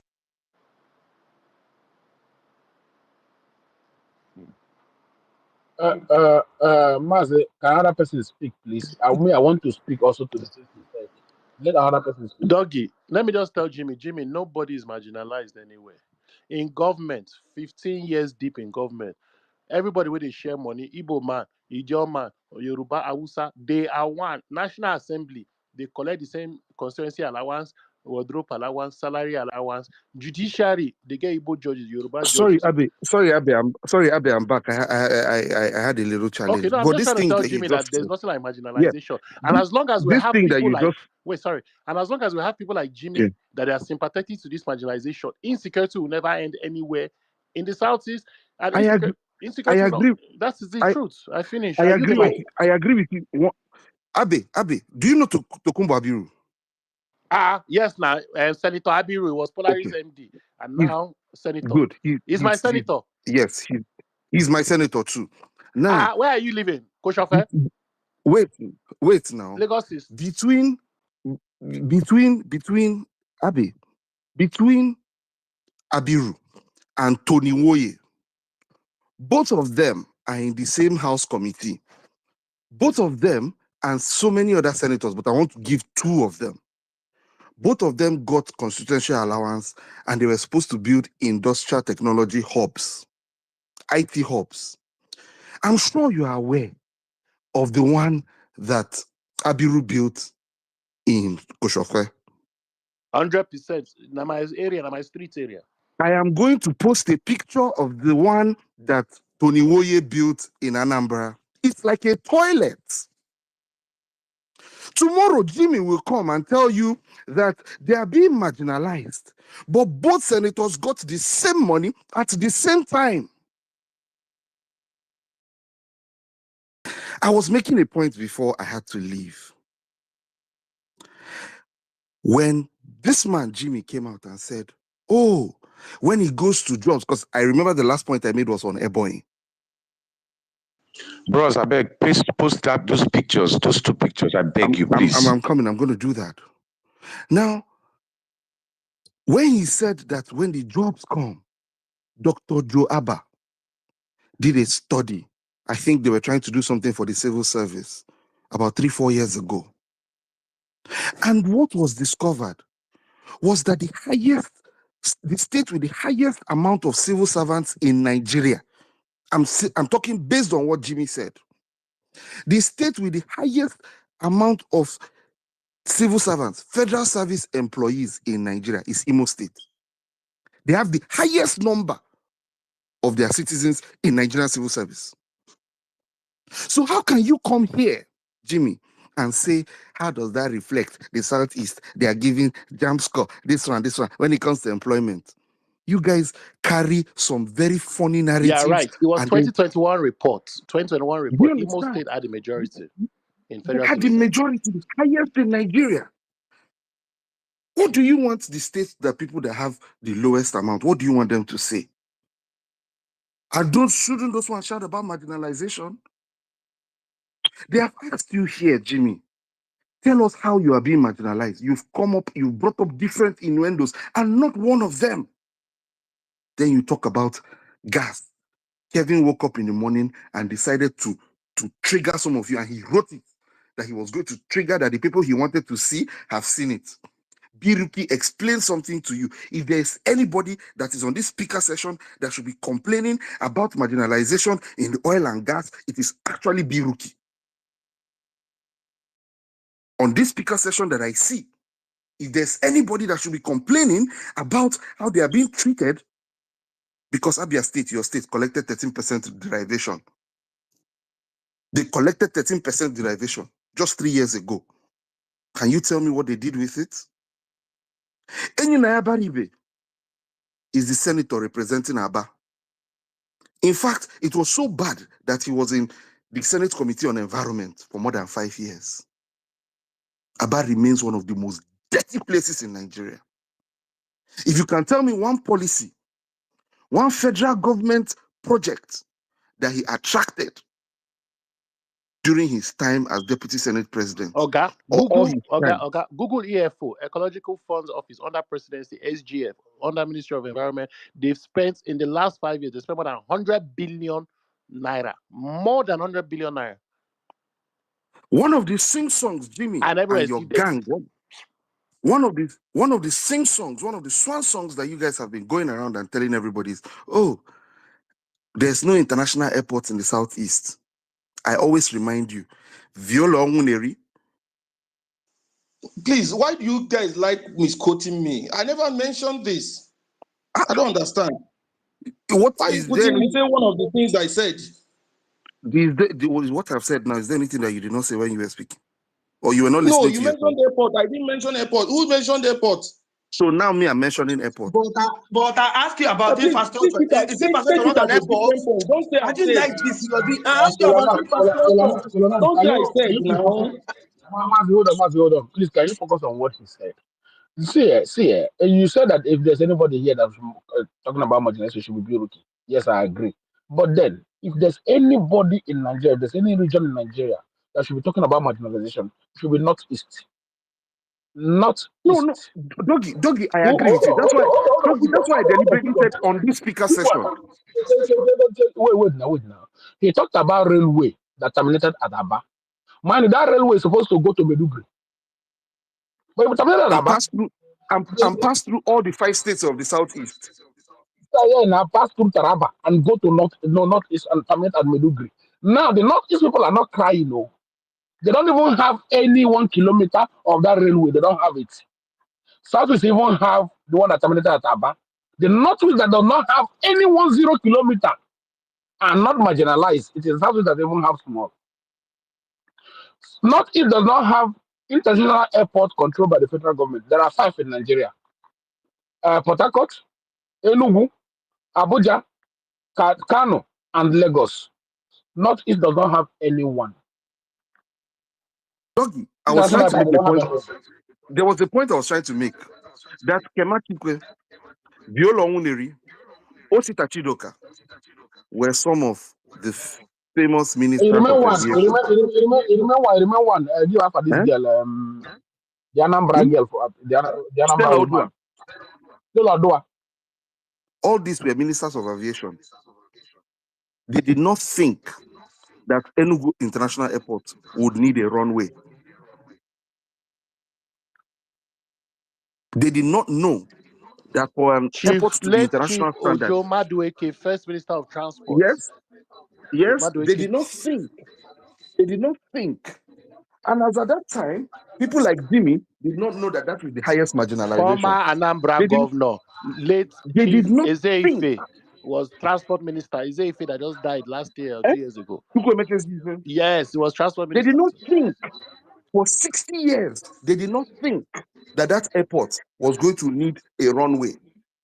It took a Buhari to do it. And while Buhari was doing it, when they closed the airport, people like this Jimmy and their gang went around social media and told everybody that they've closed the Enugu airport because they Please, don't like please, Igbo people. please don't mention Jimmy and their gang. Please, that is When you that thing is you are actually imputing criminality. Do you know the kind of? Please don't do that. Please, so please you don't do know, that. so you know that it's Don't irritating, but do you that. said you know You me. know what? But You know you who? came here and said you know You me. you You know know me what that I me I'm stand for. divisive. Please don't do that. But Don't do that. but Please wait, focus on. but you, Jimmy, you came here now and said you know me. I am divisive. I'm at no this one. Because I said I wanted to ask you a question. You forgot when you said it. You forgot. That's why Mazi told you. Maybe you want to. CBO, leave Jimmy. Let's just move on. Let's next speaker. See, as long as we have people like Jimmy, insecurity will not end It's because Jimmy annoying. will whip up It's sentiments of his annoying people. when people always. It's annoying when Yeah, people always like as to play long the as there are victim. people like you who want insecurity to I beg, continue, still because come that's back to what that you're cutoff doing. mark. I beg, still come back to that cutoff mark. I want to know the cutoff mark Because you in think the Southeast. only Cut-off mark. solution to You study injustice, the medicine only and solution surgery. to marginalization is insecurity. That's what you're simply saying. So if people assuming that Jimmy complains about insecurity, assuming that Jimmy complains about marginalization, that is the reason why the region has to be insecure. I mean, why do you mix things that are not mixed? Why do you If do you're a this? good talk, if you're a good talker, try to be a good listener. You laid out some points here. Let's tackle those points that you laid down here. You talked about. This is the point you should be Hold on, telling the hold on, people hold who on. are speaking. That's what Hold you on should be now. Oh yeah, telling hold on them. now. Yes, yes. Oh yeah, hold on. Let them focus Give on me a what I second. said and not Oh yeah, pushing hold on. I other want to agenda focus. that I I did want to not focus on the mention. things you said. I want to focus on I the things you focused on said. the few things you said, and almost everything you said here does not make sense. You talked about Wait being now, marginalized because Senate president was removed. Kolanot, hold on. He talked about representation. So, The same when thing we I say have no proved to a lie now, that I never yeah, that I you was are simply correct. mentioning that it was Junior, politics hold that on removed them now. and not people of Southeast. Now you are still going back because that is your convenient point. So you will still keep going back to that convenient point, pushing it to me. Then you push it to me, and because it's a convenient point. No, that's not what I Please, said. Please go and can you listen to allow what I other said. people talk? I said that it is rather Can you allow politics. other people It talk? is rather politics than the people in Southeast removing them Good. because they have the Good. fewest number. That's what I said. We are And How do Jimmy become a lawyer? God, for Christ's sake, how do you argue on the on yes, in the chapter? because I How will do not you do allow it? you. You That is what use you oh do. my goodness, what is this thing? You use 20 minutes to speak. Why can't you allow others to counter whatever thing you said? That means you are lying. You speak too much. You speak too much. Blah, blah, blah, blah, blah, blah, blah. You didn't know when you say whatever thing you said on this space. Blah, blah, blah, blah. Now people want to counter you now. You're talking. You're crying. Why are you crying? Allow them to speak. Haba. Mazi, what I will not Okay, allow you to please, do is to can you impute pass a the lie mic on me around? Because Can you what people pass the the mic for only Jimmy thing you Jab? guys Jimmy do Jab. is to impute a lie and then argue the lie. Rather than what Oh I yeah, Jimmy, said, you impute a Jimmy, lie sorry. and then argue Jimmy, the Jimmy, sorry. lie. I want to focus on Jimmy, the oh yeah, things go you join said. government. You Hold get on. marginalized. So Go, now make allow Hold that. on. Hold on. So if you want Jimmy, to hold on. focus on what I said, focus on I what want I to said, focus but on don't the things you impute a said. make lie Jimmy and go Hold argue run on. the for lie. senator Oh now. yeah, hold on. I want to focus on the things you said. You talked about railway. I've been able to prove to you now that railway terminated in Aba. That railway is supposed to go to Medugri, northeast, and they not even step 1 foot into the northeast. So using railway to judge. South northeast is very marginal, not southeast, because southeast even have small, northeast they don't have. Now you talked about representation. Representation in Nigeria is not done by region, it's done by constituency. Meaning, even in Anambra that has 3 senators, Anambra South senator may propose a bill and Anambra North senator rejects it. It is not a collective something. Anyone that's using that as an argument does not know how legislation works in Nigeria. I'm not saying Southeast, so I'm saying Anambra State has 3 senators. Anambra North may propose a bill and Anambra South rejects it. And this is why you go to the Northwest that has the highest representation. They have 21. Many of them have not been able to pass a bill because they cannot lobby the people that will support them to pass that particular bill. You propose a bill, you lobby other senators, and those senators join hands and then they join you to pass that bill. So using as a case study is not working here. It is not even states, like a particular state will join hands. No, everybody on their constituency. Everybody on their constituency. But let me even agree with you that it's by region. Southeast have 15 senators. Southwest has 18. Every other region has 18, apart from Northwest that has 21. Okay. And we're talking about representation, which actually attracts development. Somebody in Kogi can argue that, guys, you have 15 senators for 29,000 kilometers square to develop. We in Kogi have only 3 to develop the whole Kogi, that's 31,000 square kilometers. So while you're having 15 senators to develop 29,000 square kilometers, Kogi is having only 3 senators to develop Kogi. Somebody in Kaduna can argue that you are having 15 senators and then with 46,000 square kilometers, which is practically 1.5 the size of the whole Southeast, is having only 3. Somebody in Borno can argue that they have 66,000 square kilometers, which is more than times 2 the Southeast. They have only 3 senators to develop their place, to attract development to their place, while you have 15. Somebody in Niger that have 76,000 square kilometers, which is practically more than 3 times the size of almost 3 times the size of Southeast. No, they have 84,000 square kilometers. Sorry, 84,000 square kilometers. What Niger State has. They have only 3 senators to attract development to their state. While Southeast has 15 senators to attract development to the Southeast. Who is being marginalized?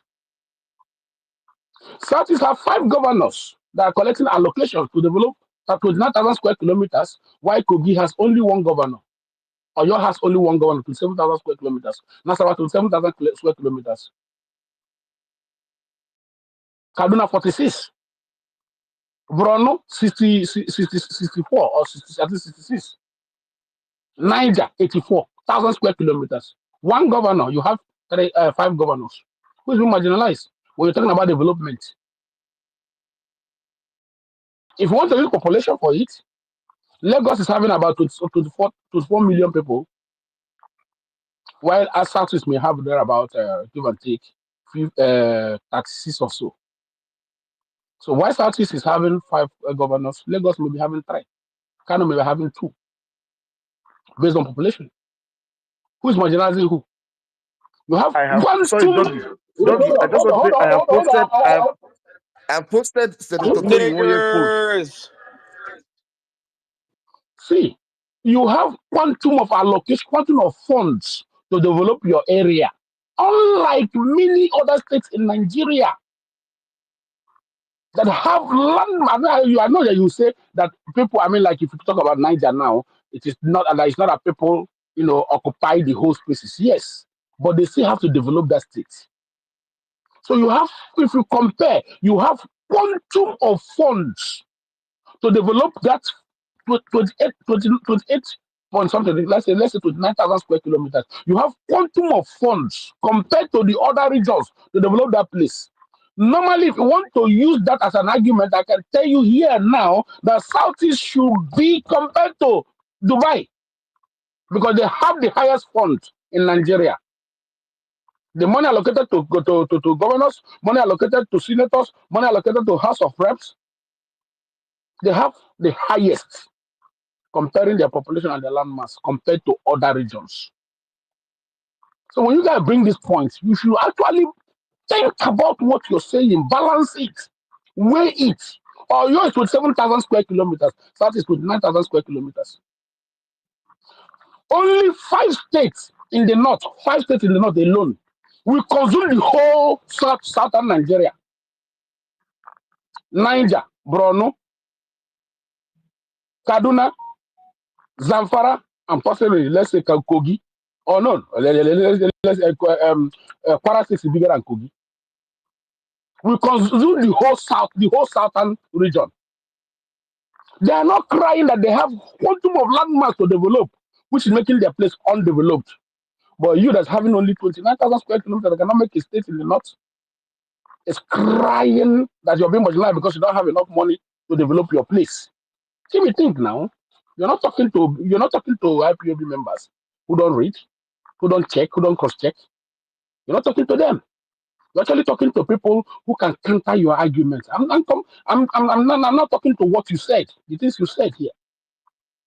You talked about this cutoff mark. Ebonyi, Bayelsa are in catchment area. Pretty enough, almost the whole northern states are in the catchment area. But it is for those who are educationally disadvantaged, people who are not intelligent enough that they created this for. You that is now intelligent is crying that you want to be like the people who are not intelligent. They don't did it for them, so to accommodate them to be able to go to school. But it's not only you that this is affecting. The southwest, I think only Ekiti is in that catchment area, even if at all. I don't know whether it's Ekiti or so, even if at all. But many of the southwestern states are almost at the same par with you in the southeast, but you're being marginalized. For you to be marginalized, it means there is something that you're being advantaged from that other people are gaining. So if there's a particular thing, for instance, this catchment area, the southwest are being treated like you, south like you. It means you're not being marginalized. You talk about railway is even in your region. Let me even say it's not in your region and it's not in the northeast. It means there are people that this is affecting. So anything you bring about here now that we can say that is in other regions affecting them the same way, it means you are not treated unfairly because the same treatment you're getting, other people are getting it equally. So where is this marginalization? I want to know where it is. The whole things you dropped here now, all of them are fallaciously ridiculous. Our leaders have been to you. But all of them have been countered now. No, they haven't. They haven't. I can mention the ones you haven't even counted any of them. Remind me one that have not been counted. You talk about catchment area. Finish now. I don't want to. You talk about catchment area. I can be proving to you now that it's not only Southeast that is affecting. Catchment area is not only affecting the Southeast. Because there is even a state in the Southeast that is even in the catchment area. There is one in the South. The whole northerners that are there. So the other southwestern states and southern states that are not in that catchment area, it means we have 3 zones that are not in the catchment area. So how is it that only you even marginalized for something that's affecting 2 other regions? You talked about railway. There is another place that does not even have zero, that they have 0, but you have at least something. You talk about roads. Let's go around Nigeria and then see that other routes come. Talk about Abuja to Benin Road, that Auchi side that the people are. Have you gone there? Have you gone there? That road in the south, that they are crying every day, every day, every day, every day. Have you gone to Bayelsa? Have you gone to Cross Rivers to know the federal roads there that are all of them are well done? Have you gone to the northeast? I don't understand. So if there are roads in southeast that are not done, there are roads in southwest that are not done, there are roads in south that are not done, roads in northeast that are not done, northwest that are not done, it means it's not only affecting yourself, but you amplify your own and cry as if only you in Nigeria. Like I said before, unless we have Nigeria against southeast, then you can bring out this fact. As far as it is southeast in Nigeria against the other regions in Nigeria, namely northwest, north central, northeast, southwest, southeast, then you cannot exclude only southeast and say that southeast is facing the particular problem, whereas the problem is facing other parts of Nigeria. So I want to know a particular problem southeast is facing alone that others are not facing. That is what I want to know. And you have not been able to prove one, because the things you've talked about here, it has been proven to you that other regions are also facing it. So can we have one?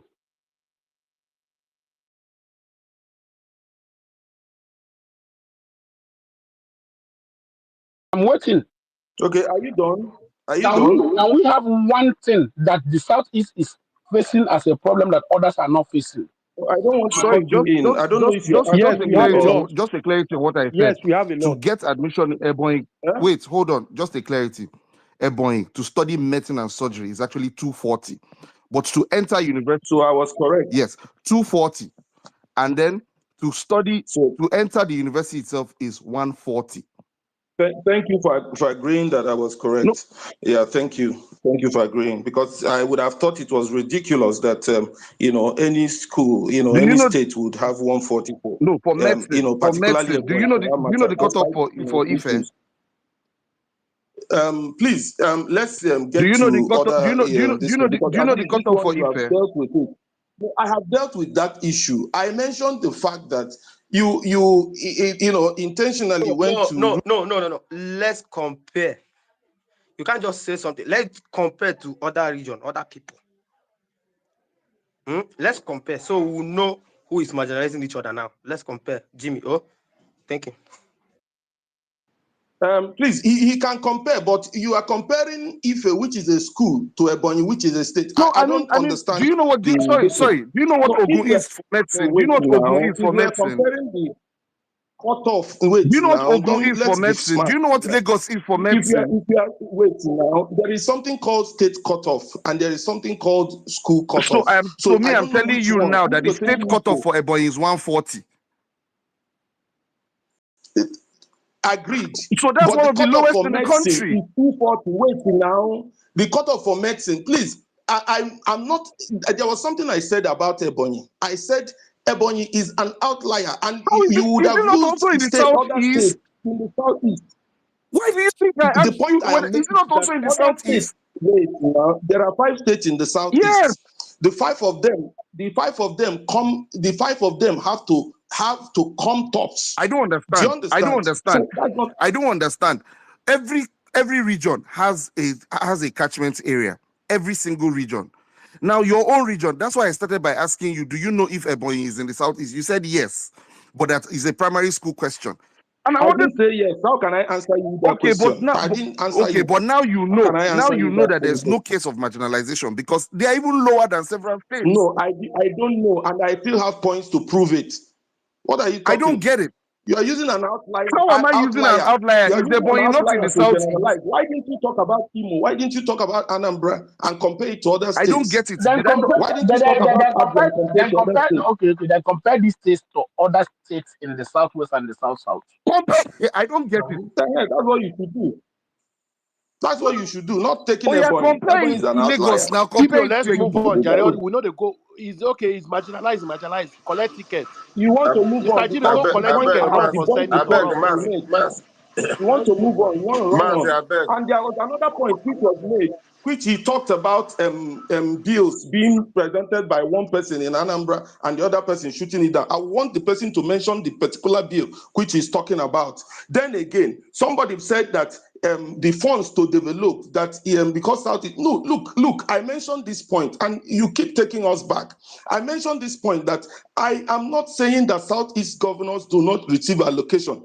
I am not just talking about state projects. I know that governors in the Southeast have also not performed well, just like their mates in other parts of the country. A lot of them have not performed well. I am talking about federal government. When we say these things, you retune it Jimmy, and say Jimmy, that we are. Jimmy, It will now sound as if I am saying that the governors in the Jimmy, Southeast are performing better. No, that's Jimmy, not. So you talking about them receiving allocation and not performing, that's a different Jimmy, thing. We can discuss that Jimmy, on another Jimmy, day.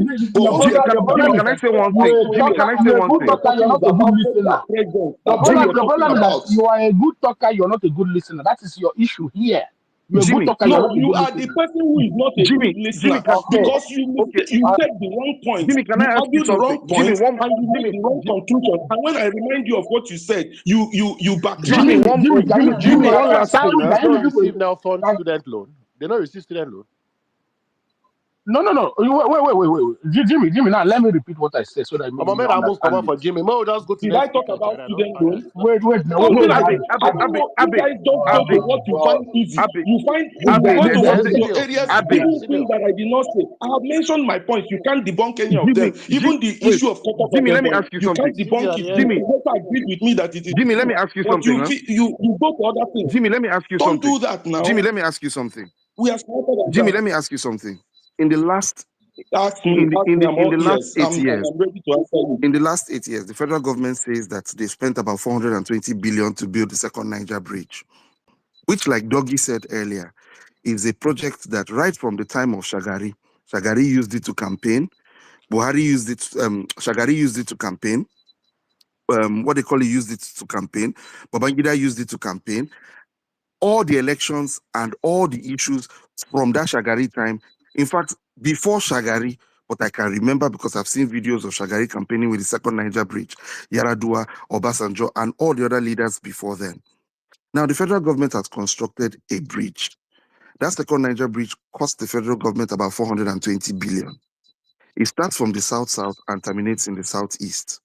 Can you tell me one project, any other place in Nigeria, in the last 8 years that cost 420 billion naira? Any other place in Nigeria? You are being smart by half, with your I am question. not.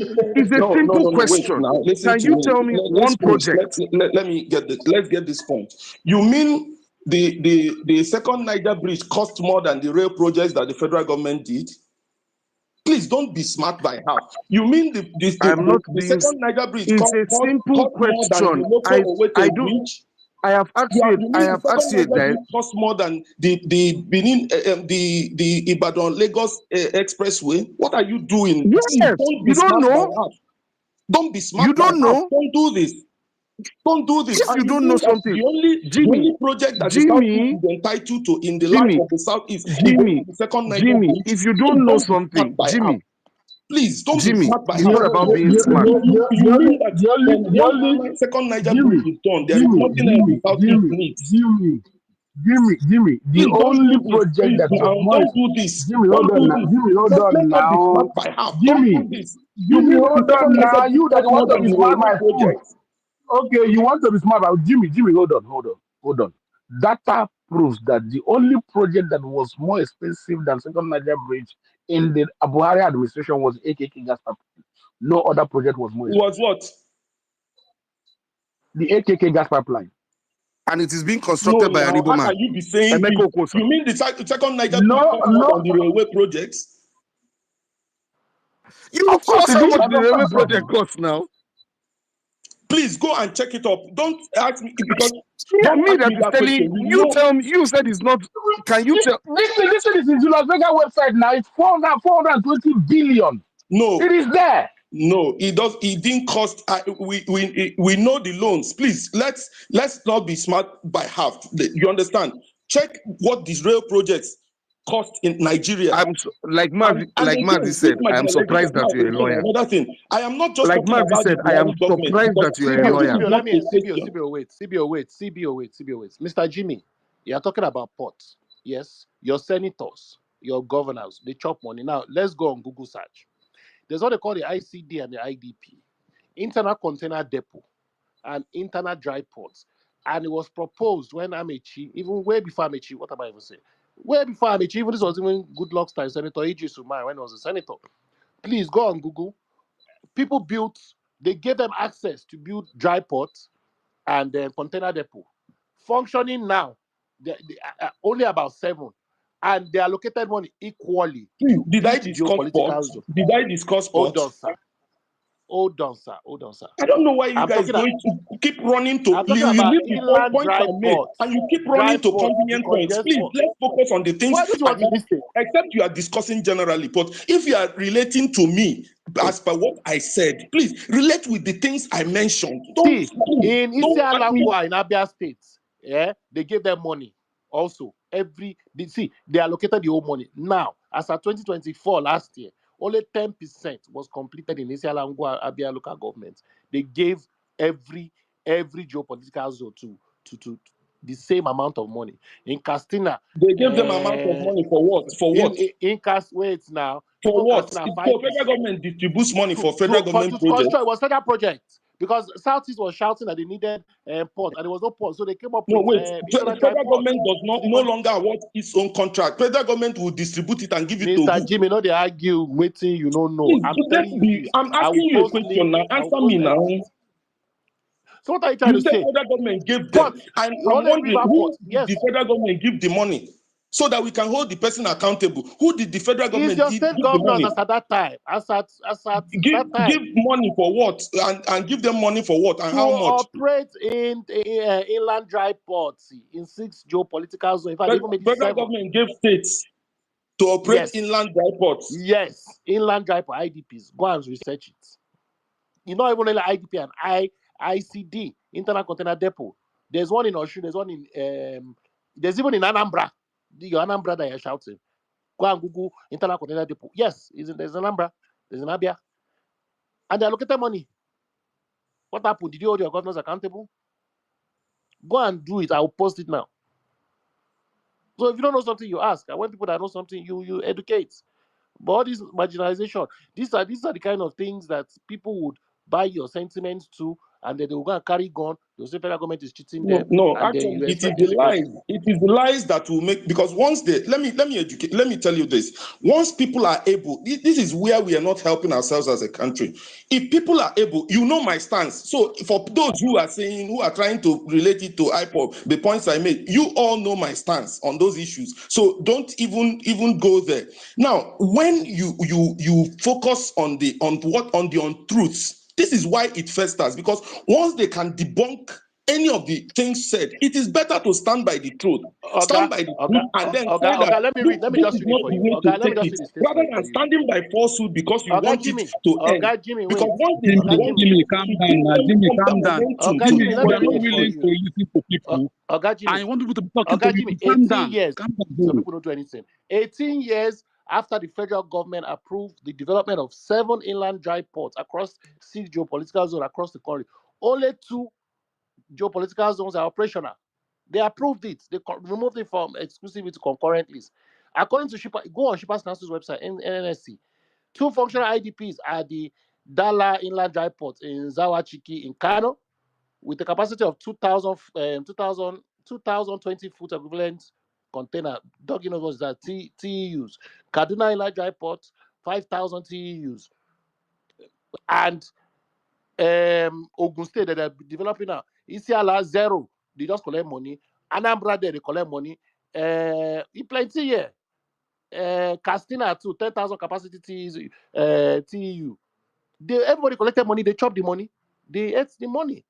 And they've been allocating money for 18 years. 18 years. 18, let me post it for you. Hold on. House committee members were there. You, House don't- committee member you don't need to on go. Shipa service. You don't need to go. You don't need to go far. Kaduna got one. Kano got one. Kaduna did. Kano did. I think there's one Jimmy, check your in back channel. I don't send them to you, so you hold on, go read. hold on. There is one I think in Borno State they did. Katsina did. There's one in Yes. Ogwashi who did not do it. There's one in Osun State did not do it. That was Imo Aregbesola. State That was got they chopped the money on Osun State. yeah, hold on. Imo State got Oras. They have not done it. Abia got Aba. They did not do it. Ebonyi got Abakaleke. They did not do it. Anambra got Onitsha. They didn't do it on the federal government came and did it themselves. And I heard that it has been commissioned now.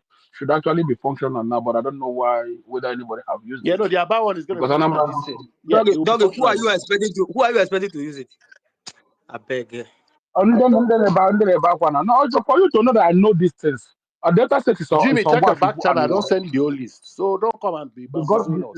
This but is they did not not do it. space. What We're intellectual here. We cannot just go. I beg governor, what I said about the allocation that I talked about, that he said that I did not counter anything. I said because he said that the South is being marginal because they have less representatives, less representation from the legislators and possibly the governors because we have 5 states. Now, I argue that states like Kogi, for instance, that has 30,000 square kilometers, have only one governor to develop 30,000 square kilometers. Jimmy, they listen, no. Now, Southeast, that is 29,000 square kilometers, have 5 governors to develop it. Meaning, let's not assume that the allocation come equally. Let me assume 10 billion naira per month for each state. Meaning Southeast have 50 billion to develop 29,000 square kilometers, whereas Kogi have only 10 billion to develop 30,000 square kilometers. Southeast has 50 billion. I'm just assuming that all of them are getting equal share. Southeast will have 50 billion, whereas Borno State, that is two and a half times the size of Southeast, will have 10 billion. Niger will have 10 billion for 86,000 square kilometers, whereas Southeast will have 50 billion. So if you're using this to, and mind you, Southeast will have 15 senators, 3 times 5, whereas Kaduna State has only 3. And Kaduna State is 1.5 times bigger than the whole Southeast put together. Southeast has 45 House of Reps for 29,000 square kilometers, whereas Borno State have only I think 9, only 9 for 66,000 square kilometers to develop. If you're talking about development, because they're going to attract development to their places. Or your state have 27,000 square kilometers with only 9 House of Reps, 3 senators, and 1 governor. Southeast has 5 governors, 15 senators, and 45 House of Reps for 29,000 square kilometers, whereas Oyo is dealing with 27,000 square kilometers to develop. Who is being marginalized here? You want to talk about development by counting the representation. Who is being marginalized? Your state cannot make up most of the states in the north. I think it's only about 7 states. That's Katsina, Kano, Bombay. I think about 5 or so. The Southeast is bigger than put together.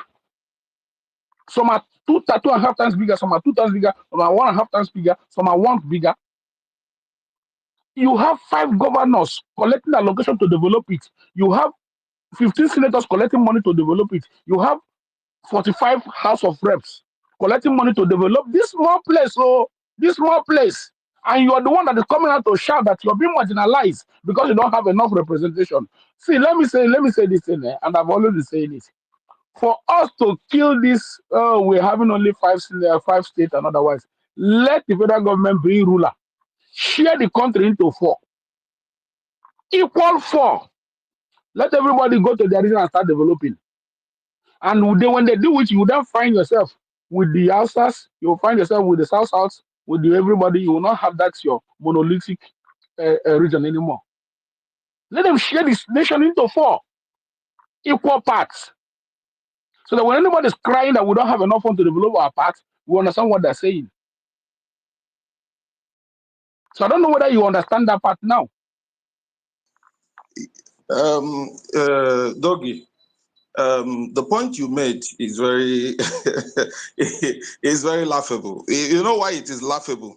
You now forget. Interestingly, you forgot, because if you go by that argument, ordinarily the land should actually be of more benefit, because if you have more land, you are able to produce more. Do you understand? So you should have been saying, oh, why are they not producing more? Because they have more land. Oh, because so see, if we want to tell ourselves the truth, we have 6 geopolitical zones in this country, Oh and my every God. geopolitical You zone, are you saying you cannot don't be have enough changing money the to argument. develop your You land. cannot be changing You the don't rule have of the enough money game to in the develop your middle land. of I'm the telling you that game. your land, You that your cannot be land is too changing the rule of small. the game I'm telling in you the that middle the of the fund game. you're getting Look, should we have transform six your geopolitical zones. region Please to allow me Dubai. now. You have spoken. I didn't cut you in, because you cannot be changing the rules of the game in the middle of the game. You have 6 geopolitical zones, each one with 6 states. Southeast has less number of states, which is 5. And the Southeast is saying, give us one. You understand that it is marginalization if, when you come on the table, because you come on the basis of equality of states, you are not coming on the basis of land. You are coming on the basis, please listen to this, I on the agree. basis I of agree with you. equality No, of no, states. Jimmy. Please, I agree with let me you. make this point, please. I agree with you here now. Yes. So So to when get it 6 even, states wait come, now, so you are so not that going you, to say, listen so now, that wait now, you you are will not not going have to this say, please now, advantage. allow me to Let land them now. share the country equally. Let them Yes, share it it's not, equally. if You the have country wants wait, to do wait, that, wait. it's good. Let the country do. I Yeah, don't that's mind. what that's what But that's what we should do. That's what we should do. That's before what we we should have do. done that, you cannot say Nigeria is wait 900 and now, something. listen now, Nigeria you is are not 900 and allowed, something you are thousand doing the square same thing kilometers. that Almost you said 1 I million should square not do kilometers. now. Allow me Let to them talk share now. into 4. Each one 250 square kilometers. Let everybody go to their region and start developing. Let me know who go lose. Yes, that is good. Even if they are going to do that. Let's allow other people to speak. I beg. We have been on Jimmy's matter since. No, now he said something which I ought Let to others to speak. Jimmy, let others speak. Gosh, the king has been here. Let others speak. The king. Just finish my response. Others will speak. It's just 1 minute. Okay, 1 minute. Oh yeah, go ahead. 1 minute.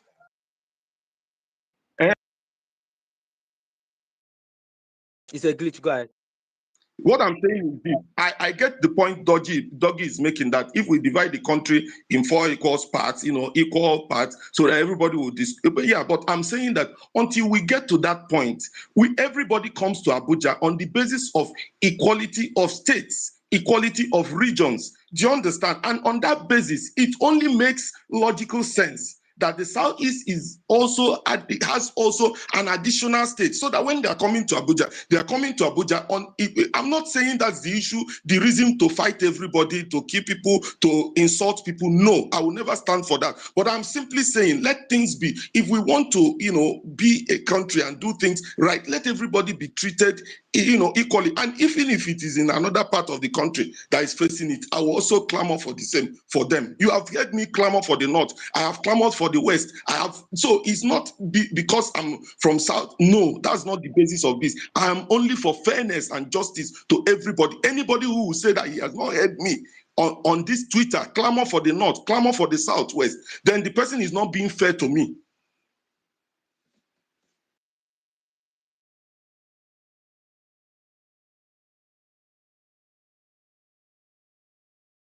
Okay, Jimmy, are you done? Has dropped. Move your mic. Move your mic. So the king, are you there? Okay, good evening, brother Mazi. Good evening, Doggy, Abe Governor, other speakers in the section, and good evening to the listeners.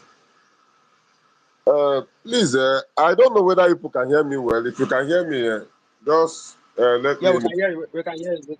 Okay. I decided to take the mic because I heard something and I wanted to be clarified about it. Where somebody said to study medicine, I don't know whether it's in Ebony State or as somebody from Ebony. to study medicine that the person that jam cut off point for to study medicine is 140.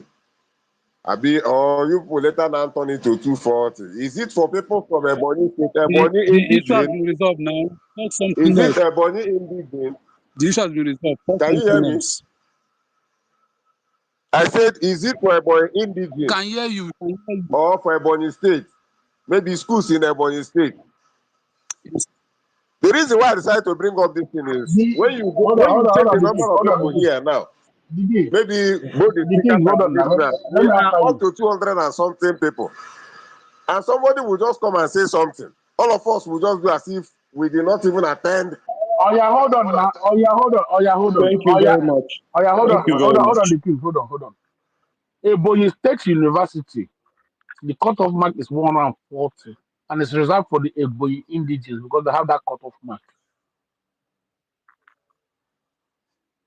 So I don't know whether it's okay. Whether I answered your question.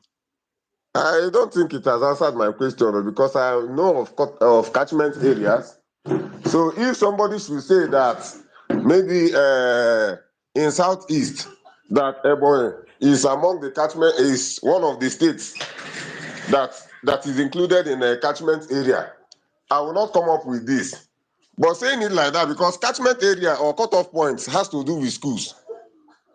A particular school may decide to But that's stop but that's what so that's what I said now. That's what I said that Ebonyi and Bayelsa are included in the catchment areas. yes. That's what I said now. I heard you when you said it now, but I'm saying that catchment area has to still do with schools. As an Ebonyi person now, because when you say this thing now, people hearing now might go now. Maybe somebody wants to attend the University of Nigeria, and he will now come and tell you that Ebonyi to study medicine, maybe in University of Nigeria and Soka now. To study medicine now, that you have to score 240.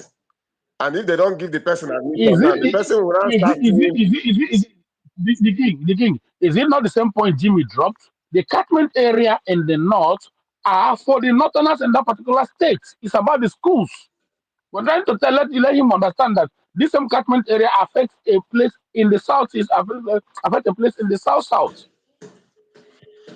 okay, it's like I will not get, It's about the schools. I will not get a clear answer that will just clear my confusion. Let me go ahead. Let me make my submission. I shuttle from southeast to south in the last, let's say, 20 years. I've been on ground and I see exactly the nature of things on the ground. And I want to say categorically now, when you want to discuss about road, in the last 9 Sorry, years, Emeka, sorry. Abigail, can you accept this calls? I want to attend to something. I'm happy. So go ahead, the king. Sorry. okay, in these past 20 years now, that I've been shuttling within southeast. If you want to talk about road, Southeast Road received the highest attention in the last 9 years. The highest attention. I used to move from Aba to Olu, Aba to Okigwe, Aba to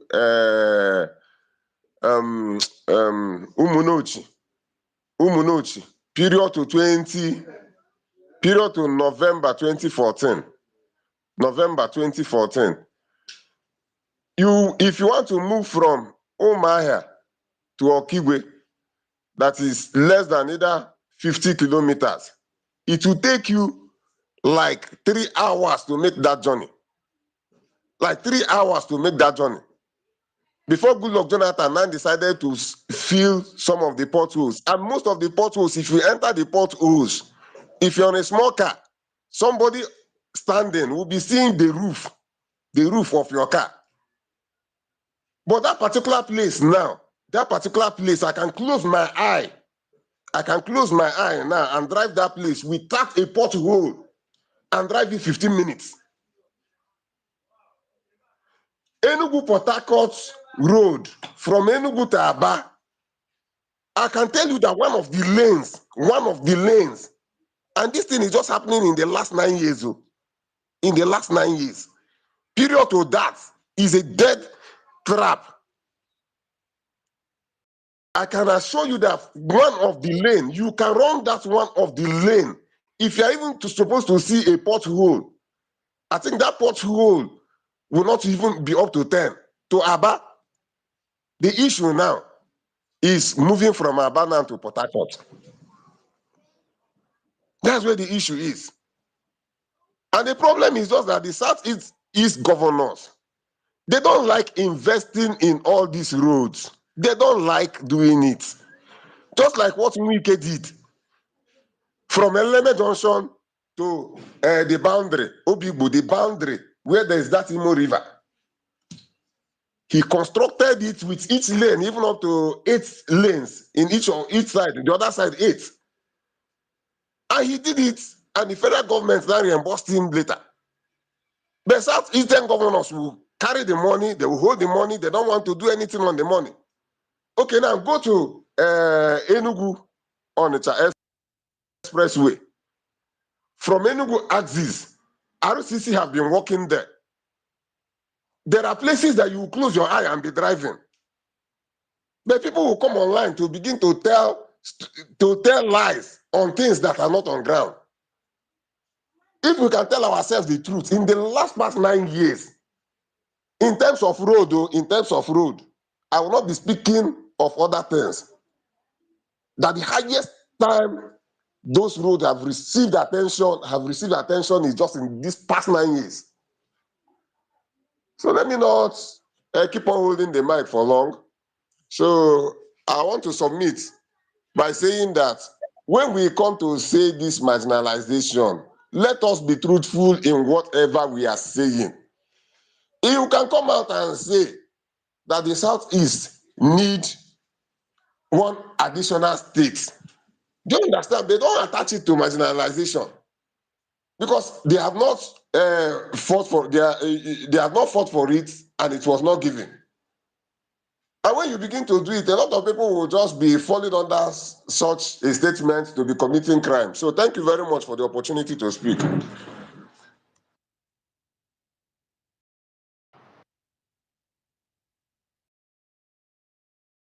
I am done. Oh. Even the roads you counted, you forgot even the currently done Ihiala Olu route that What's was going just done Can you currently. I think, I think it was done. It was commissioned. I think last month or last 2 months. Ihiala Olu route. Doki, can you hear me? Federal government did it. I can Okay, hear go you. ahead, go ahead. No, I just wanted to add to. Let Arabs speak. I have to drive now. Okay, Atta, go ahead, Atta. Yeah, yeah. Wait You now, Mr. mentioned Jimmy, let's take people. new speaker, Atta. Or pharmacy, Atta, Okay. then pharmacy. Okay. Hello, everyone. I like what Doggy said about landmass and relationship to development. I think the state of Texas is roughly the size of Nigeria. So sometimes I used to think, I say, if a state in this country, America, that is practically like a continent on its own, could be the size of Nigeria, and the infrastructure, sewages, dam, pipe-borne water, electricity, healthcare in the whole America is more than what we have. That means there's something we're not doing right. But that Doggy's argument is a bit simplistic. Since we're teenagers, most of the cry of marginalization that we used to hear from the Southeast was not really in terms of development, but the kind of appointments that would come with having an extra state. And let me try to explain. If there's an extra state, you will have a minister, one more ministerial slot. You have about 3 or 4 ambassadorial slots, that is non-career ambassadors. You have more slots as in terms of federal civil service. These are statutory benefits. Then apart from that, you now have new local governments, new LGAs, and you know that each local government receives between, let me say, 100 to 300 million a month. So it's not really about development that people complain about.